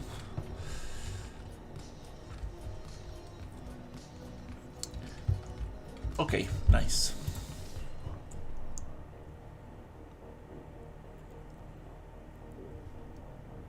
Oh yeah, Unreal, it's a small universe. Yeah, you get, I mean, there's so much stuff hidden in Unreal. There's so many shortcuts in Unreal. It's crazy. There's so much stuff hidden in this program. It's crazy.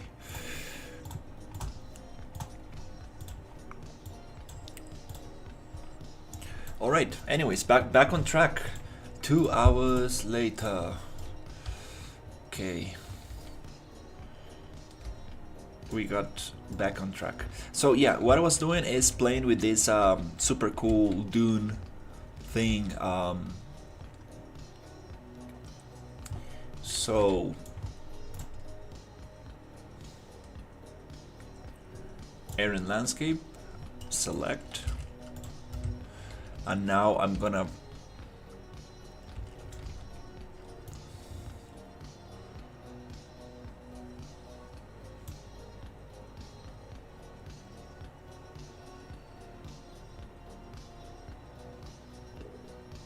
I think it's the only way.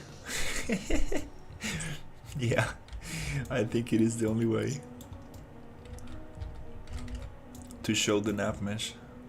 Maybe nav mesh. Yeah, you can go here, navigation, P.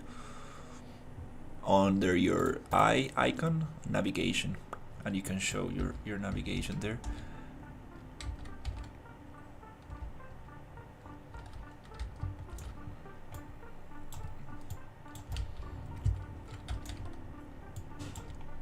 Right, this is super cool. Now I want to try something. What happens if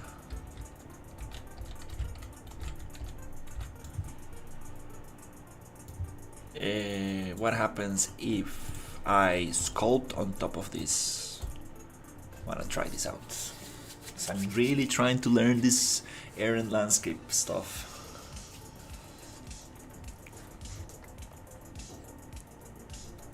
No, you don't need to select a specific nav mesh. It's gonna show all of them.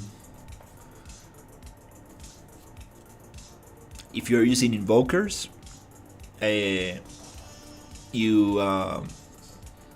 it's gonna show the area around your AI enemies or characters that are using an invoker.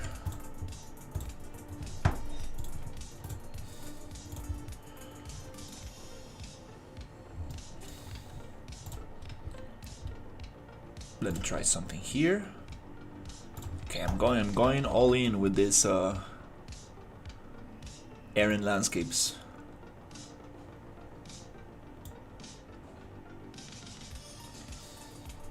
Can we flatten on top of a errand landscape layer? No, it's on top of it, and I don't believe it's gonna let me do anything here. So that's not the way.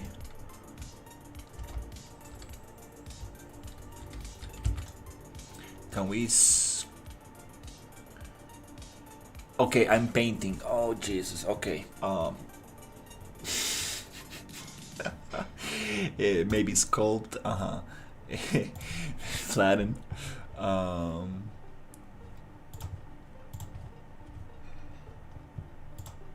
Okay, flatten. Good job. Okay. But it flattens and it mixes itself with the dune thing, with the height map, because layer 1 is normal sculpting, layer 2 is Aaron landscapes, so this will never be able to be totally flat.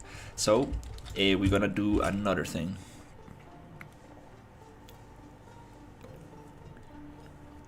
Oh, cool. That's a nice way to do it. That's a pretty cool way to do it. I might do something similar. What is an invoker? Wait, can I activate AI with that? I build my own one, an actor for group fighting, but also an actor for activate my AI, so they transition from idle to fight state. So invokers are, for example, when you have a very big map and you don't want to have a huge volume in your entire map, because if I do an entire nav mesh for this landscape, my computer is just gonna burn and the frame rate is gonna be terrible. So another solution that is super awesome, it's to have invokers. Let me see if I can load the outpost down. So to use invokers, you need to go into your project settings and change your navigation settings. And I want to show you here, for example, the little turtle.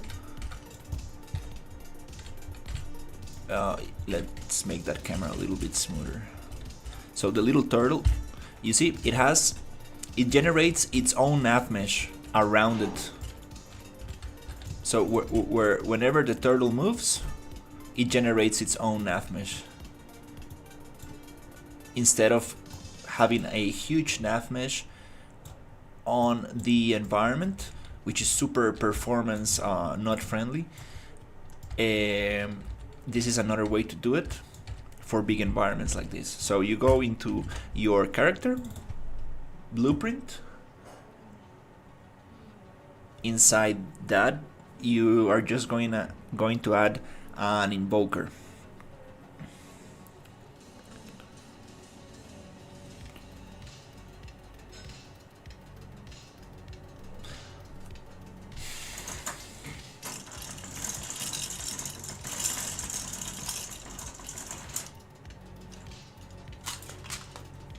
Whenever this decides to open, here you can add an invoker. It's called navigation invoker. So you go add invoker. It's called navigation invoker. For this navigation invoker to work, you need a couple of settings. So file, project settings, edit project settings, and here you're gonna look for navigation.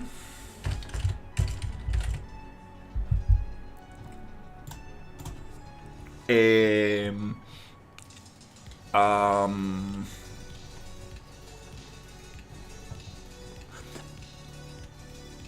let me see if I can remember where it is.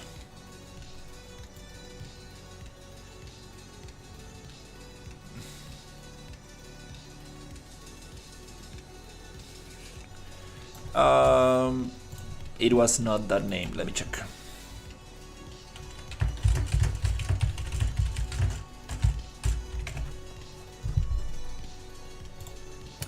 Generate navigation only around navigation invokers, project settings, navigation mesh, set runtime generation to dynamic, and then add navigation invoker component to your level. I mean, to your actor actually.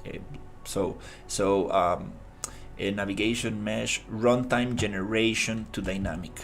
So instead of navigation is runtime generation. There you go. This is the setting you need to tweak.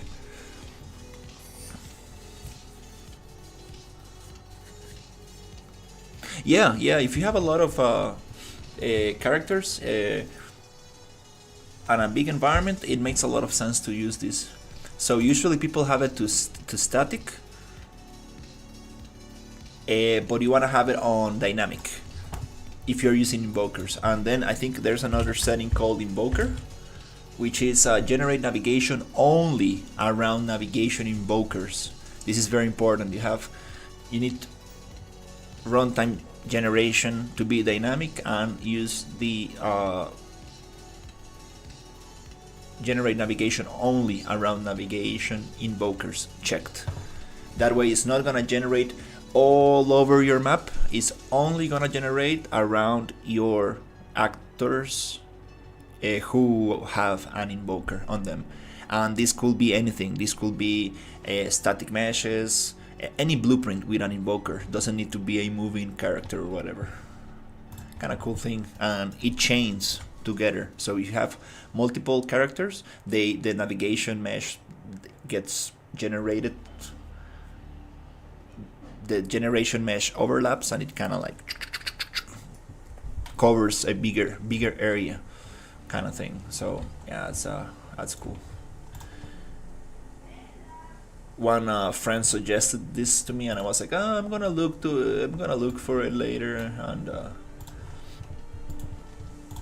he was totally right. It was the way to go.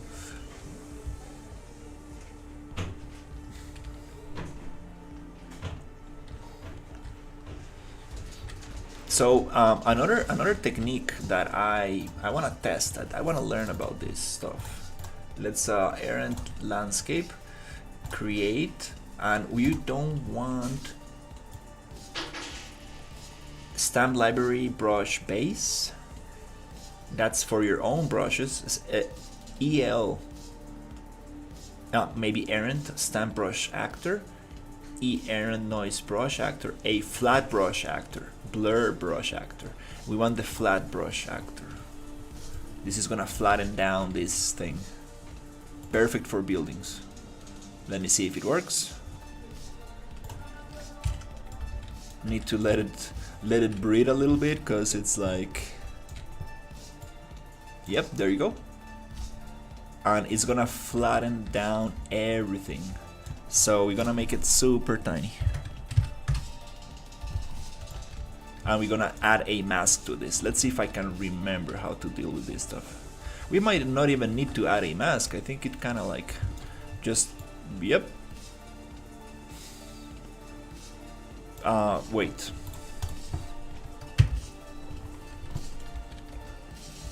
Yeah, that it's kind of cool. I think already has it some kind of like a fall off. I think it's already set for us. Yeah, it's a circle fall off. So that's very, very cool. And I want to add it a little bit higher.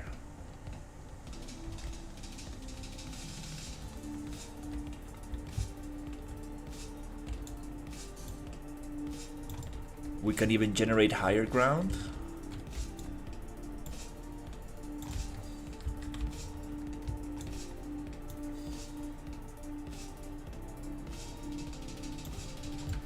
kind of wanna. Another thing, can we make this icon smaller? Like there was a way to do this. Boo doo doo.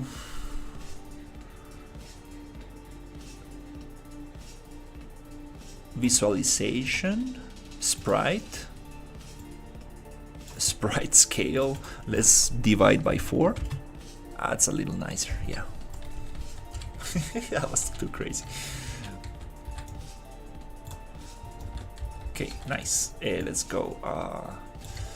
So yeah, let's try to make a higher ground again.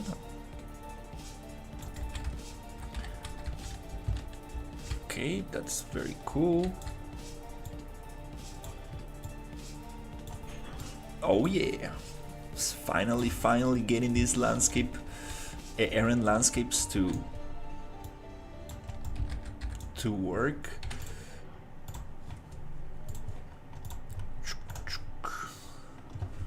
That's super awesome. I'll be right back. Give me a second.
Okay, I made myself a bratwurst.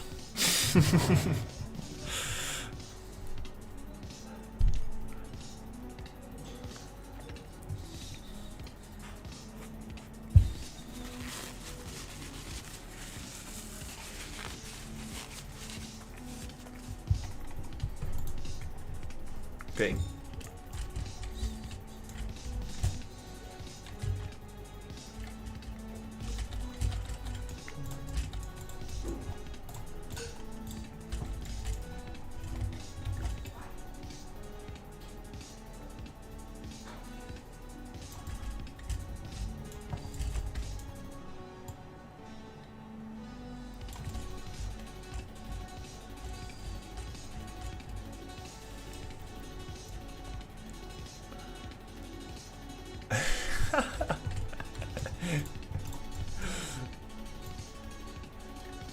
No, I need to save the sausages.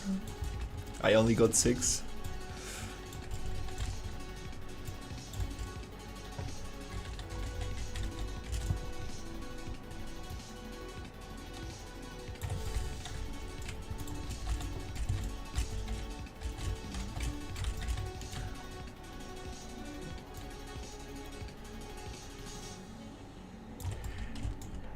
The bandit down.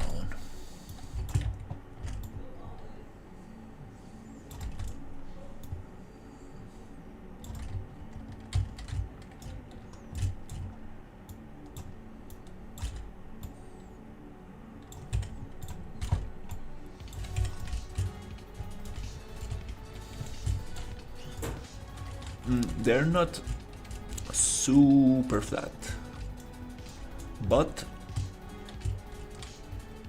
not gonna worry too much about it. I kind of want to use the landmass project, the landmass plugin, to flatten down a little bit the floor. Want to see how that works with Aaron landscapes. It's another thing I haven't tested. And before getting into little details and stuff, kind of wanna probably put these assets on a 0 or 45 or 90 degree rotation, so it's gonna be easier to kind of like snap things to it.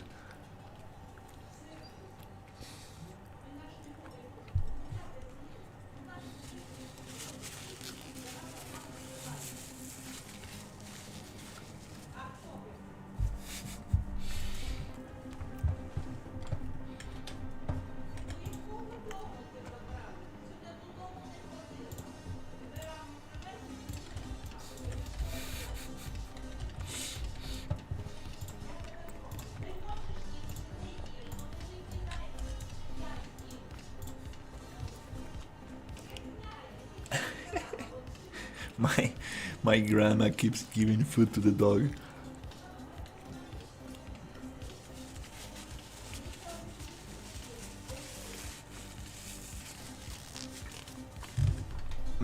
What happened here?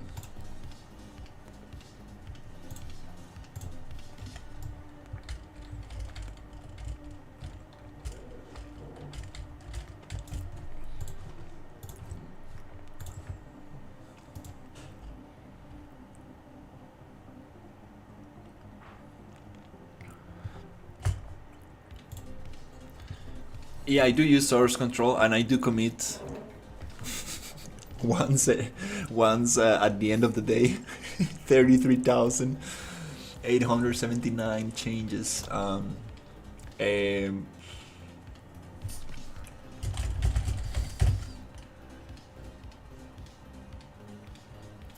More errand landscapes and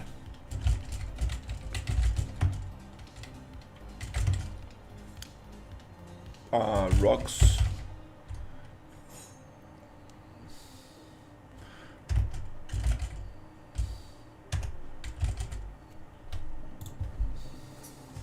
Let's commit this, because it does take like 30 to 40 minutes to do this thing.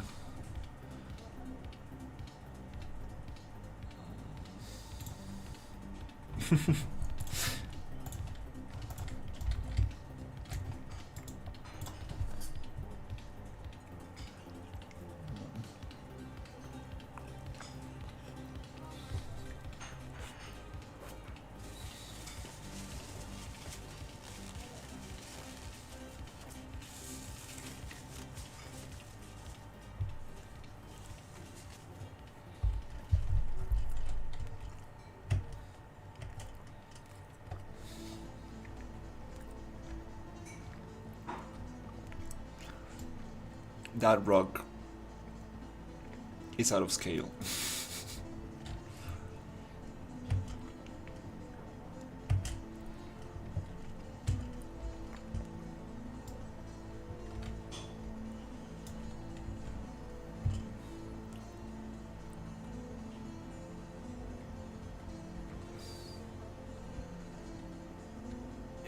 Wait, is this?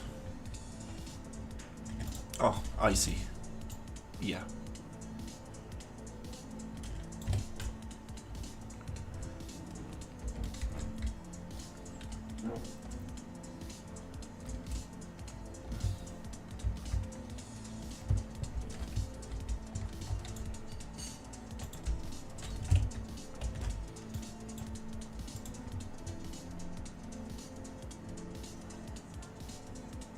Oh, these are level instances, okay.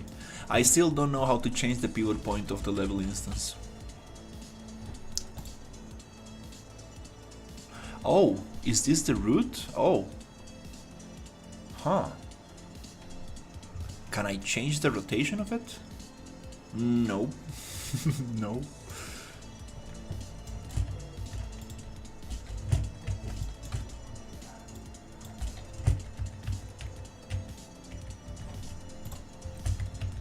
Uh-huh. Yeah, these were not...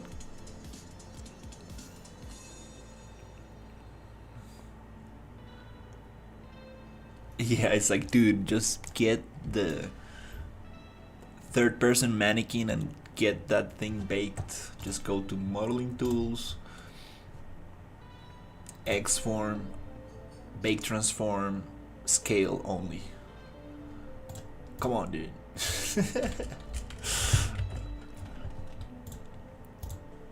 Before putting your assets on the Fabster.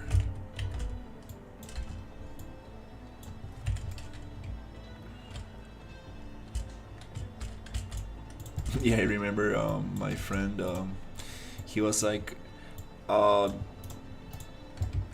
dude, I want to use these assets, but like they're all off in scale. And I'm like, well, I think you will need to readjust them, which doesn't really take too much time. But the worst thing is when they don't share the same scale between each other, because if they do share the same scale, you adjust one asset, copy that scale to all the other ones, and then bake all of them to one, and it works very good. But if they're not sharing the same scale between each other, oh my god, that's terrible. To fix this pivot point, I need to send them back to 0, align them perfectly with the grid, break the level instance, and remake the level instance. But I'm not... I should probably do that.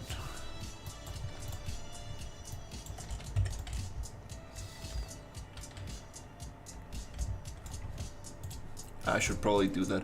I'm not sure how many of these I have in the level, but I should probably get that. It will be so cool to be like on top of one of these rocks, sniping down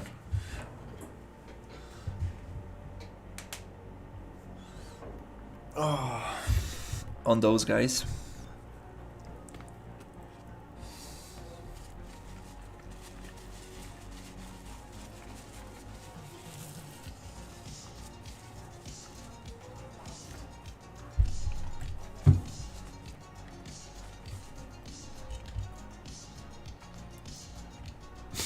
Well, if we get the word partition, H-lots baked.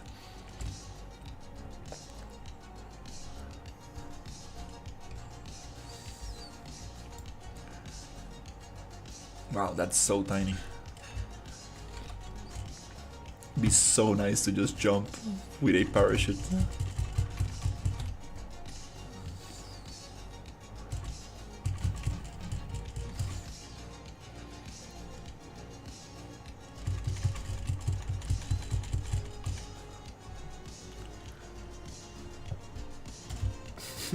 Just land in there and do some crazy stuff.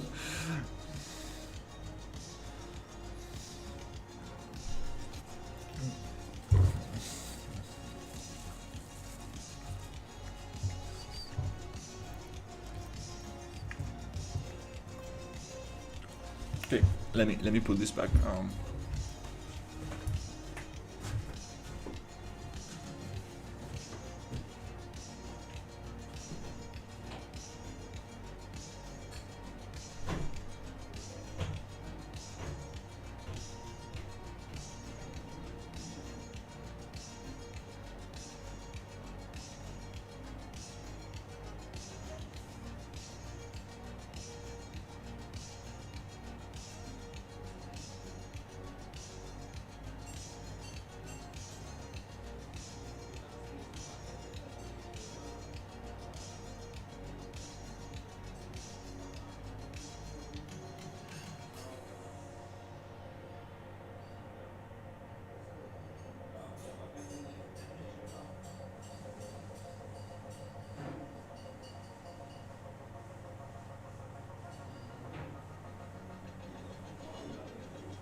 persona no pone peros. Quisiera ahí uno siendo buen niñito, uno suba al techo, que pinte canoa, lo que sea, ya hay que mandarse valiente.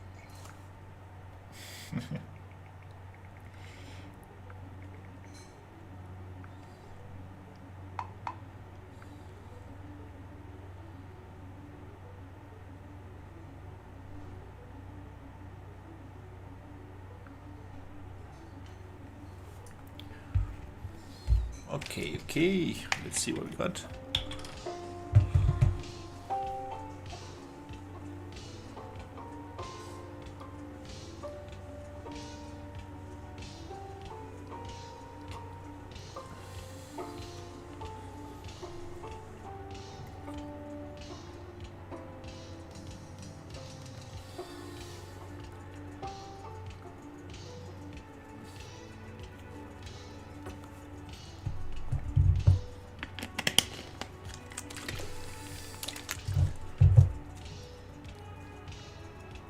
Okay, 720. Nice. Let's see if we can push it up. Today I'm like a little bit low energy. I slept again too late yesterday.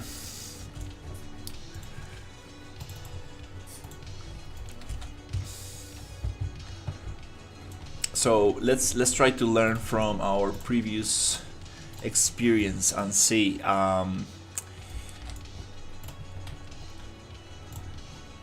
Just gonna make a little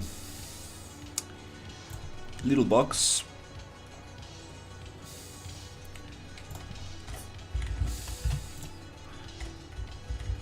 to save this location. This box, I want to call it Bandit Town.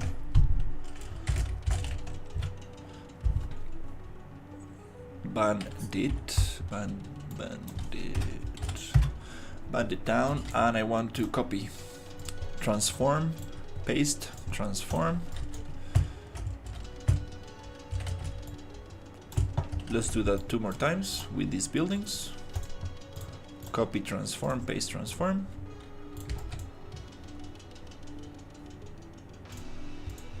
Copy, transform, paste, transform, right there.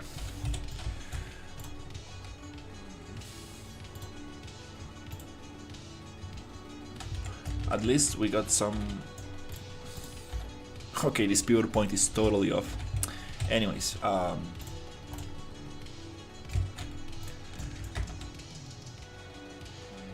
let's see if we are using these buildings. How many times are we using these buildings? This is kind of hard to tell with level instances. It's kind of like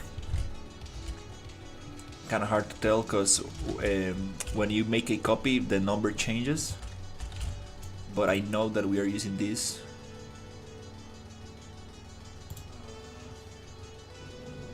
Many times here.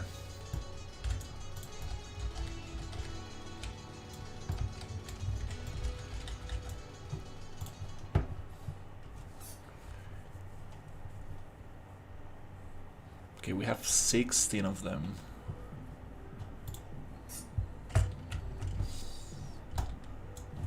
Can I select actors using this asset? Is it going to recognize the level instance itself or just the bunch of actors inside of it?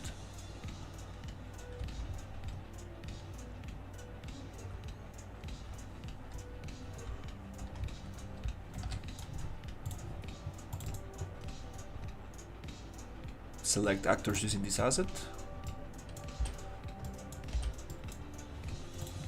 No, I think it doesn't work like that for level instances. No.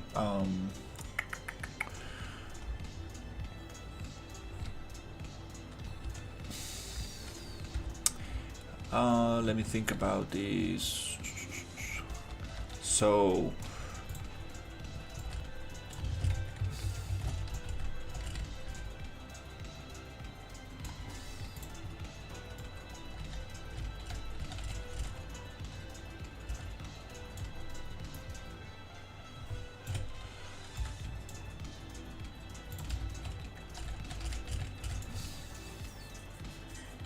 Okay.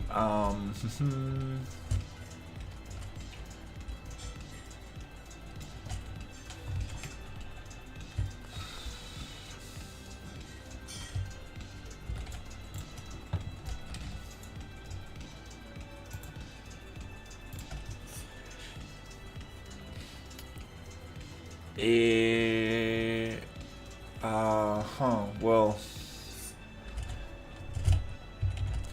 I guess we should just probably break them.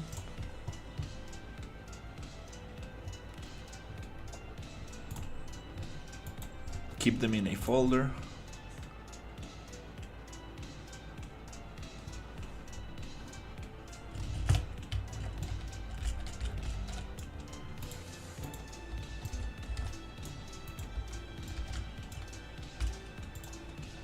Are they grouped? Unlock. Okay, nice. Okay, cool. You know, the orientation is great. It's just the group. The groups are kind of like tricky. So if you're not grouping them on a 0, 45, or 90-degree angle, you're gonna get that rotation baked into the group pivot, which is pretty annoying to work on an angle in these cases.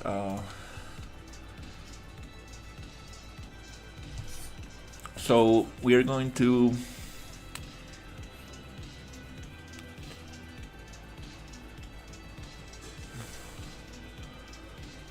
we got another homeboy on Kick offering services. Let's see.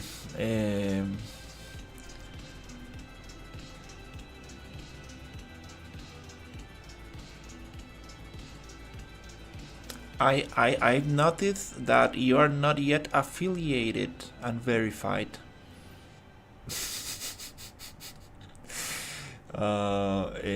Level instance, break, keep folders, break level instances.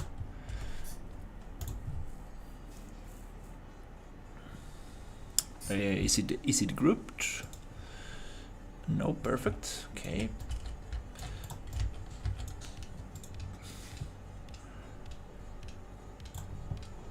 Yeah, I want to step away from level instances.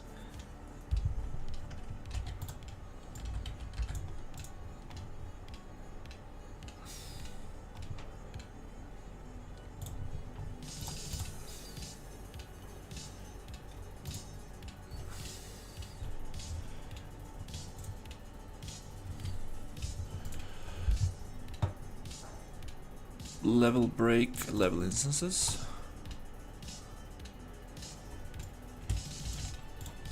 Oh, this is a cool one right here. Level break, level instances. Pop.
Super cool.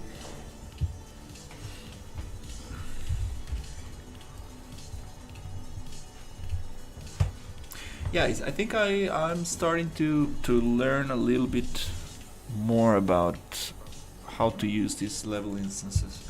It's more like you said, just some kind of like organization tool, but then you can just break them and keep them in a folder.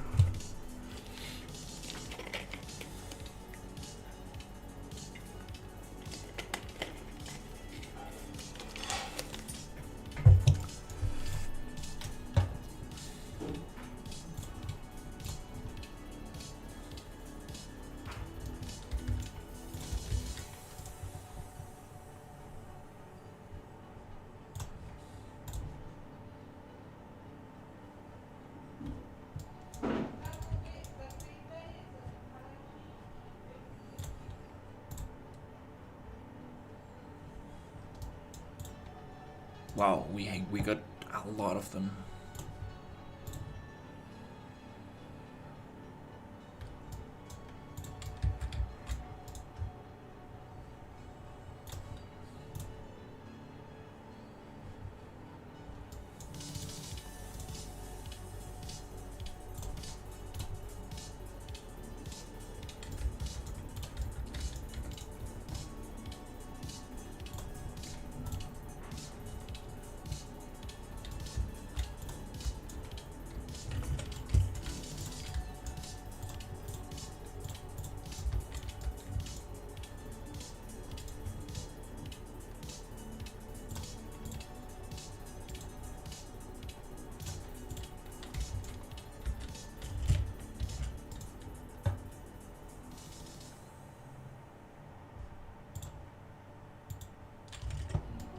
Okay.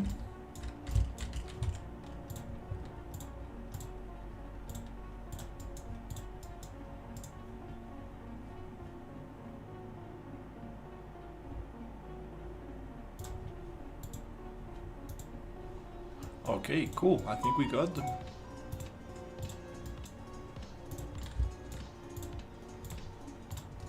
Yep, they're all separated now. That's awesome. But they're in their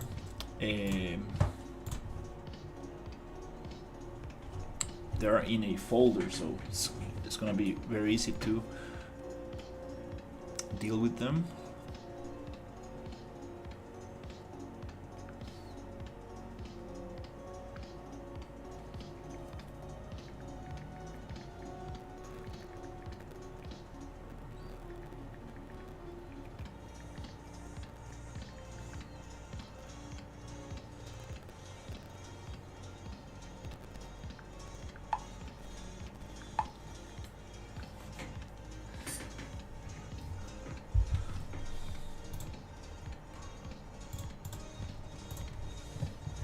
Awesome. We got that there.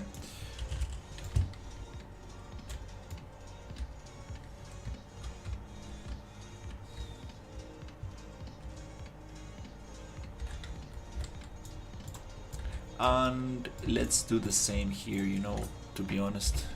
Just gonna break them.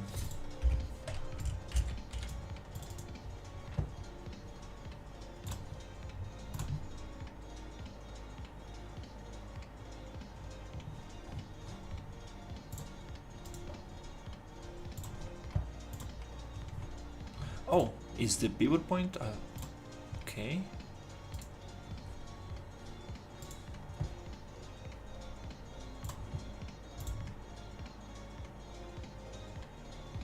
Perfect. It's the group that is messing things up.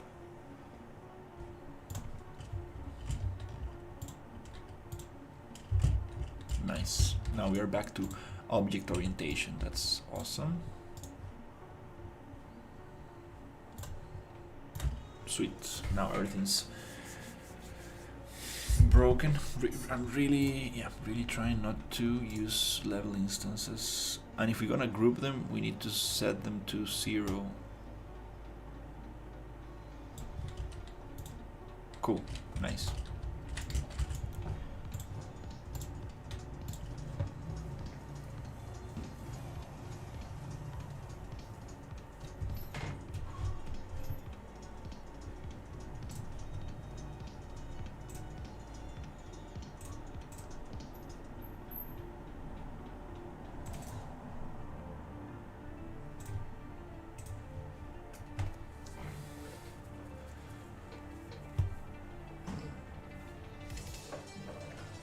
Alright, let's push this.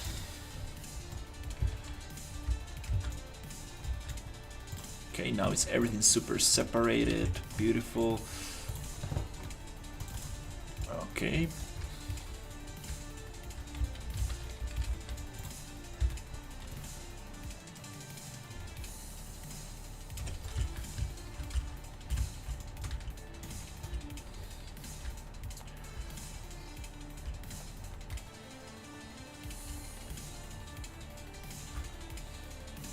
Wow, this town is super hidden.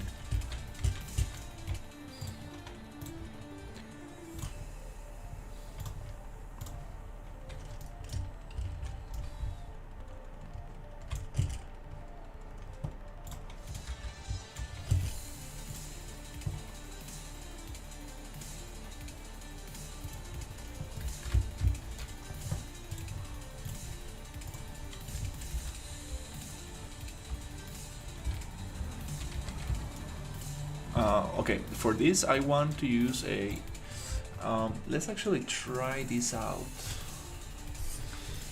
Oh, getting a back pain. Oof, need to be careful.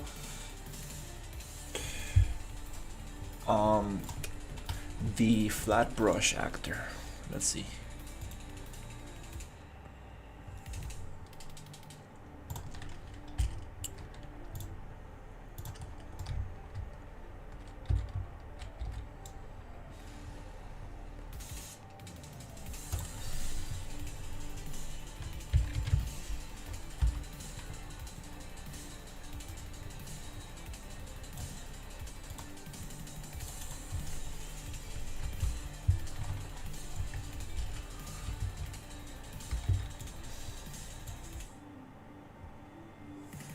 Awesome. That's so nice. The flat brush actor. Oh, but I want to oof, can I mask it here? Okay, here we have a tricky situation where I do want to get it flat.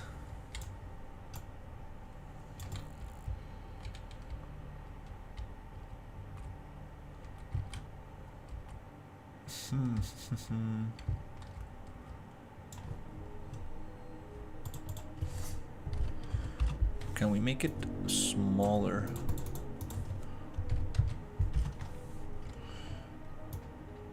Oh, there you go, yeah.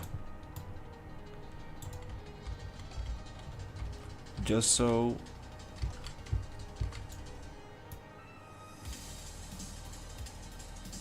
there you go. What happens if I get out of, just make it like this?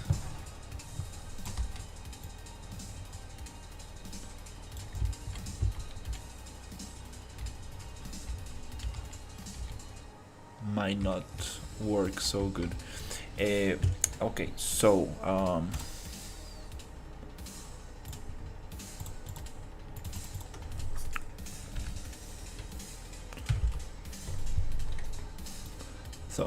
I think that we need to use multiple of them.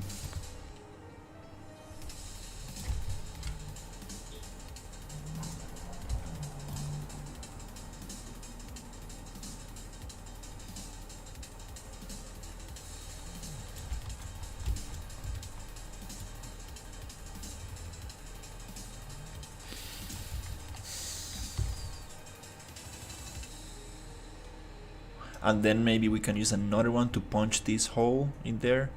Yeah, maybe the proper way to do this is 0.4, 0.1, 0.5.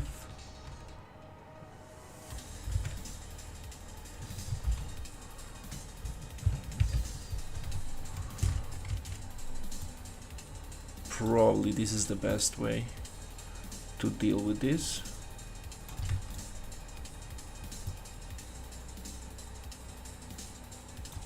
I think it looks the most natural. Might be able to push it down. Oh, we have priority. So what if we change the brush priority?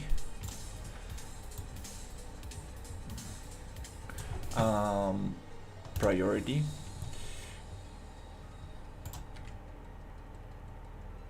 flat. What is this crazy number? Are you serious? Oh wow. Okay, it seems like it's already set.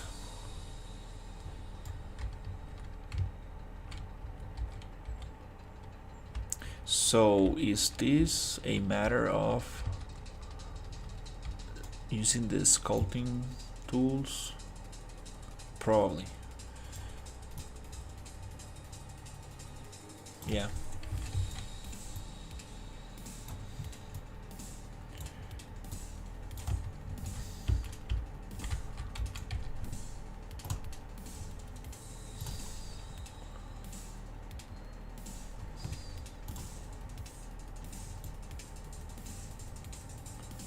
It is. Yep, it is. These sculpting tools.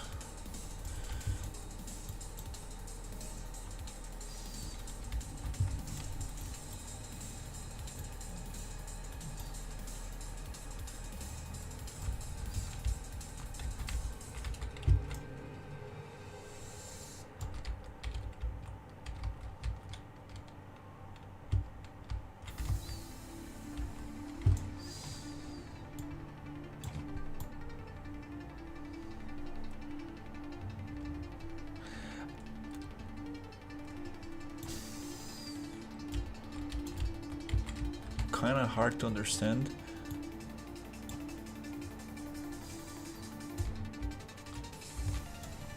What is doing what?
Okay.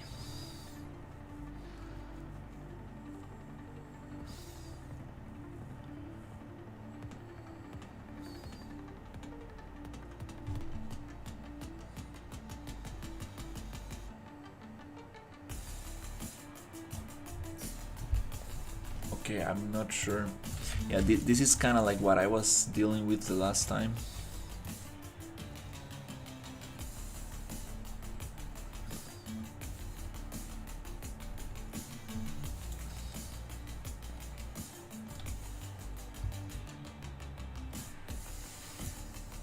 Kind of hard to know.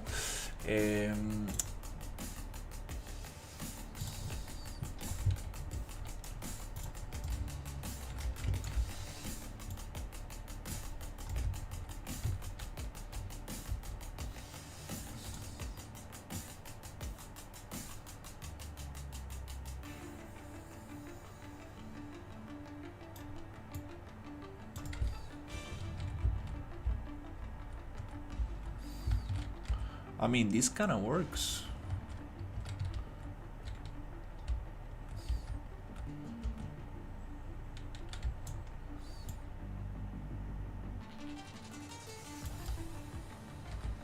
Yep, I think this kind of works.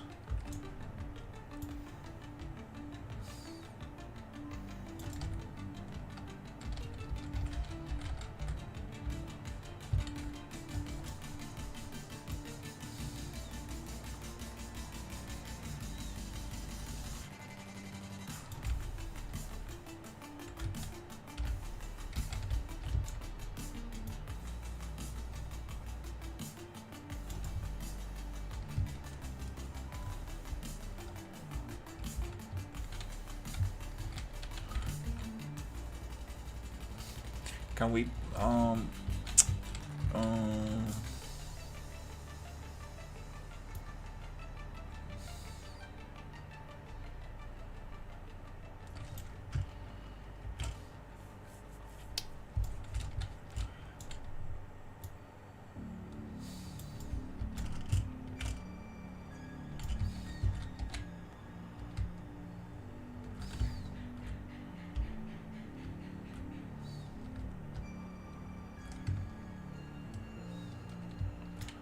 okay.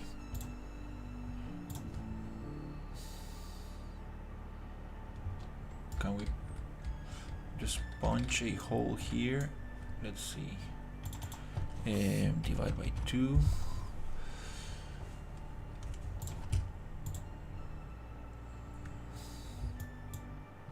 Okay. Yeah, I think that might work. Okay, okay. Well, I'm getting a little better with this.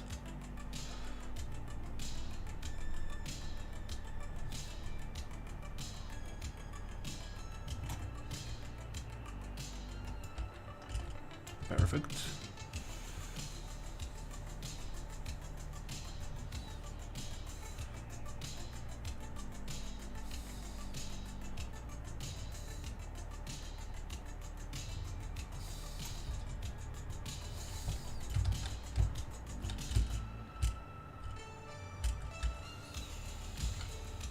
No, I think that's awesome.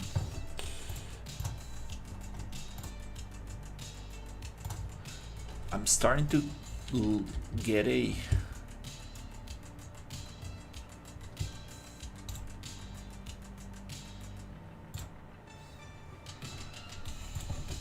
starting to understand a little bit more how to combine the landscape modeling, the landscape sculpting tools with the Aren landscapes, which is awesome. Now I can really have more control over the landscape. Oh, awesome.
Yeah.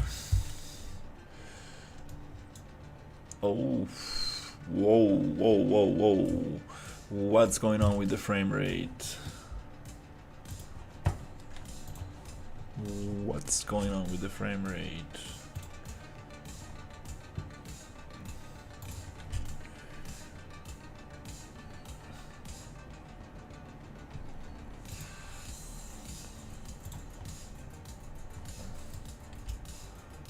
Oof. Wow, ouch. Ouch, ouch, ouch, ouch. Why are we getting such a terrible frame rate? Oh. Ay, ay, ay.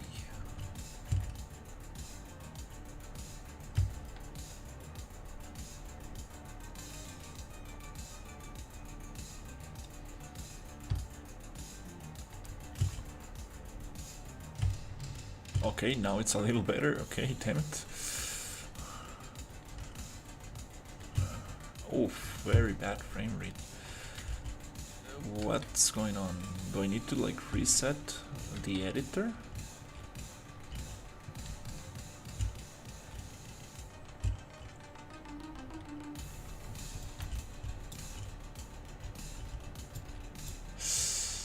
Ay, ay, ay, ay, ay. Oh, this has the dust overlay material. Good. Ah, nice, nice. We need to do that for the rest of things. What happened to those textures? I don't know. Oh, yeah, we are using some very heavy assets here. This is kind of funny. It's kind of funny.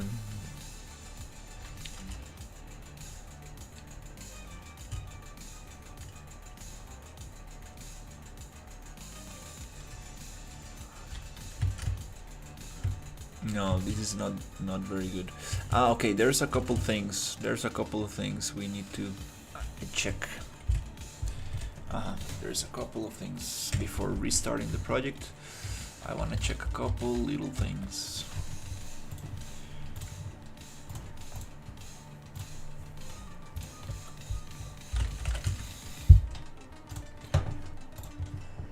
I'm gonna find all these assets.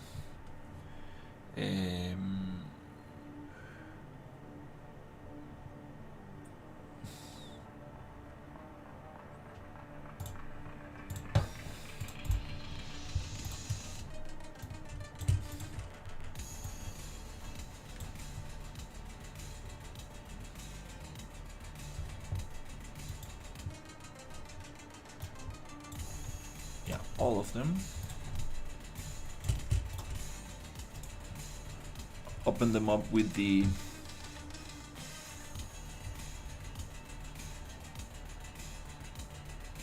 property matrix.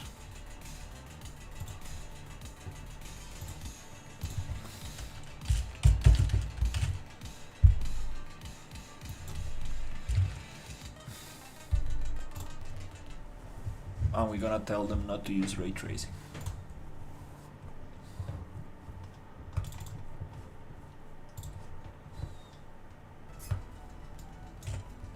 It's kind of funny, like the level instances were working way better.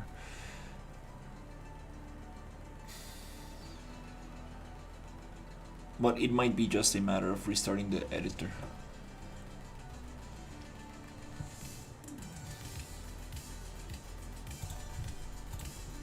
And also we're gonna do the same here with all these rocks.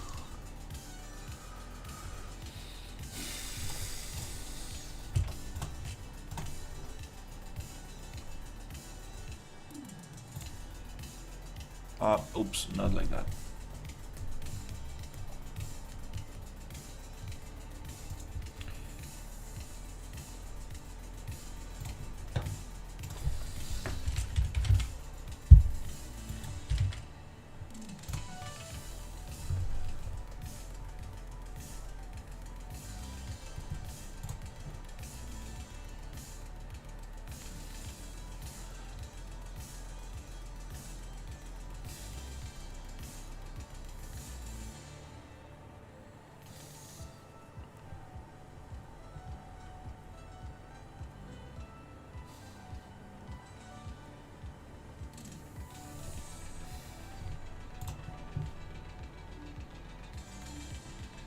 Okay.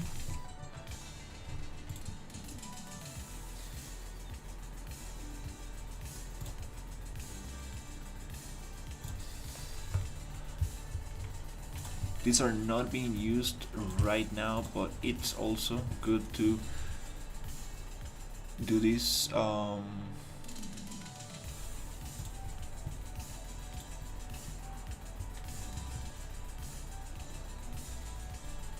to optimize it.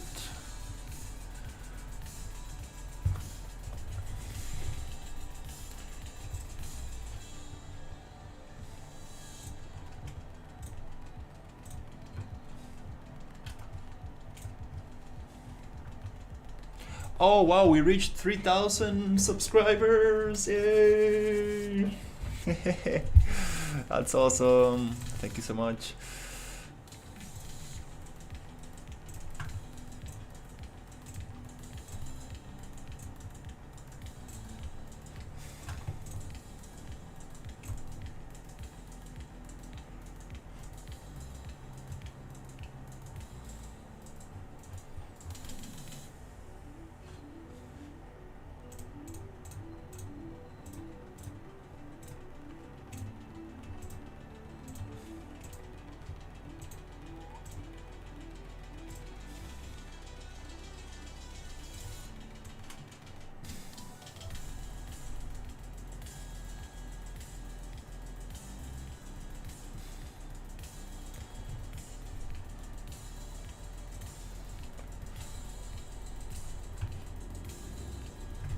Okay, so ray tracing, just one check.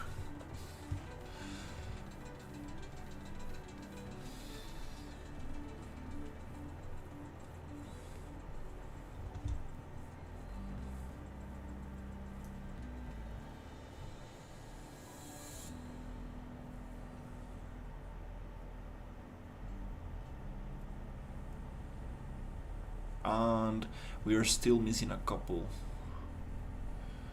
things to uncheck.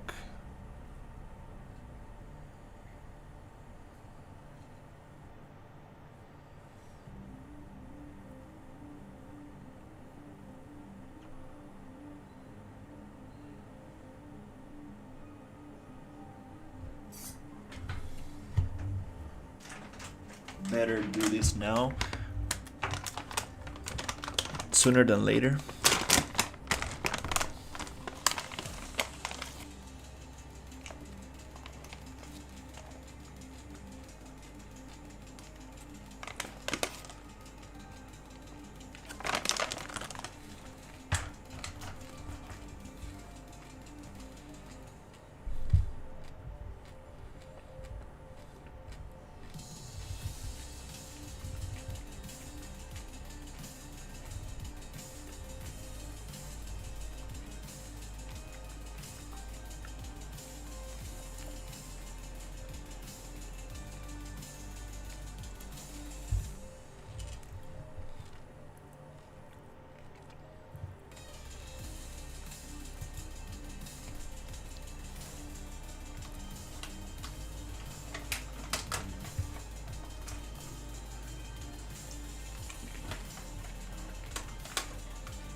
Wow, that's a lot.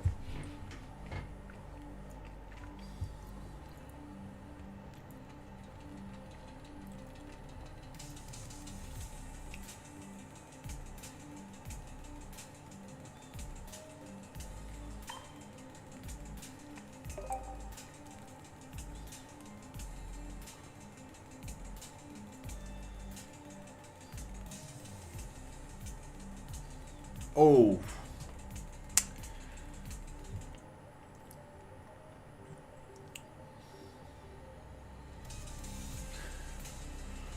Oh.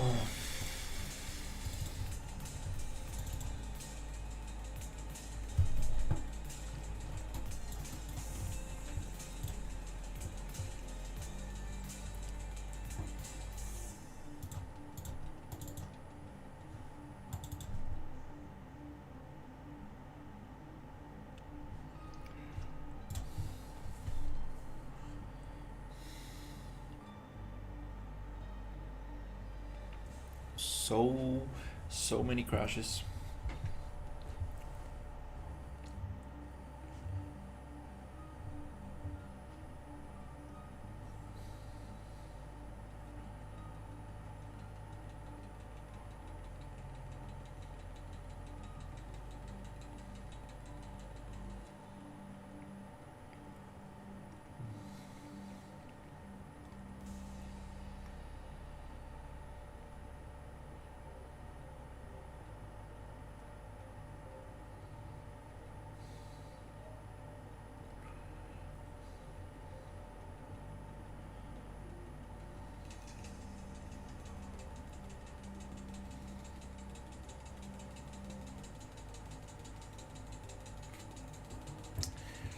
Okay.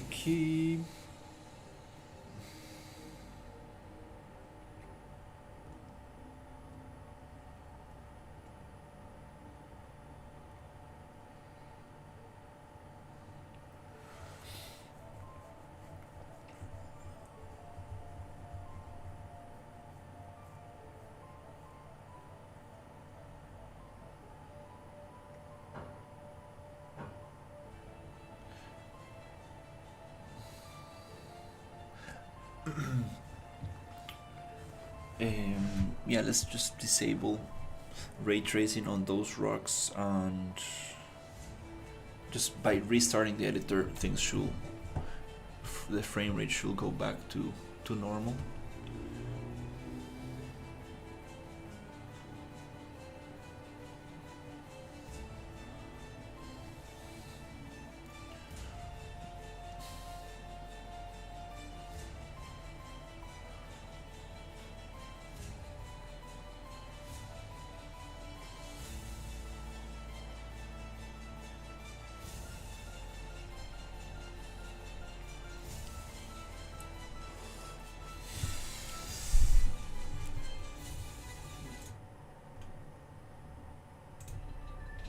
That music was too dramatic.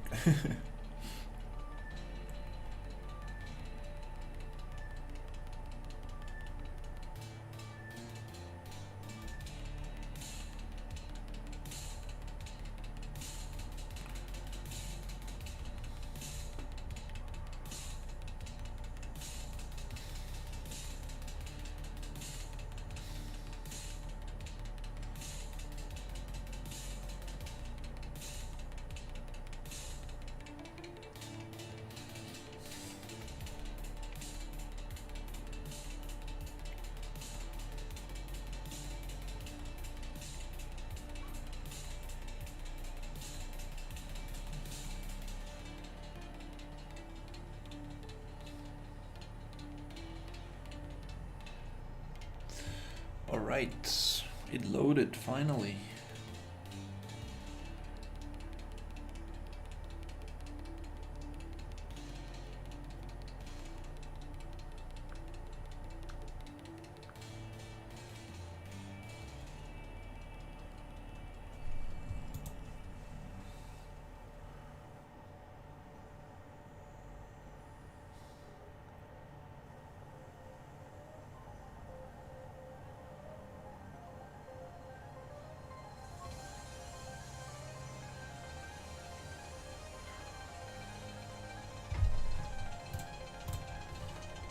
Okay, let's see what progress we lost.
Oh.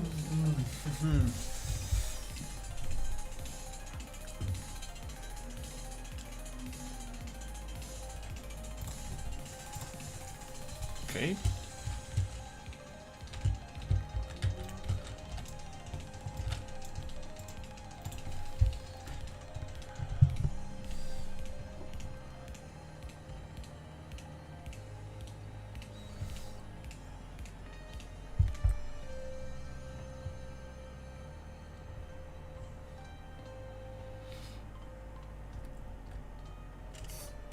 Yeah, we do. Yeah, we are getting way better frame rate. Okay, I think we're back.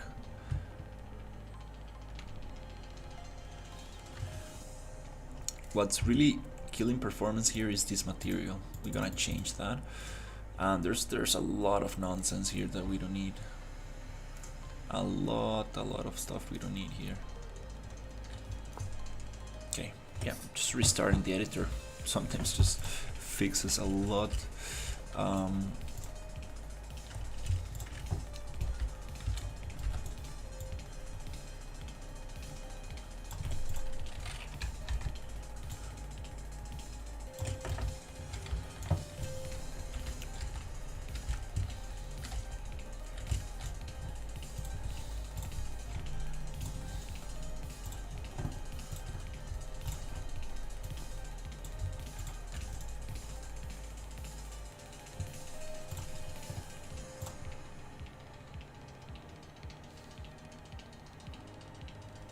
I want to see if these changes actually applied or not.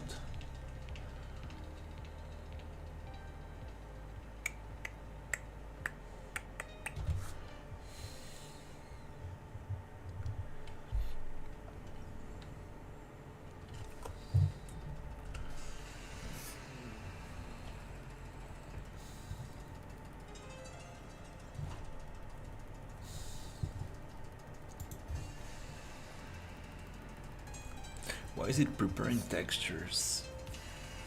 Oh, it's because we opened all those assets. Ah, okay.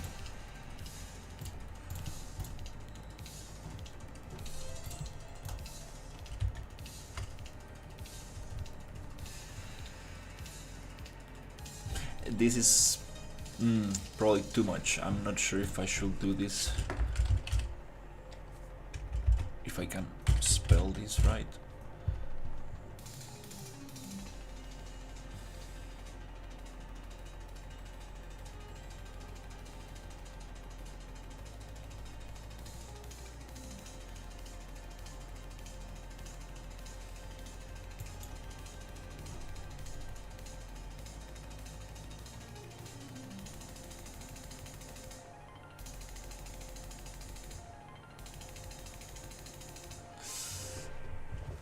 Yeah, I don't know.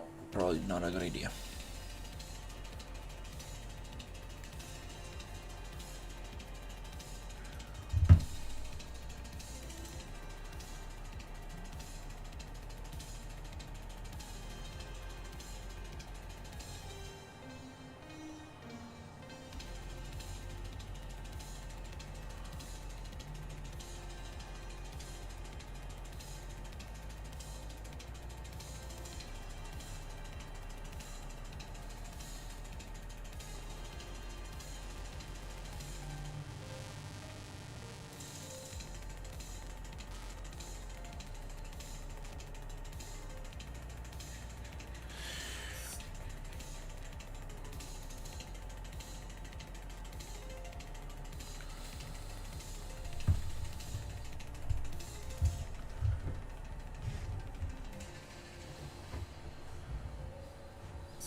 No, probably not the best. Not the best idea to do this right now.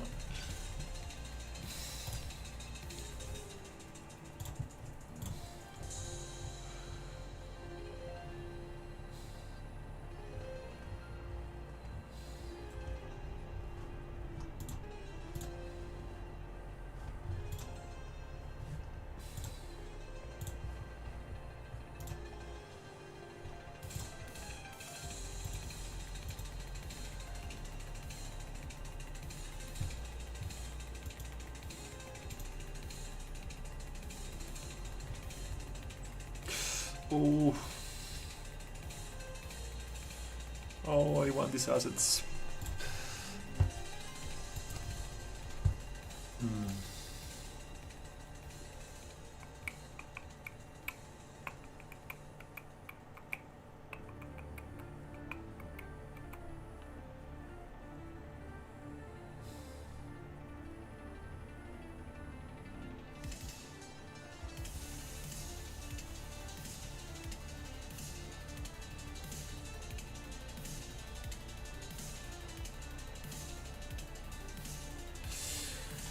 Oof, yeah, I'm not sure how long this is gonna take. 133 assets.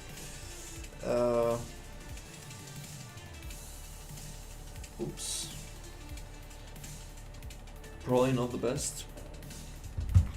Not the best thing to do.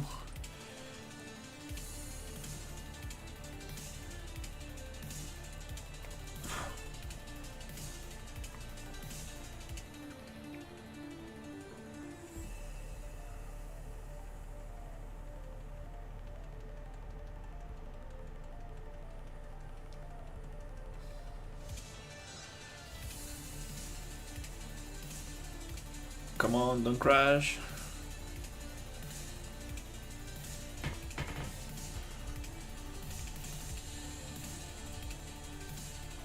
Come on, don't crash, don't crash.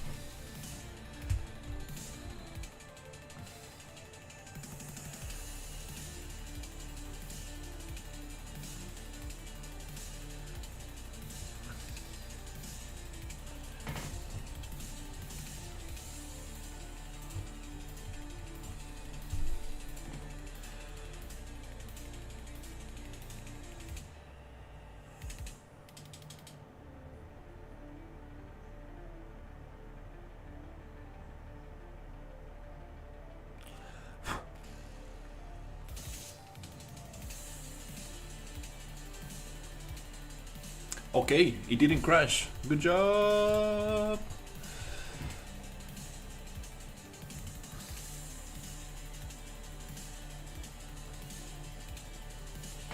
Wow, we got some serious kick bots right now. It seems like you are new in Kick and not yet affiliated or verified.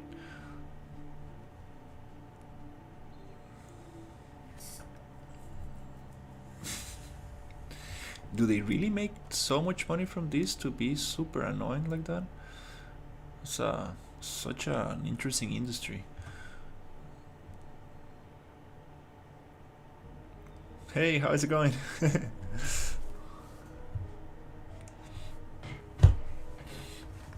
We are working on a desert town, just optimizing a little bit here, some rocks.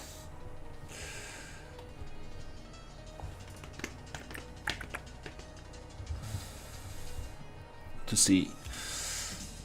Okay, I think we're good with this. Awesome, awesome, awesome. Okay. And we can continue with that, but I don't want to do it right now because it's gonna take a lot of time. Don't want to do that on stream.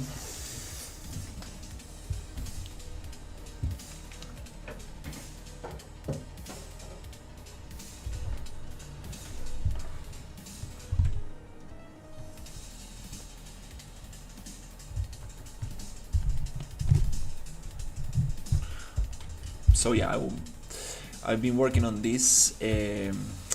Oh crap! Oops. Been working on this area right here. Okay, now performance is way better, and we can make it way nicer by changing some materials that are not really helping out, like this one. This material right here, it's a little bit too heavy. But I got other materials that we could use. All of this nonsense right here. that's kind of cool, but probably don't need that. This is gonna be a bandit town and not a very friendly place, so we won't need to have these things. Cucumbers in the desert, yeah. Hey, how's it going? Looks like Mars. It is some kind of Mars inspired environment.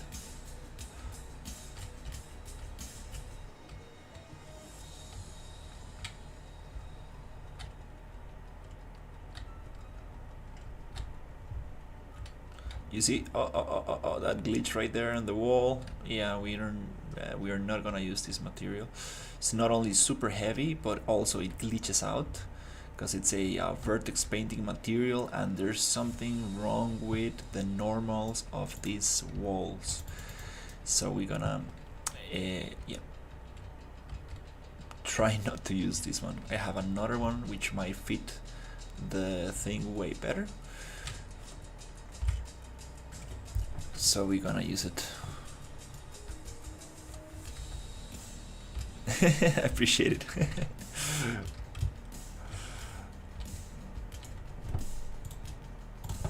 So, let's see, what can we do about this? Yeah, this is gonna be a bandit town. We're gonna have a lot of enemies here.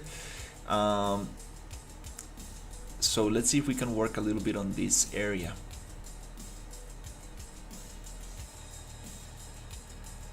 I want to make it clear skies, super shiny, sunny,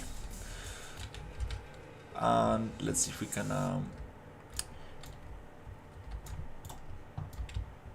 work a little bit here. These are level packed actors, so I believe if I modify one,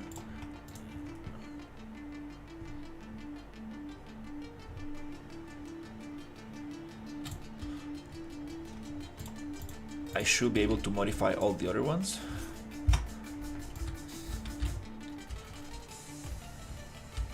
Let's take the cucumbers out, because I don't think cucumbers grow in this planet.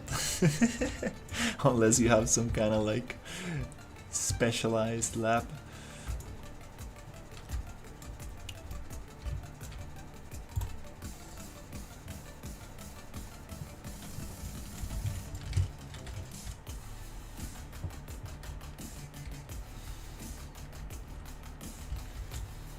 Okay, so are we happy with this terrain? Because we could probably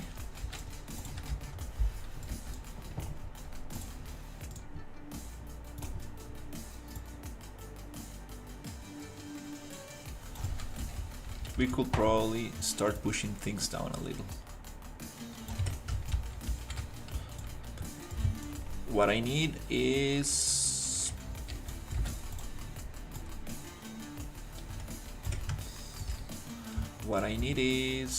the right material. Let's see how that looks. Let's get it from the other town. No, I don't play Roblox. I actually play very few games. Haven't been playing games a lot lately.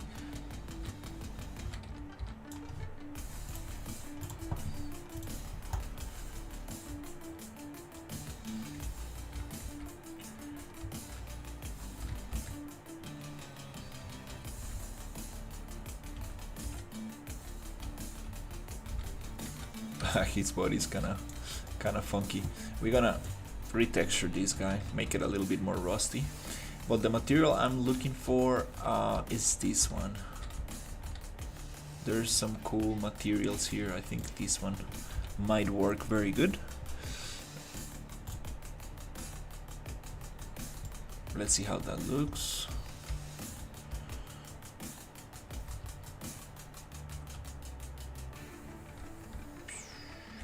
Somewhere here.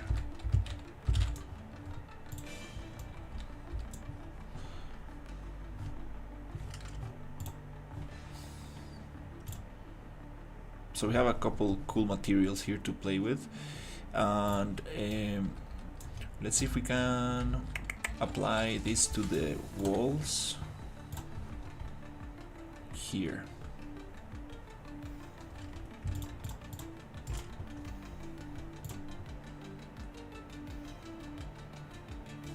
Yesterday project is affiliated to this one, or is it another? Yesterday I was opening a template, not a template, but a demo project from... I appreciate it. I was opening a demo project from Epic Games just to see if I can use those assets in this project. and I'm not sure if I'm gonna use them because they're not really so sweet. From up close, they don't really hold. So I might not use them.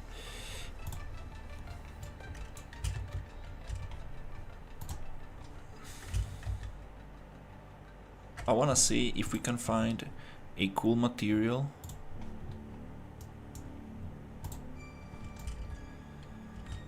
That might work for this door.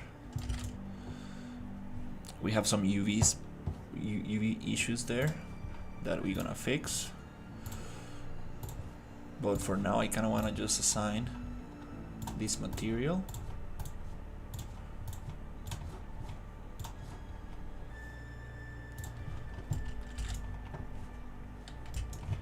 Then I'm going to select all these assets. Pop, pop, pop. Asset actions, select all actors using this asset, and I'm going to reset the material so we can change the material on these buildings back to this one. It's gonna be a little bit more optimized, and the same goes for the floor, for all of this.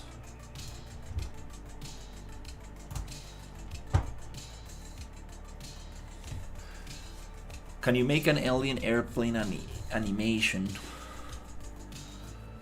I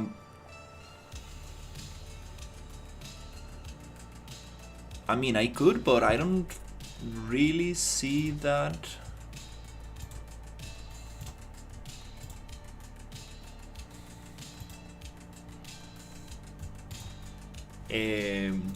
I don't really see myself using that for this project.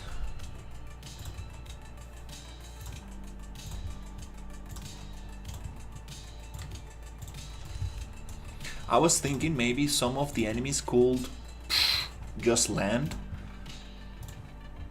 in some kind of like pod or something, kind of like Helldiver style. That could be nice. Imagine like a mech just going down to the floor and that could be cool.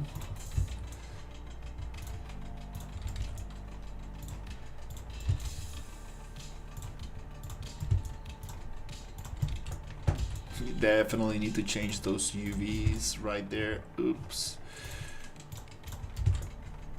Which is not difficult with the modeling tools. Just a quick box UV.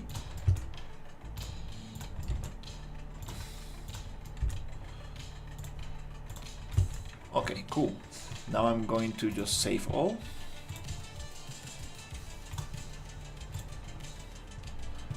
Then we're going to go back.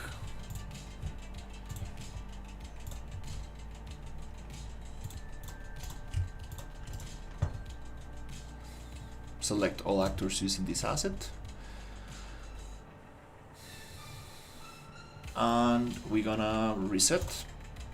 Oops, not the static mesh, but the... Oops. The material. Messed up right there.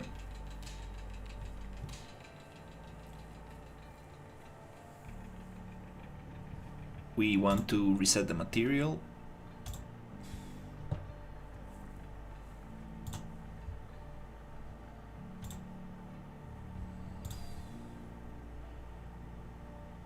Okay.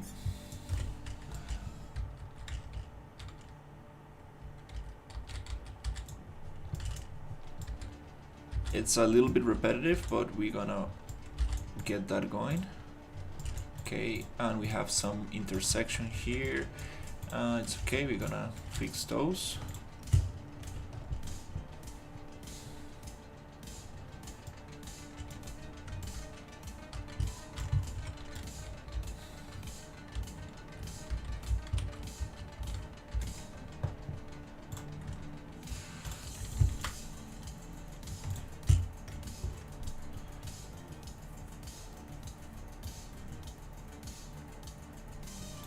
So I guess we need to do the same here. Just changing the material up.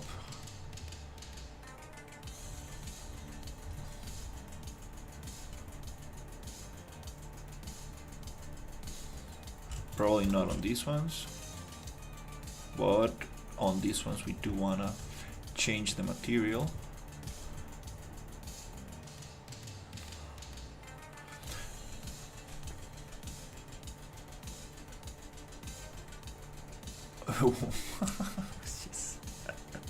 What's your favorite water?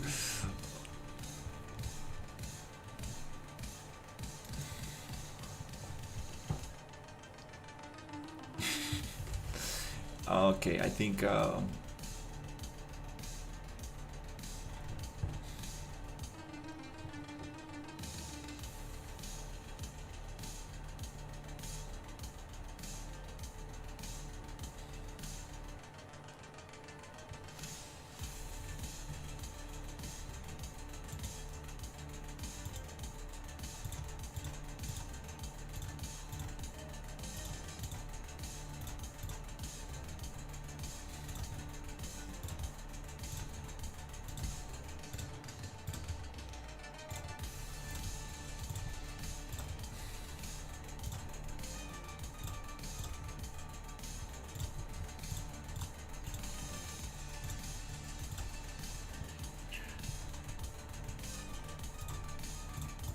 I think this is gonna be way better.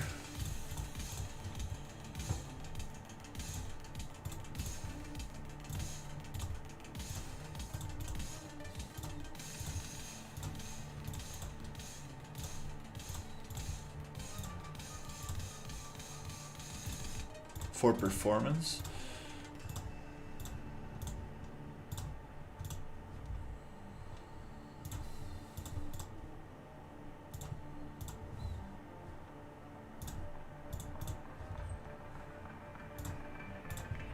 But we do need to rework this a little bit.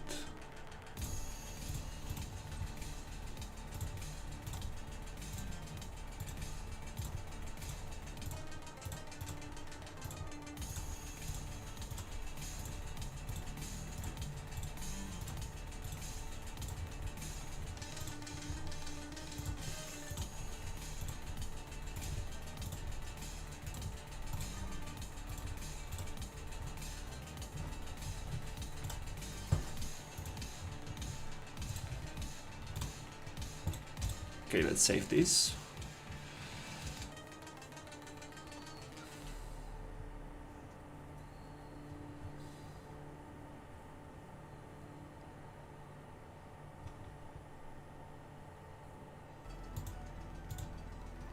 My favorite water is H2O.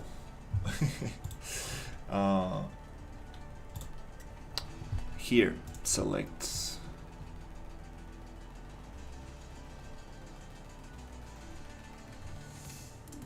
all actors using this asset, and let's do the same, reset material, and then we can start with the UVs just so we can make it look nicer. Right there.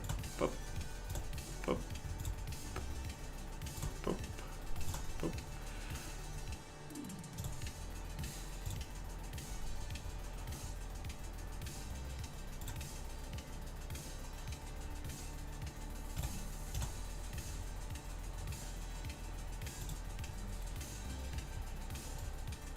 Okay, and we are still not there yet.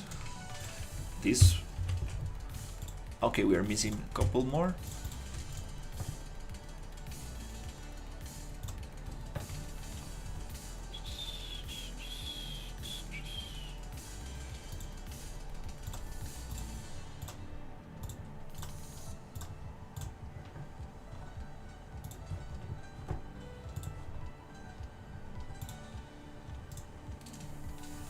Let's select actors using this asset, reset material, and I think we might be almost there.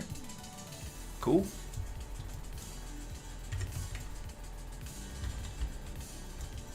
Almost there.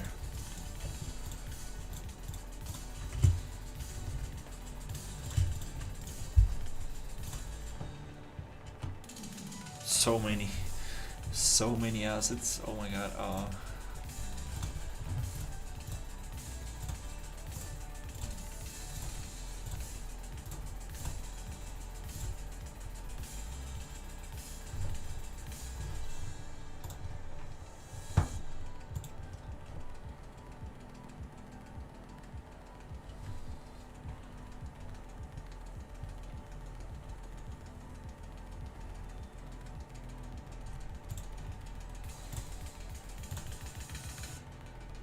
Let's save this before it crashes or anything.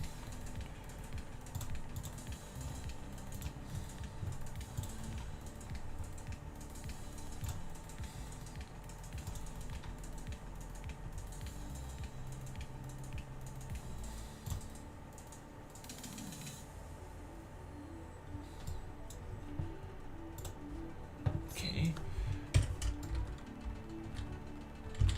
Still not there yet. Almost. Missed this one.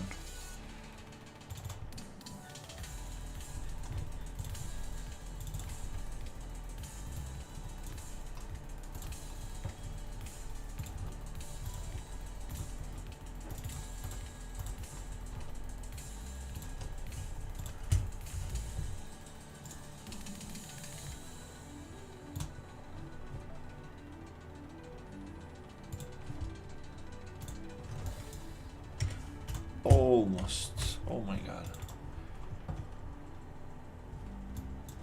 Gotta find.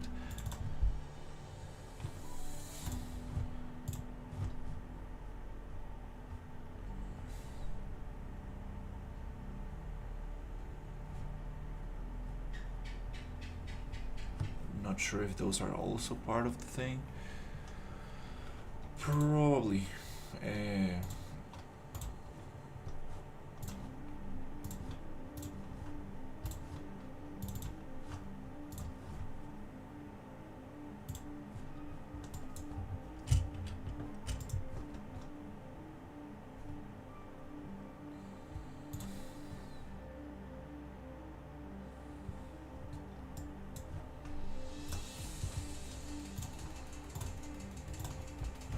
Okay, cool.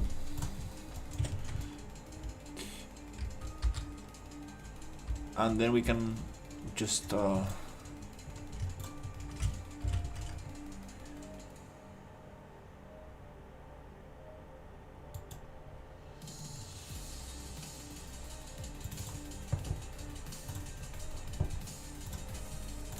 keep modifying them once we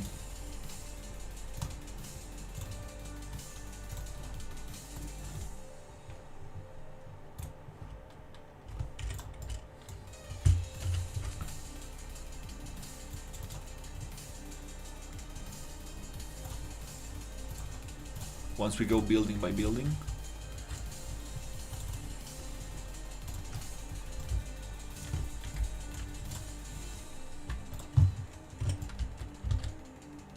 Okay, cool.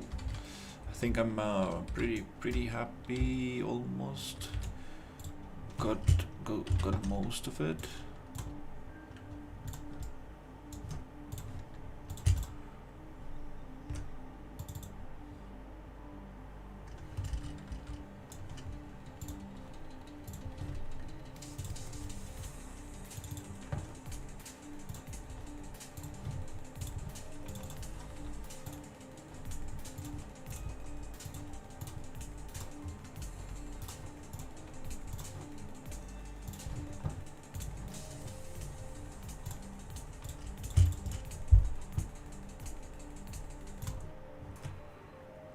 And let's reset this thing.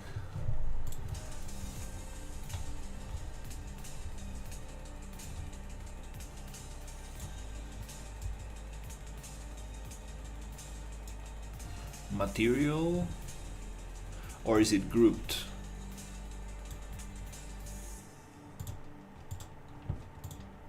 Do we have something here grouped? I don't think we have any of these grouped.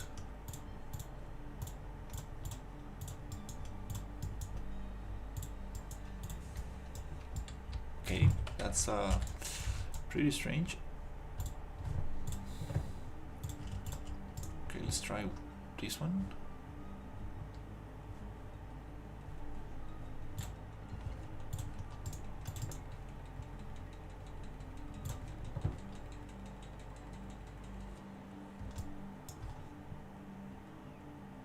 Oh, that's a blueprint. Okay. No problem. Okay, that makes a lot of sense. It's being used inside a blueprint. Totally understandable. Okay, now reset this. Poof. Okay, cool. Right, now we're in a good place.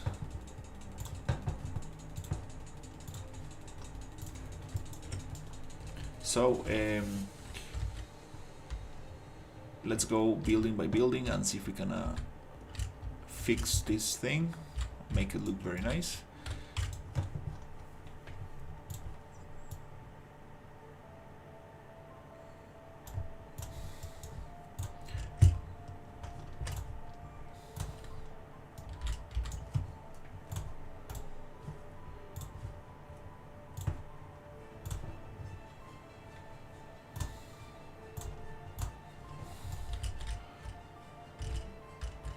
Just gonna do 100, flip on 45.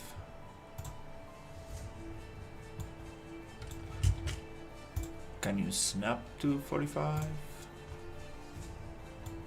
Uh-huh. 100, I think it feels right. Usually it's a good value.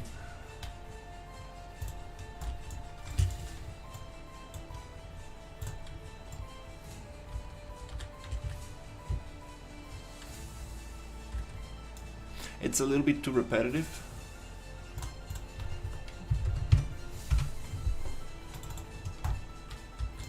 So we might need to go a little bit harder with this one. A little bit bigger. I think that feels about right. Let's go 500 for the UV size. And let's try to keep that equal on everything. Yeah, I like it. You get like the cracks and stuff. It looks nice. Then we have some intersection here. We're gonna clean that up.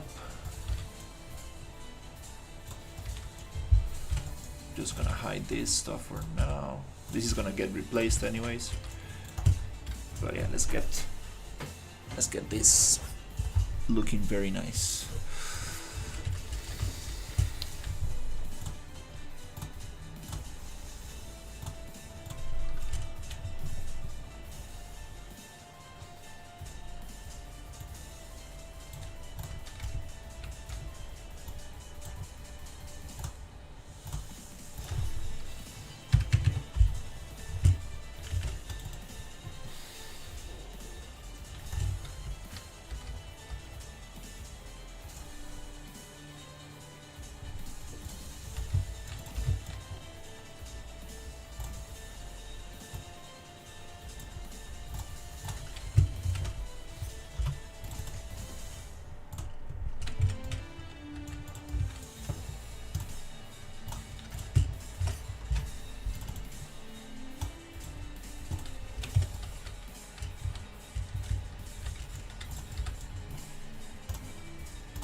I would love to save this preset and kind of like just do it for the rest of them. That would be very nice. So this is a modular set, so it's not gonna take so long until we start realizing that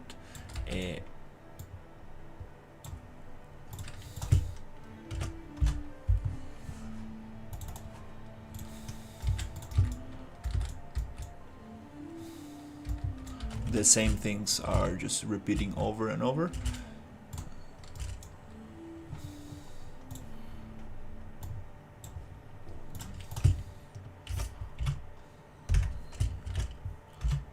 Some of these pieces I remember being original.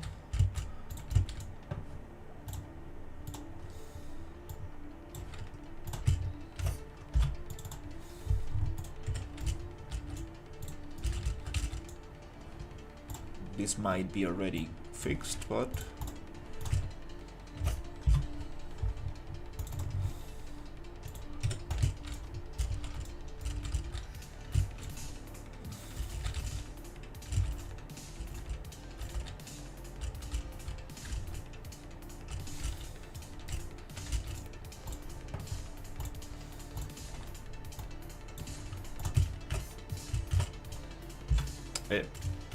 oh.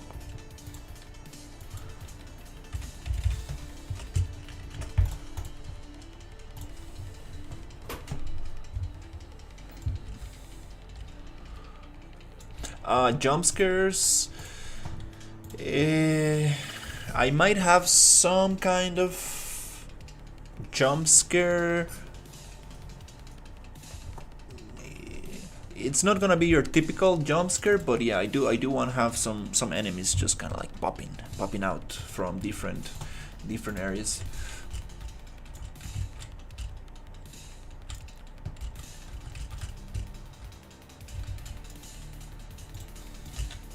Okay, so here we need to do some stuff here. We have a little problem with intersection of geometry, and that's gonna look very bad. So here we're going to do a little remodeling of this stuff. Okay, let's get rid of that. Poof, poof, poof. And now we're gonna push this, I believe, 10 units. Tuk, tuk, like that, and like this. Boop. Then we're gonna go Control B, Control D, poof, to browse and duplicate, and then we're gonna replace this instance with another piece so we don't modify the original, and then we're going to model poly edit, get these edges or vertices like that, and then we're gonna move and snap with Control to the wall. That way we want to have intersection. This is something I needed to do a while ago, but boop, now it's super sweet, super cool. And now we can go UVs, project UVs, make sure that this is aligned 45. I mean, it doesn't really, it's a little bit out of place. And then we can go 500, reset, 500, keep it proportional. And then we have this floor, and then we can just get rid of that and that and that and that. Boop, boop, boop, and also these ones. Boop, boop, boop, boop, and boop. And then we can double check: are these pieces UV'd? Nope. And they're intersecting? Yes. And also here, okay, okay. Let's see. Do we have double stairs? Ah, look at this. Oh, look at this stuff. Okay, I see. I was blocking out this a little bit too fast. Okay. So no problem. Control B, Control D. Let's make a new set of stairs. Let's push that there. Pop. And then we're gonna go and be like generate poly groups from connected trees, pop, and modeling poly edit. And now we can choose face and get rid of the ones we don't need, which are 1 and 2 and 3 and 4 and 5, 6, and we are good. Right there, gone. Sweet. Poof. Ready. Then we got some intersection here, so we're gonna push 10 units up.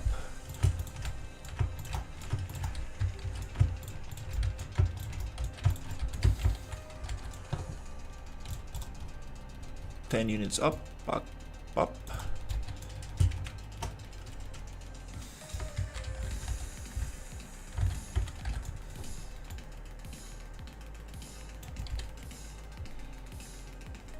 Oh, okay. Well, I was not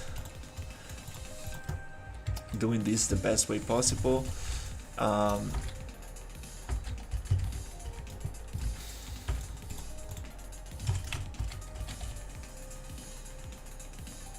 So let me think about this. What we want to do here. first, let's get the UVs.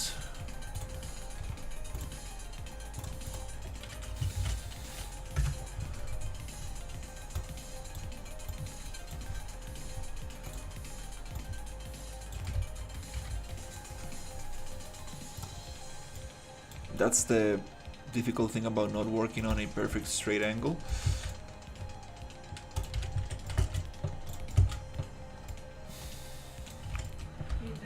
Я тобі відкрила майстерню, щоб ти йшов через зал, бо там бабуля стоїть. Ага. Добре? Добре. Пам'ятаєш? Ага. Лишила в тебе в кімнаті світло, щоб тобі було світло йти. Ти бачив, куди йти. Туалети? І в туалеті, і в кімнаті. Що ти коли будеш йти через патіо, там... А, не пересувай, я целуlar маю. Мене. Я лишила світло Окей. і цей, щоб ти йшов через зал. Okay, добраніч. So we're gonna make another piece and we're gonna twitch it here, blip, and then here we're going to get the thing, and then we're gonna move and snap, and this one.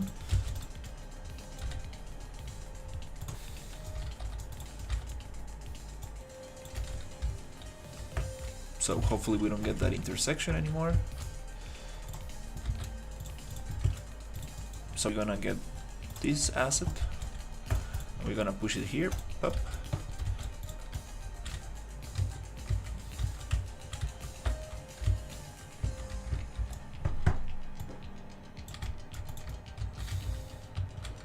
That works. Then we're gonna just come here and go these two and push up. Up, snap, snap right there. And no, that's not where I want to snap. I want to snap here. Let me uncheck this. Snap into 10 because it gets freaked out. That's where I want it, right there. Boop. Get that one. Snap right here. Up. Up. Cool, we got that. Now we do need to do the project UVs.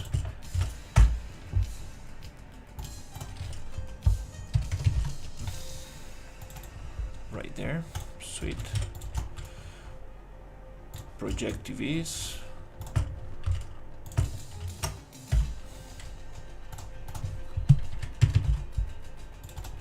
Right there. Boop, boop. That was a ghost. I don't like talking about it.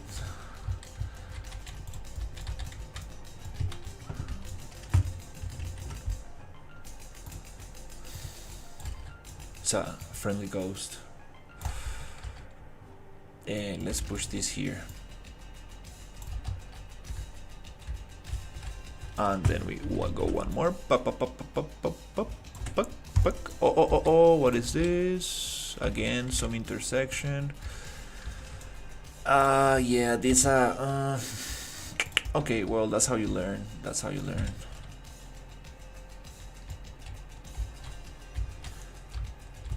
And that's how you get a cool thing going.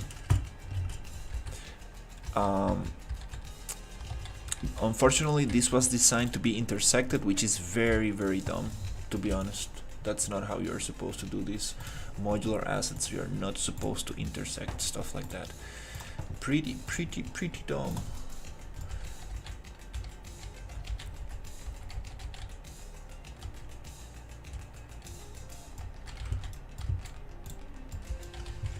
But I didn't know better in that time, and I followed the advice of somebody who didn't also know how modular pieces work. So anyways,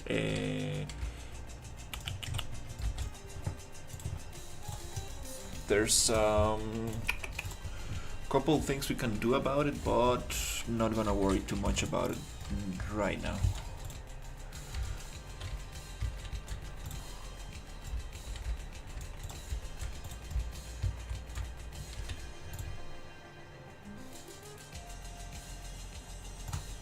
let's see, UVs, project UVs.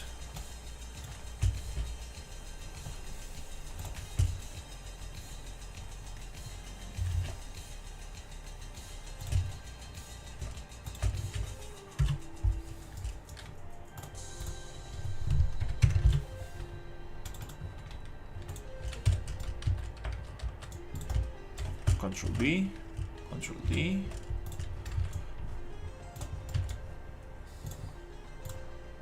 Connected trees, model poly edit, face, gone.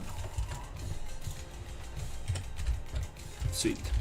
We still do have some nasty intersection a little bit there, but nothing too serious. And that's how you get one piece going.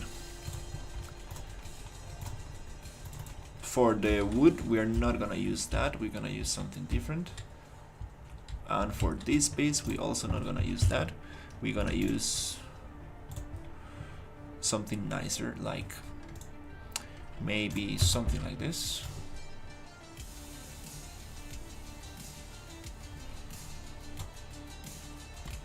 If it likes to spawn or not. Oh, I see. Cool. The pivot point is absolutely off, and I should be careful with this not to change the pivot point because it's gonna modify it on the other assets. So there's a couple things we can do about this. We can make a copy and deal with that like that, or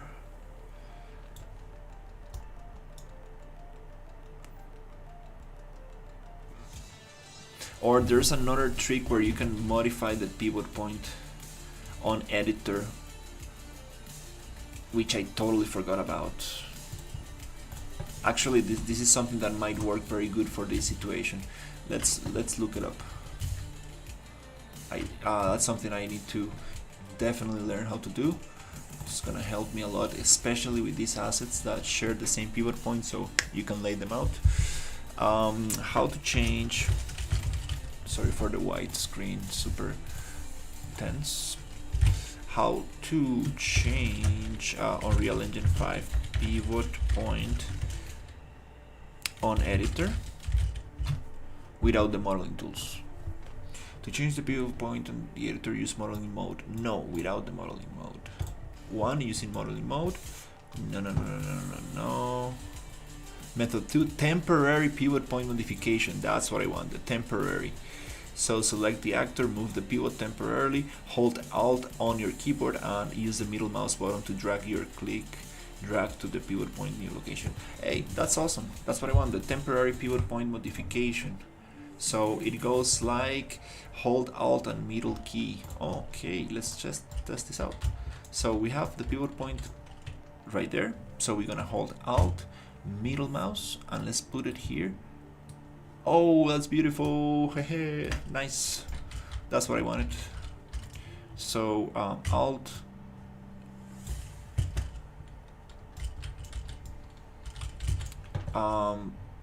Oh, you need to do it like, yeah, I kind of see. Let's see Alt. This might not be the most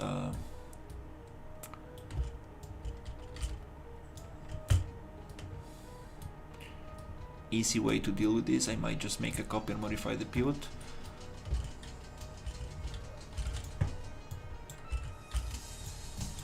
Yeah, might just do that.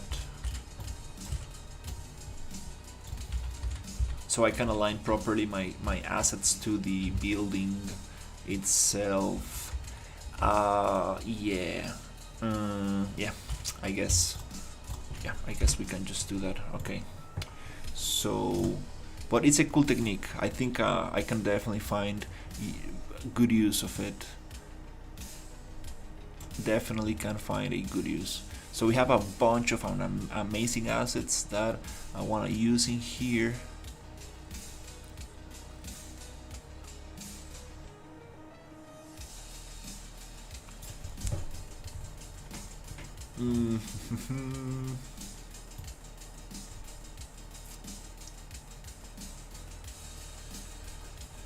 I'm thinking, should I just copy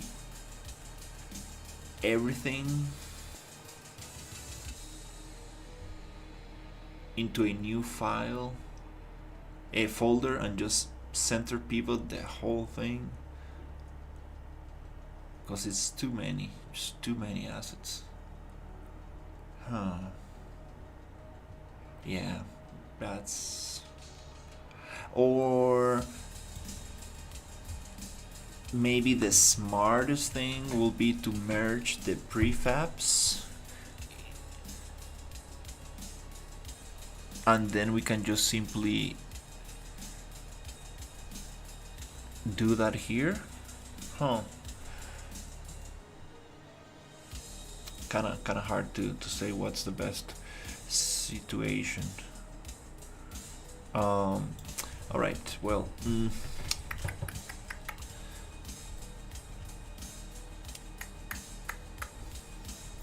yeah,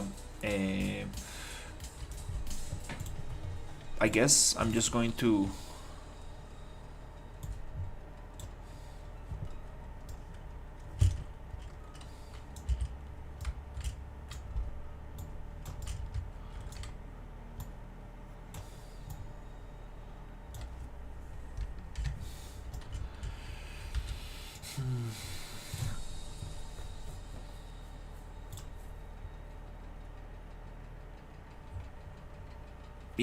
let's just probably make a copy of them. This is gonna be a bottom pivot folder, kind of like ridiculous.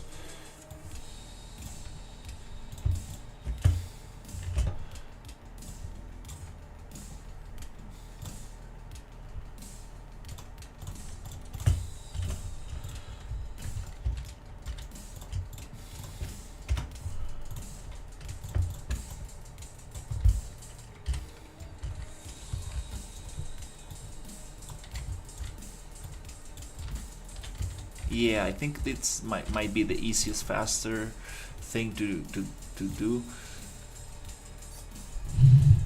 and I might just rename it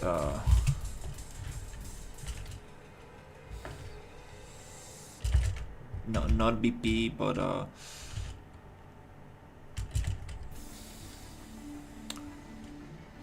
just pivot, just so I know.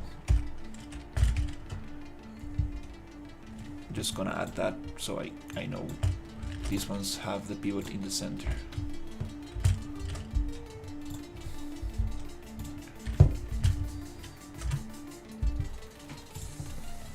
Either way, this might be the easiest and fastest because I don't want to go through the whole set and merge them and do all this nonsense.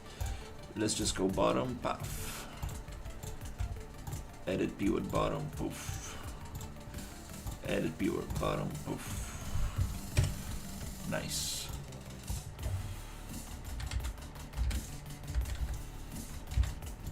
Okay, let's add this thing here.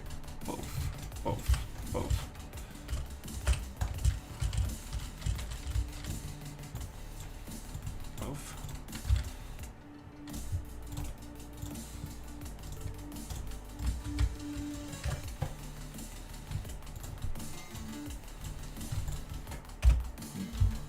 Gone, I don't want that.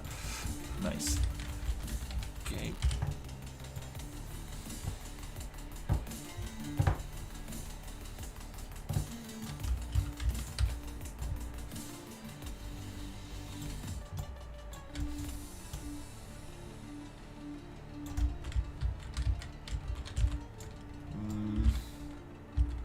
Is it? I was scared. I was like, whew, that looks very weird.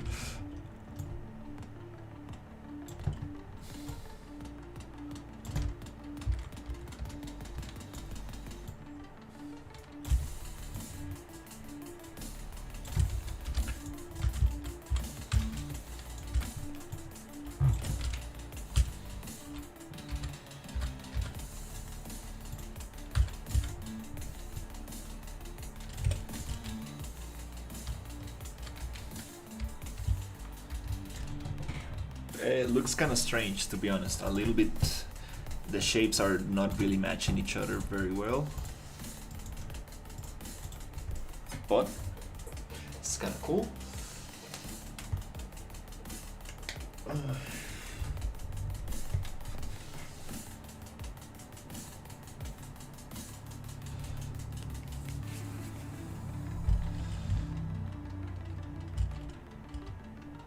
It adds a lot of life to this.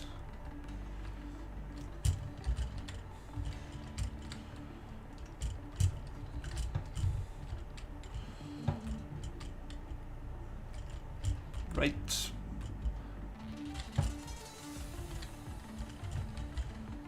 Oh, no collisions? Ah, I forget.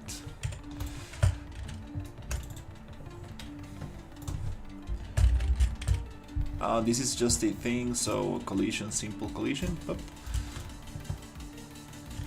maybe not like that. Simple box, there you go. Good enough. Do we have a floor? Oh, we do have a floor. Ah, okay. So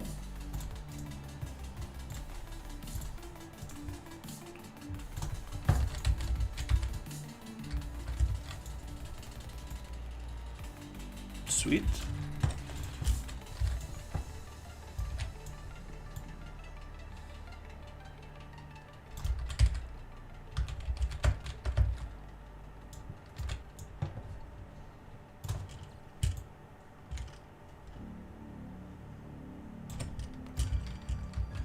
Awesome.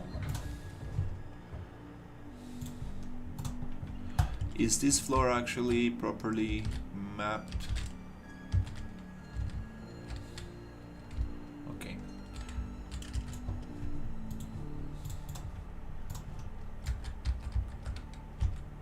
Okay, that's very cool.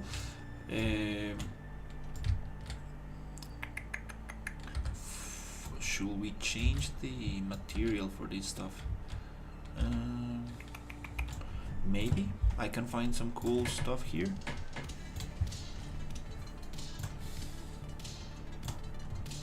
I like maybe this. Let's see how it looks. Make it metal, rusty metal. I think that might work. Let's see this one.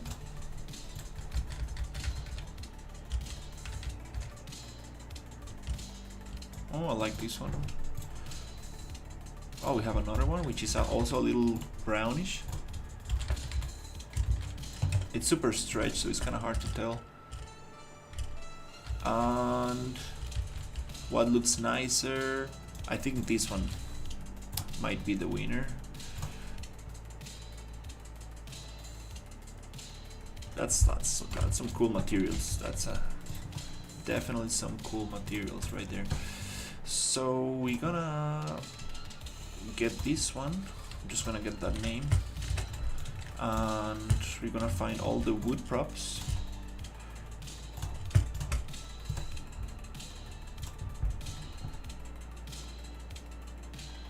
And we're gonna add this material to them.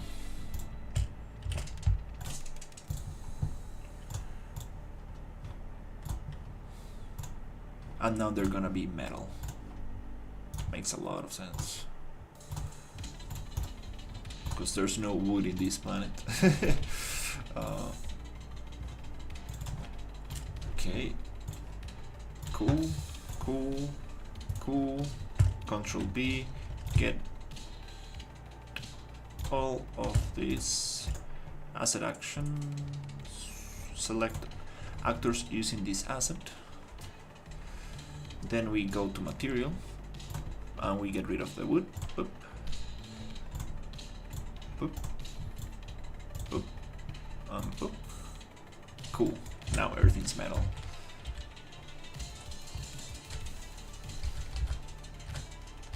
We need to work a little bit on that.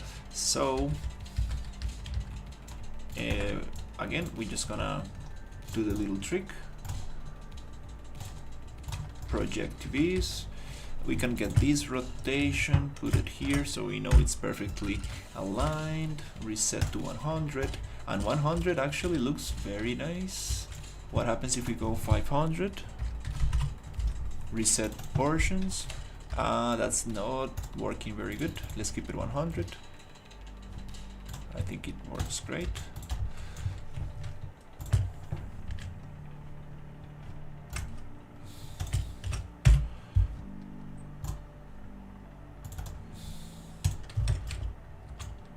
Looks very nice.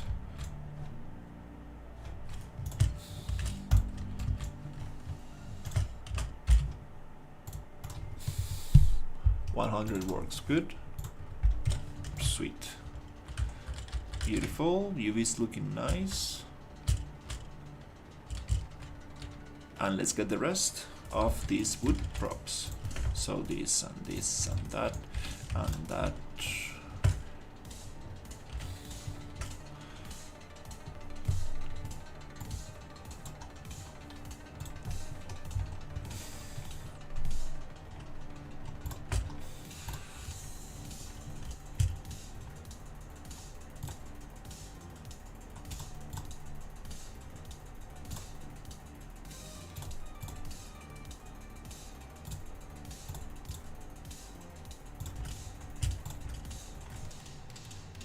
I'm not sure what this is, but let's just add a material to it, whatever.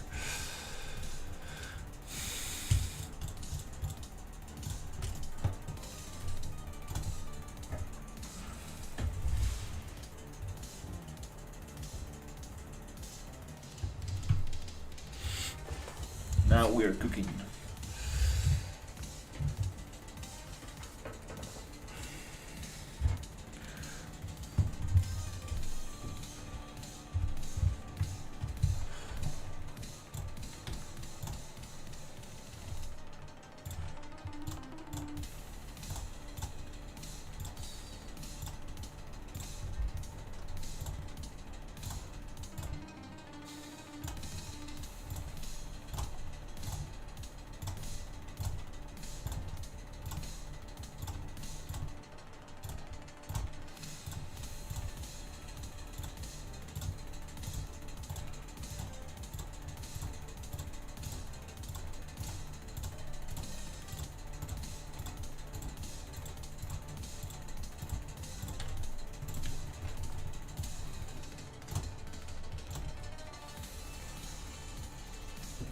We got some cool pipes. This asset pack is awesome. One of my favorites for sure. And it's super cool how I'm going to combine this with the rest. So asset action, select all actors using this asset.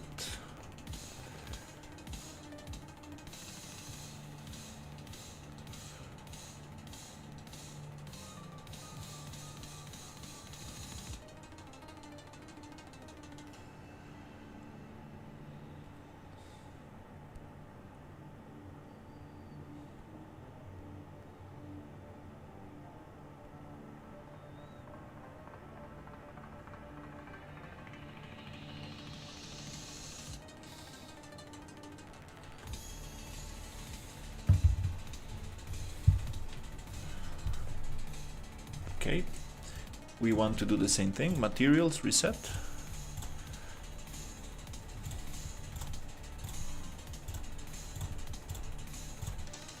Cool.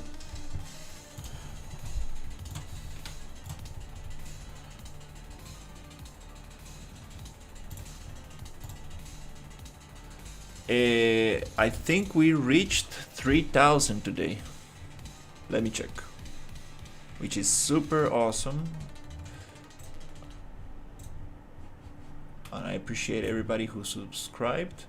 Yep, 3,000, yay! Super awesome. 3,003 subscribers. That's awesome. Probably gonna lose a couple subs. Every day you lose, it's usually, it's very common to lose 1 or 2, sometimes 3 subs per day, but yeah, that's very awesome. Going up little by little. I would really love to reach 10,000. I think 10,000 is like a very very good number, to be honest.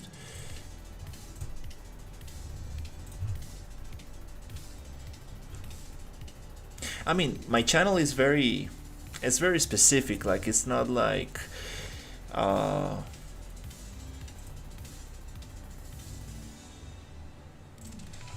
it's not really meant to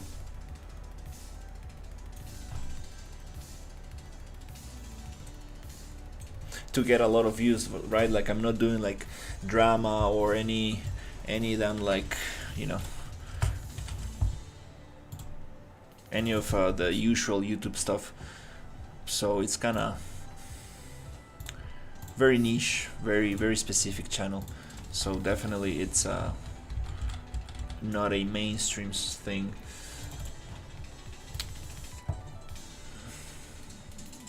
But I still like very very happy that I building a small community, and I'm meeting a lot of people who work with Unreal Engine and a lot of people who have worked. Thank you so much. I appreciate it. And yeah, it's super cool because I've been meeting a lot of interesting. Oops! Again, not the static mesh, but the material. That's what I want to change. I've been meeting a lot of people who know a lot more than I do, and they're being very helpful with like, you know, my projects and stuff. And I also try to help them when it comes to like art or modeling, stuff like that. So it's been very cool. So let's see if we can redo some UVs right here. I'm just gonna get this rotation, paste it there, reset 500. So yeah, it's a cool thing. Oh, that looks strange. Let's keep it 100. That's better. Okay.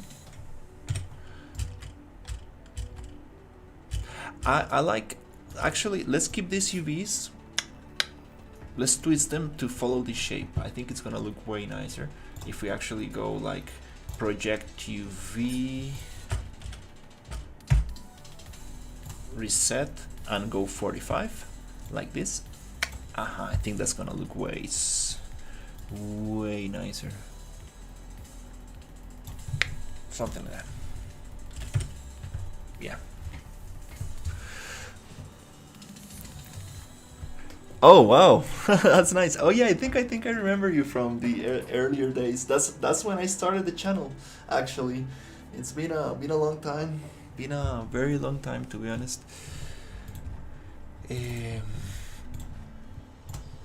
What I like about this channel is that I get to kind of like work on my projects live. I don't really need to like edit videos. I don't like editing videos. It's just too much work, to be super honest.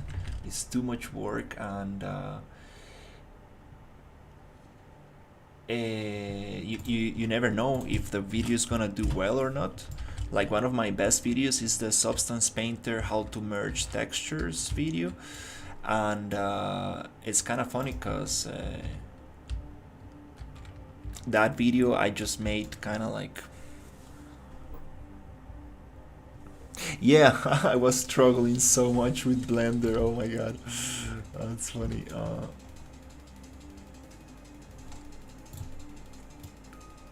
Oh, that's kind of funky.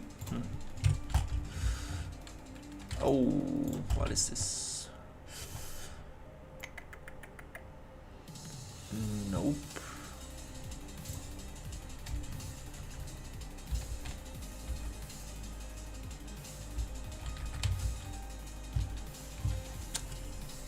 Okay, well, for some reason it doesn't like to go that way. Yeah, I think I'm just going to let it like this.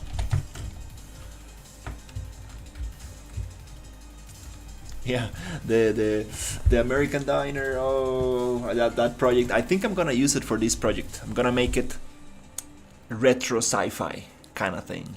I think it's gonna be some crazy addition to this. Okay, cool. So let's actually get another material for this. Or is it this already? Using this?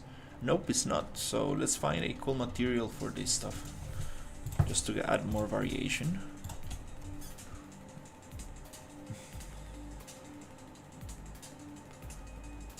Do you mean if I have best friends?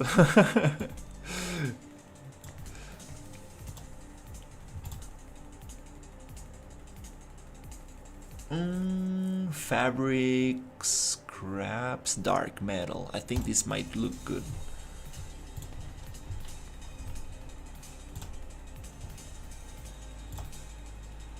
Yeah, I think I like that one.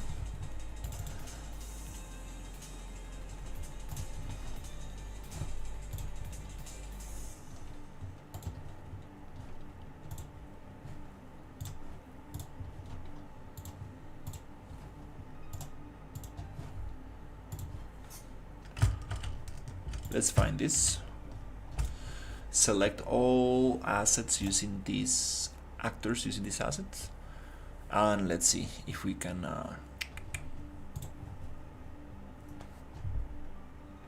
reset the material so we get it everywhere. And let's do the UVs again, which is super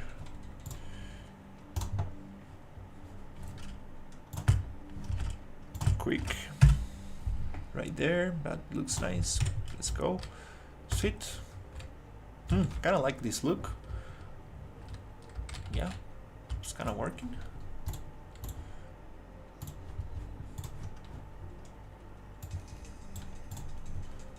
That's one building. Now we need to set dress it. What's your best friend name? I don't really have like one best friend. I have like maybe 3 or 4 close friends, something like that. Maybe around, I don't know, maybe 10 friends, and from those 10 I might have like, I don't know, maybe 3 or 4 that are like the closest, but yeah.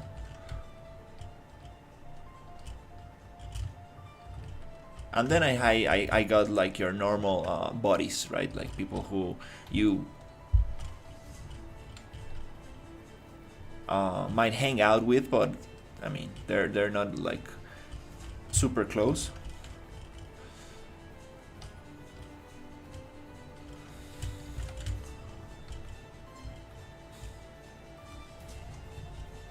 That music is super dramatic. Let me change this thing. It's been playing all day.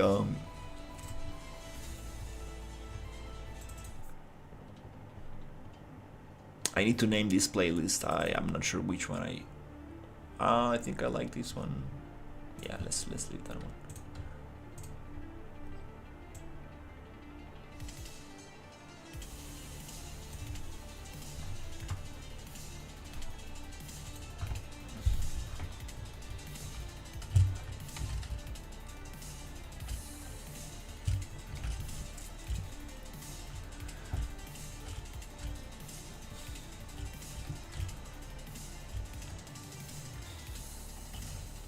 Oh, I know one cool. What one? Oh, I see. Yeah, I know. I understand why we did that like that. Because these pieces that these buildings were made for another project, and I understand why we did that like this. Because we can get rid of this intersection by cutting it in a 45 angle, so they're gonna match right in the middle. But we also want these buildings to be able to get together horizontally and in 90-degree corners. So it does make sense. It does make sense why we did it like that, because we didn't want it to use corner pieces, but you cannot really get away from corner pieces. That's not how modularity works. You do want corner pieces. Just makes everything easier. Nice. So yeah, this building is That was funny. Something is going on with the texture of the flashlight. We need to figure that out. But it's maybe it's related to the player's starting weapon, not the pickup weapon.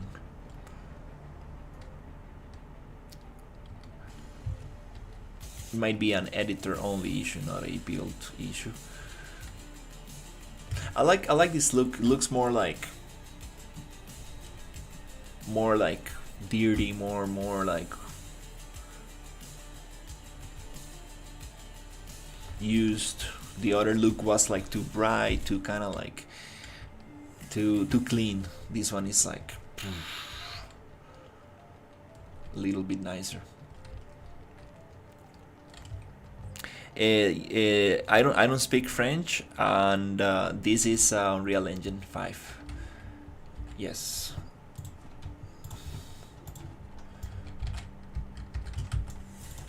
Let's fix this thing.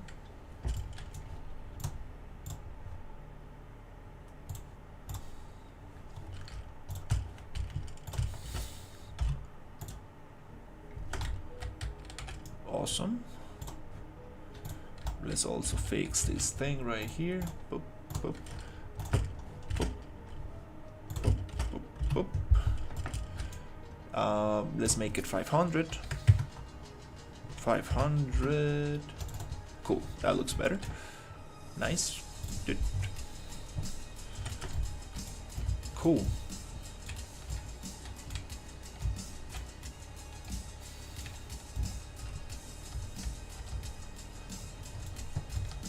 So yeah, every building we fix is gonna be easier and easier because it's we are sharing. What is going on here? Oh, what are these normals? Huh. That might be normal issues. Let me see. What is going on here? Is it like overlapping something? Might be normal issues. Let's see if we can fix that thing. That's might be the mesh problems. Let me see. First of all, let's give it. Oh, it's just, yeah, some UV issues. Rotation, paste.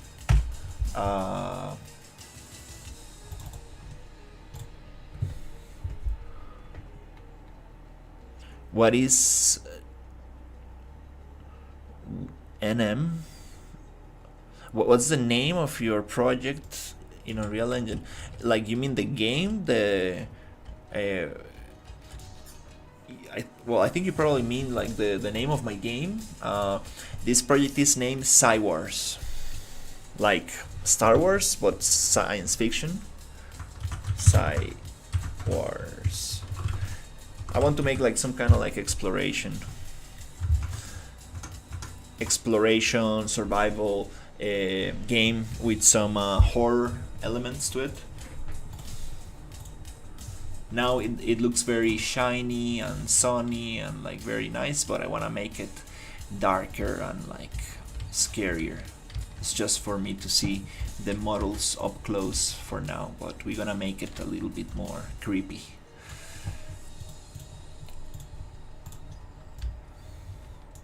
It's gonna be like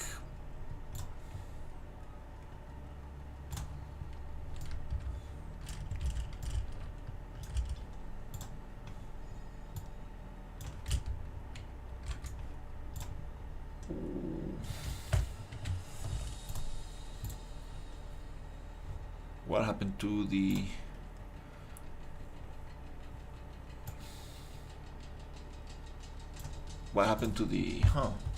to the fog. The fog has been acting very weird, but yeah, it's gonna be a little bit darker and creepier, and we're gonna have some cool enemies. This is gonna be a bandit town. I appreciate it. Been mixing a lot of assets together. Some of these buildings I made. When it comes to the structure, the walls, the floor, ceiling, stairs, like the basic geometrical shapes, and then I'm gonna set dress them with some pre-made assets, like stuff like that.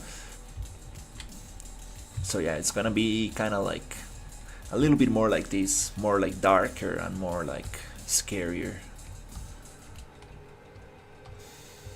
This might be a little bit too big of a town, now that I think about it. But who knows, like you might be walking there and it's like, what the hell is in there? And like, oof, some stuff appears. Yeah. I like the interior areas a lot. Going from open environment to interior environment, it's very cool. It's gonna be like, oh, what the hell? These things we are not gonna have here. It's like this is not. It's like we are not gonna have a market here. It's gonna be more like some kind of enemy town.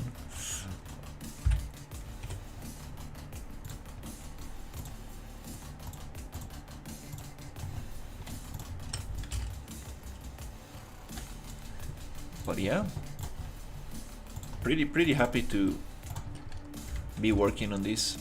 And this is the map.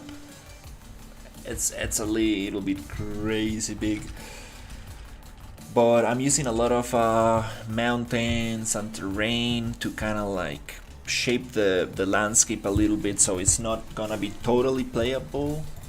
It's I mean, I do want it to be totally playable, like you are able to walk wherever you want, but let's say like the enemy settlements and all the little, like the playable areas are going to be more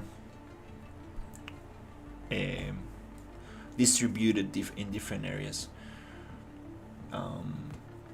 I do want to have enemy spawners, so here maybe we can have like little things to pick up and stuff like that, but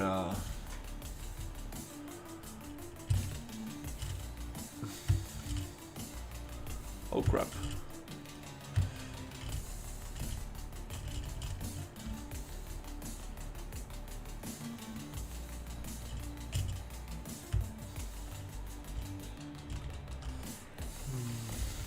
There's no fall damage yet.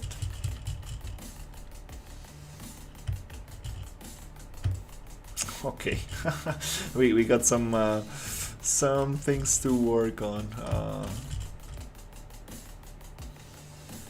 and the world partition, it's unloading assets very far away, but we're gonna use H-lots to bake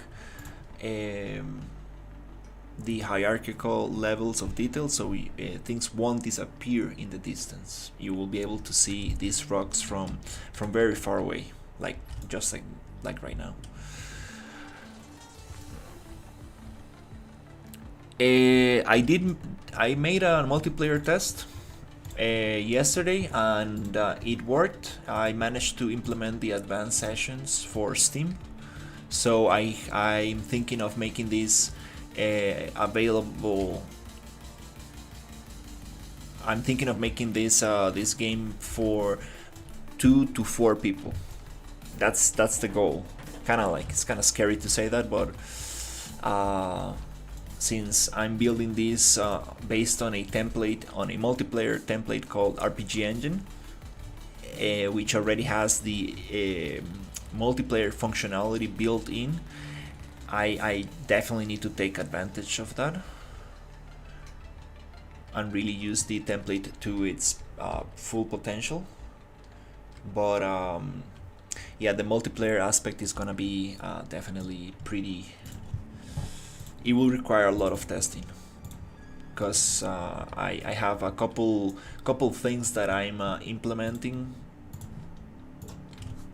integrating into this template, which are not multiplayer based, and I need to check. I need to really.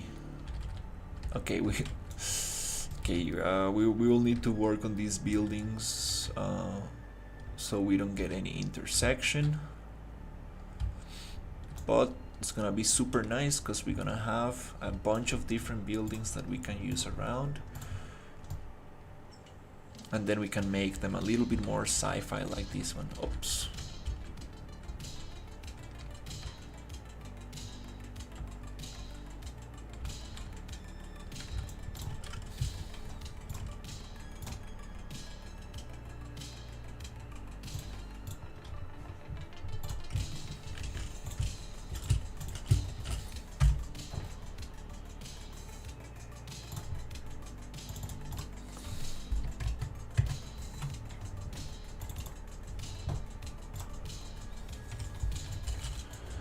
So yeah, this one is gonna take me a little bit.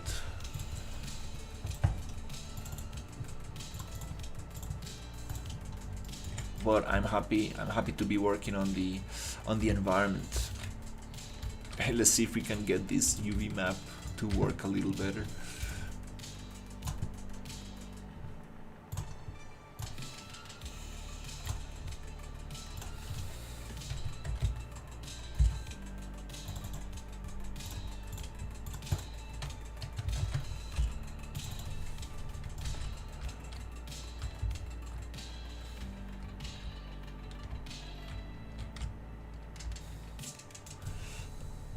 We're gonna have some UV seams right there.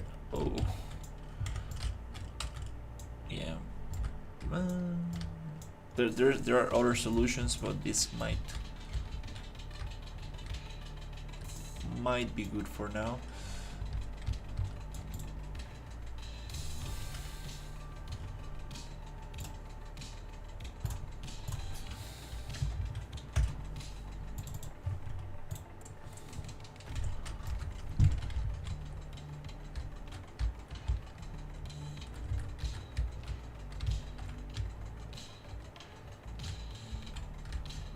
Okay, so yeah, let's go in order, little by little, making sure that the buildings are actually working. And then we can set dress, make some cool lighting.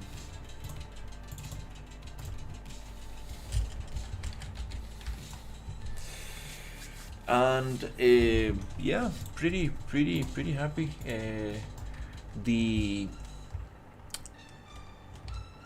We're gonna randomize those rocks a lot. I got some very cool rocks that I'm going to use, but this is just kind of like blocking out the space. Let's actually see how everything looks at the moment. Oh, it's almost 10 p.m. I should probably end the stream very soon because I need to wake up tomorrow very early. But let's see how this looks.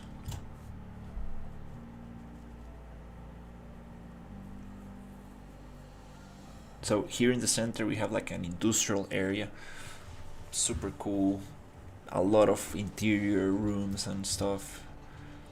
That's kind of like, I think probably is gonna be the hardest area. Also here we're gonna have the off-world. It's kind of like a wasteland. Here is also gonna be very heavy. We have the outpost town. Right here is where you start, and we have the war zone city right here.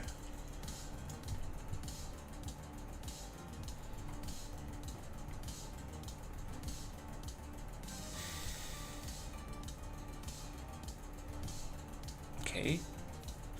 Whereas these areas were kind of like it's like a human settlement where they started like building mechs and things got out of control. They kind of messed up the planet. It used to be like a jungle, like a lush planet, and they messed up, and now we have biomechanical mutant creatures going around. So this is kind of like your typical war zone city, just broken, messed up. There was a mech war right here, and some creatures came back, and they're trying to like revive and like wake these machines up.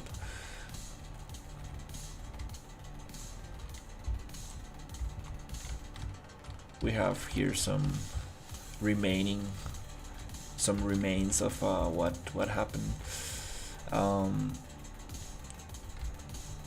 Where's the other thing? I'm getting lost in my own map. Let's see. See, here's some kind of like rocket or something. And where's the other thing? And this thing, I don't think I'm gonna have it there. It was just a landmark, so right here.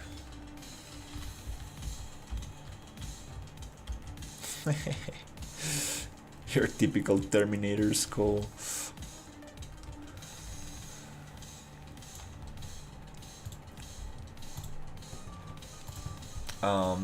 So yeah, let's see what else we have here. And here there's a cave system that goes from here to there, and here's gonna be like the last remaining jungle, the nature, kind of like what survived from this whole thing.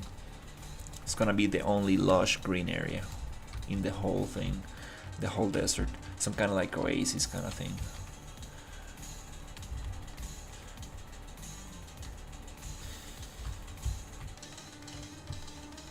Nice. Pretty happy with the progress. We learned some cool stuff today about air and landscapes, and yeah, good progress. Let's see, let's turn all of this off, make sure that they're unloaded and turned off. Also this one, and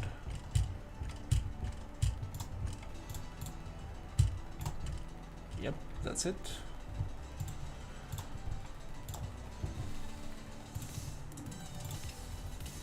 Super. Okay, just gonna push the changes on the Git.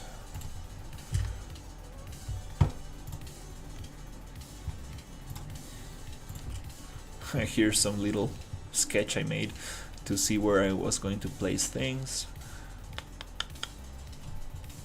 Okay, and yep, let's just push the changes, which is let's call it maybe Bandit Town retexture and optimization. So yeah, that's going to be it for today. Thank you so much for watching, and I will see you on the next one. Take care, everybody. Good night.